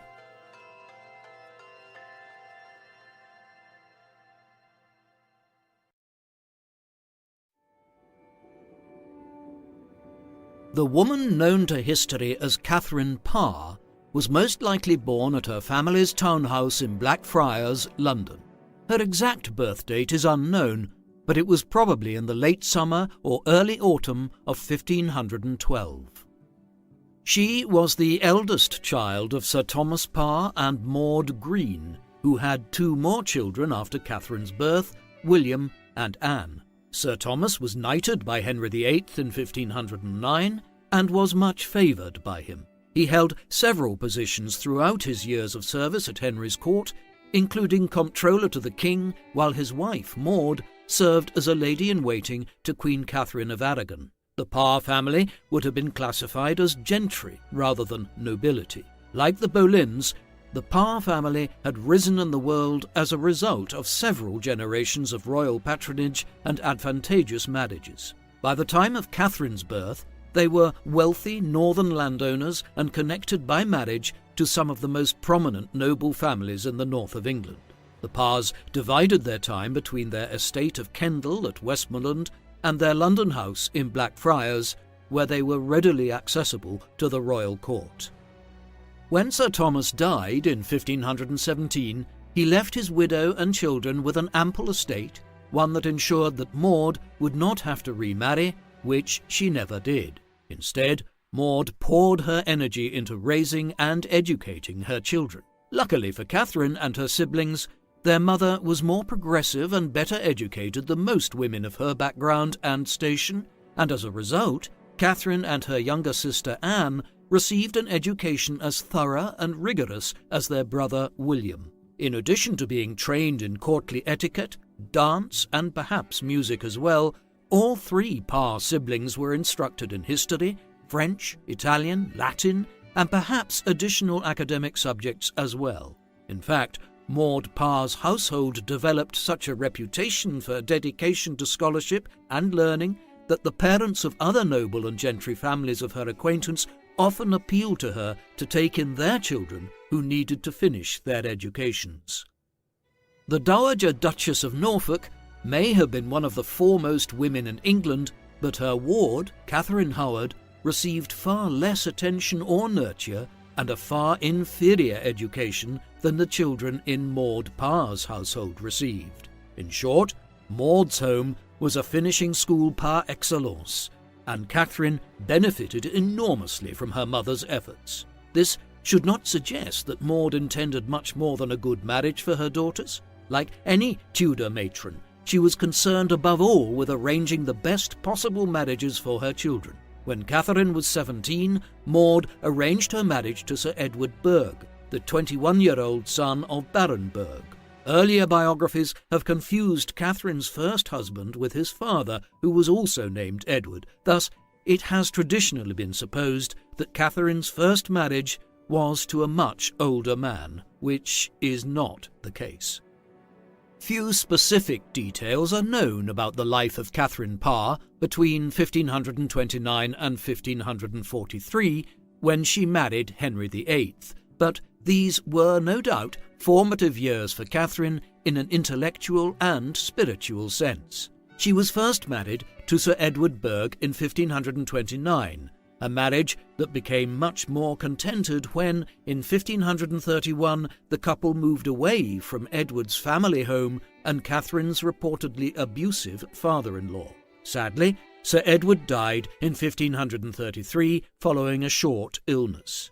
Only a year later, the widowed Catherine, who was still a young woman at 21, married John Neville, 3rd Baron Latimer, a man more than twice her age. She may have met him while visiting their mutual relative Catherine Neville, Dowager Duchess of Strickland. Catherine's mother Maud had died by this time, and so her second marriage may have been largely by her own choice. It was certainly a prestigious marriage. Catherine became only the second member of her family to marry into the English peerage, and there is evidence to suggest that they cared for one another and enjoyed a happy union, though their marriage produced no children. Catherine was a loving stepmother to Lord Latimer's 2 children, John and Margaret, and after his death, the Baron entrusted the care of his daughter and the management of her finances until she married to his widow, Catherine. Until her own death, several years later, Catherine kept among her personal and sentimental possessions a New Testament which had once belonged to her second husband, inscribed with his name.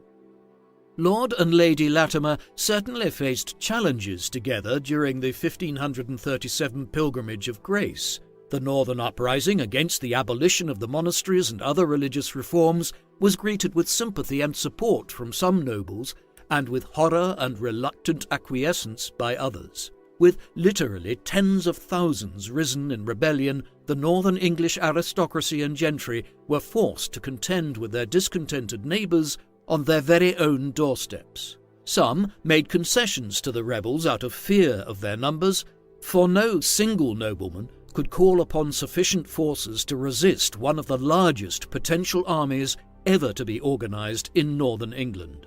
Lord Latimer had thoroughly disapproved of the king's divorce from his first wife, his marriage to Anne Boleyn, and presumably the reforms that had followed. It is unclear just how much the rebels had to twist Lord Latimer's arm to persuade him to join their cause, but some sources claim he quite publicly embraced it.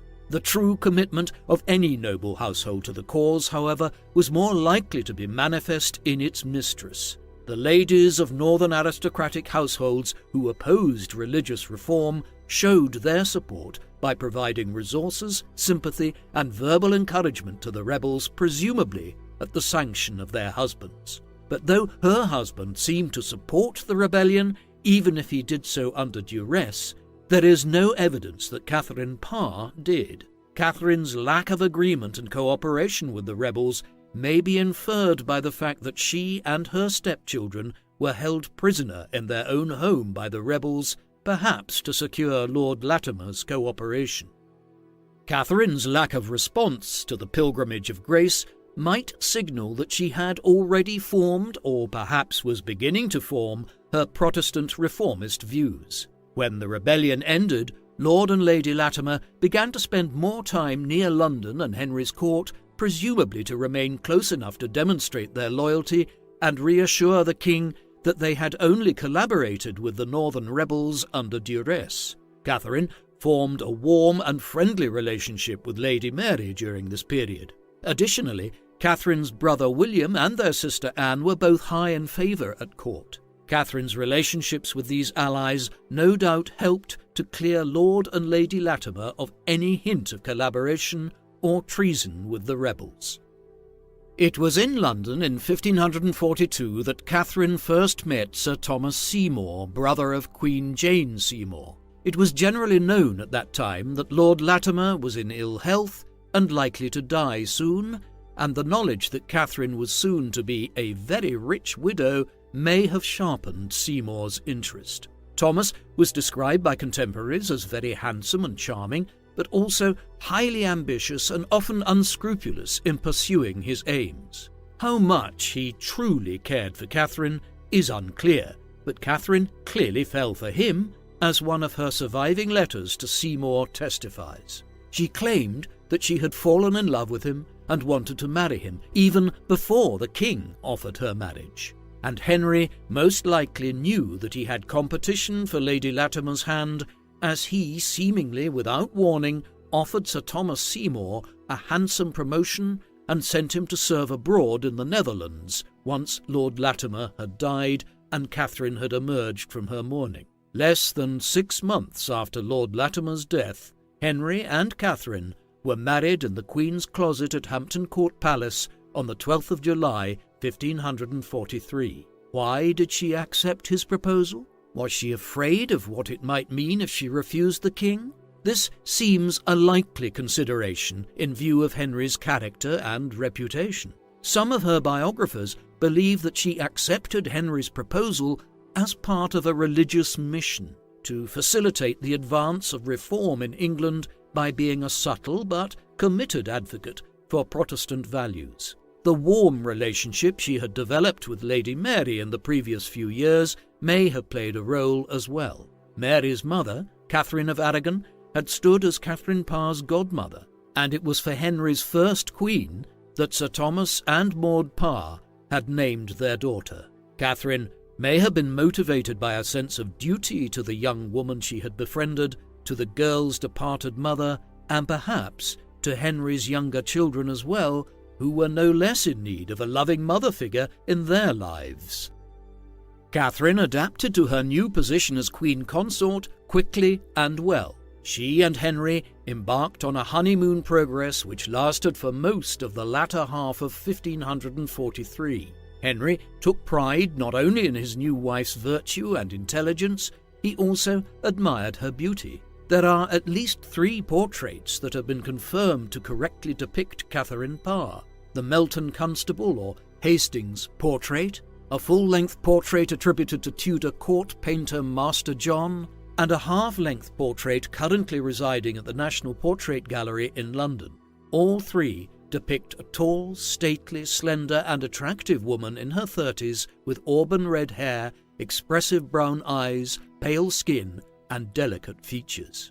Henry and Catherine seemed to quickly develop an easy intimacy and companionable relationship. They were much closer in age than Henry had been with his previous 3 wives, and were fairly evenly matched in education, intelligence, and rhetoric. Henry's faith in Catherine was such that he appointed her to serve as regent during his absence in 1544, when he led yet another military campaign in France, apparently another attempt to recapture some of the glory of his lost youth. It was an affair of absurd cost in men and resources, with virtually no tangible reward, short-term or otherwise. But Catherine offered Henry her full support and encouragement in his military endeavours, ably and intelligently managed affairs of state as regent, and faithfully kept Henry informed of all developments while he remained in France. She greeted the king's return as that of a conquering hero, and he, in turn, commended her efforts and stewardship on his behalf during his absence. In a move that shows real trust, Henry did not seek to bar Catherine from his chambers during his periodic bouts of illness, largely centering around his old leg wound. The Queen willingly and ably nursed Henry, just as she had nursed Lord Latimer through his final illness. It seemed Catherine could rise no higher in her husband's favour, and this may have given her the confidence to pursue her goals to influence reform more openly. Her attempts to do so eventually placed Queen Catherine in the same danger into which both Anne Boleyn and Catherine Howard before her had fallen. Like all of her predecessors, Catherine Parr at first exercised power rather minimally. She elevated her family members by appointing them to positions in her household, including her siblings and stepchildren.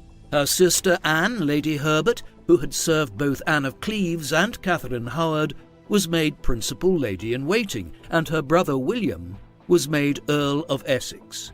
But more significantly, Catherine also made subtle efforts to promote the cause of Protestantism by appointing reformers to key positions, including her personal chaplain and the tutors assigned to teach the Lady Elizabeth and Prince Edward. Henry, who was as well educated as his new queen, was impressed by her learning and intellectual sophistication and readily sought her advice on his children's education, but he was, at that point in time, probably unaware of how deeply committed Catherine was to the cause of religious reform. Henry knew that Catherine was pious and that she was no Catholic sympathizer, but it would not become clear to him until 1546 how strongly his wife favoured the reformist cause. But while Henry was, in a doctrinal sense, more religiously conservative than his wife, his main problem may have been with her increasing habit of being outspoken and of challenging him, especially on religious matters and on policy. In 1544, Catherine anonymously published an English translation of Bishop John Fisher's Latin text, Psalms and Prayers. The following year, she published Prayers and Meditations under her own name, and her English translation sold remarkably well. Henry appreciated and admired Catherine's learning and public virtue, and seemed to find her conversation stimulating for the most part, but her growing popularity may have irked him, especially as she grew bolder in her arguments and challenges on religious matters. Henry might even have felt some jealousy upon receiving as a New Year's gift in 1546 a Latin translation of his wife's enormously popular book from his daughter Elizabeth, who may have seemed, to Henry, to admire her stepmother more than she did her father.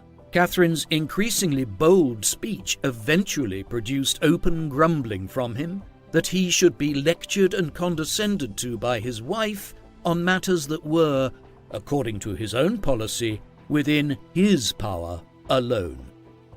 When religious conservatives like Bishop of Winchester Stephen Gardiner and Lord Chancellor and Earl of Southampton Thomas Wriothesley approached Henry with allegations of the Queen's supposedly heretical leanings, which appeared far more extreme than the Act of 6 Articles allowed, the king seemed fairly well disposed to entertain their suspicions. He even permitted Wriothesley to issue a warrant for her arrest and interrogation. Luckily for Catherine, the warrant was never served. The document was first waylaid by means of an unknown servant and delivered directly into Catherine's hands instead. Panicked, she collapsed into weeping and resolved to try as hard as possible to at least appear to conform to Henry's will. When he confronted her about her temerity in challenging him and her refusal to allow herself to be instructed by England's religious authorities, namely himself, Catherine eloquently protested that she had only argued with Henry in order to benefit from his superior wisdom, as well as to distract him from the painful trials of his recurring illness, which had been continually plaguing him of late. She then affirmed that her duty and her place was to honour and respect Henry's authority. Interestingly, these claims were probably not just lip service from Catherine or a clever ploy to save her skin.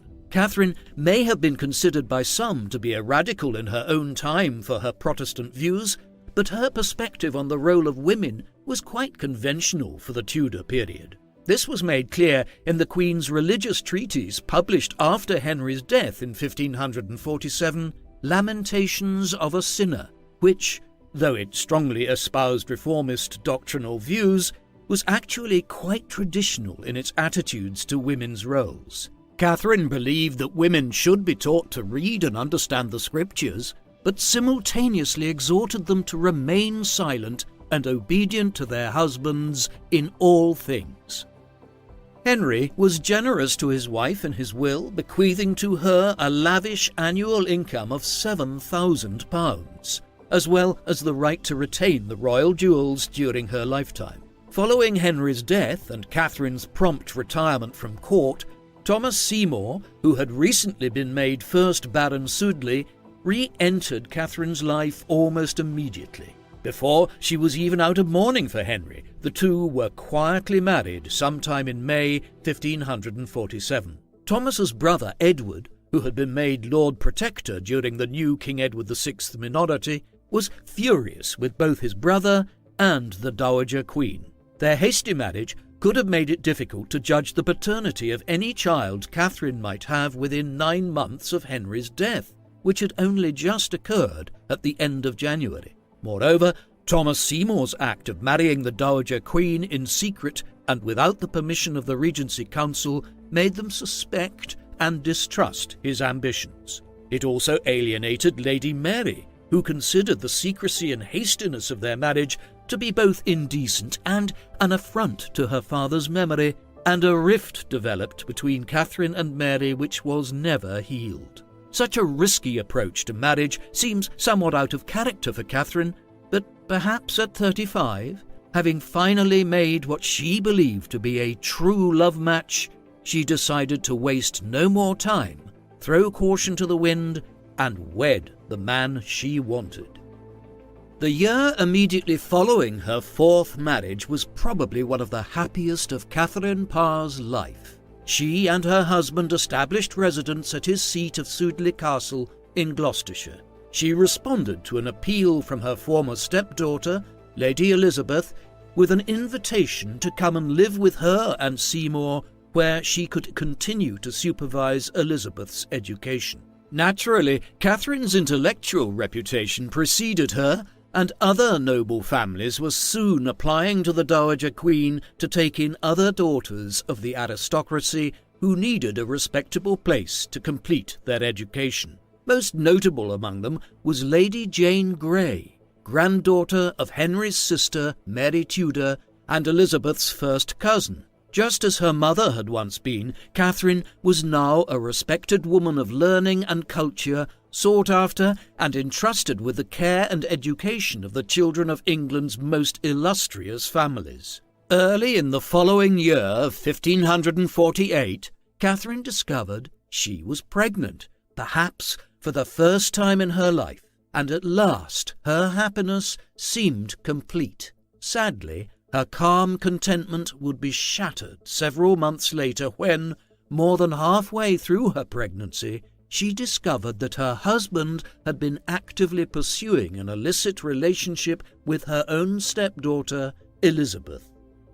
It later came to light that Thomas Seymour had been regularly visiting Elizabeth's chamber in the early mornings in a state of nighttime undress and attempting to engage in inappropriate and vaguely sexual horseplay with her. The extent to which Catherine was initially aware of the behaviour, or understood the extent of it, is unclear.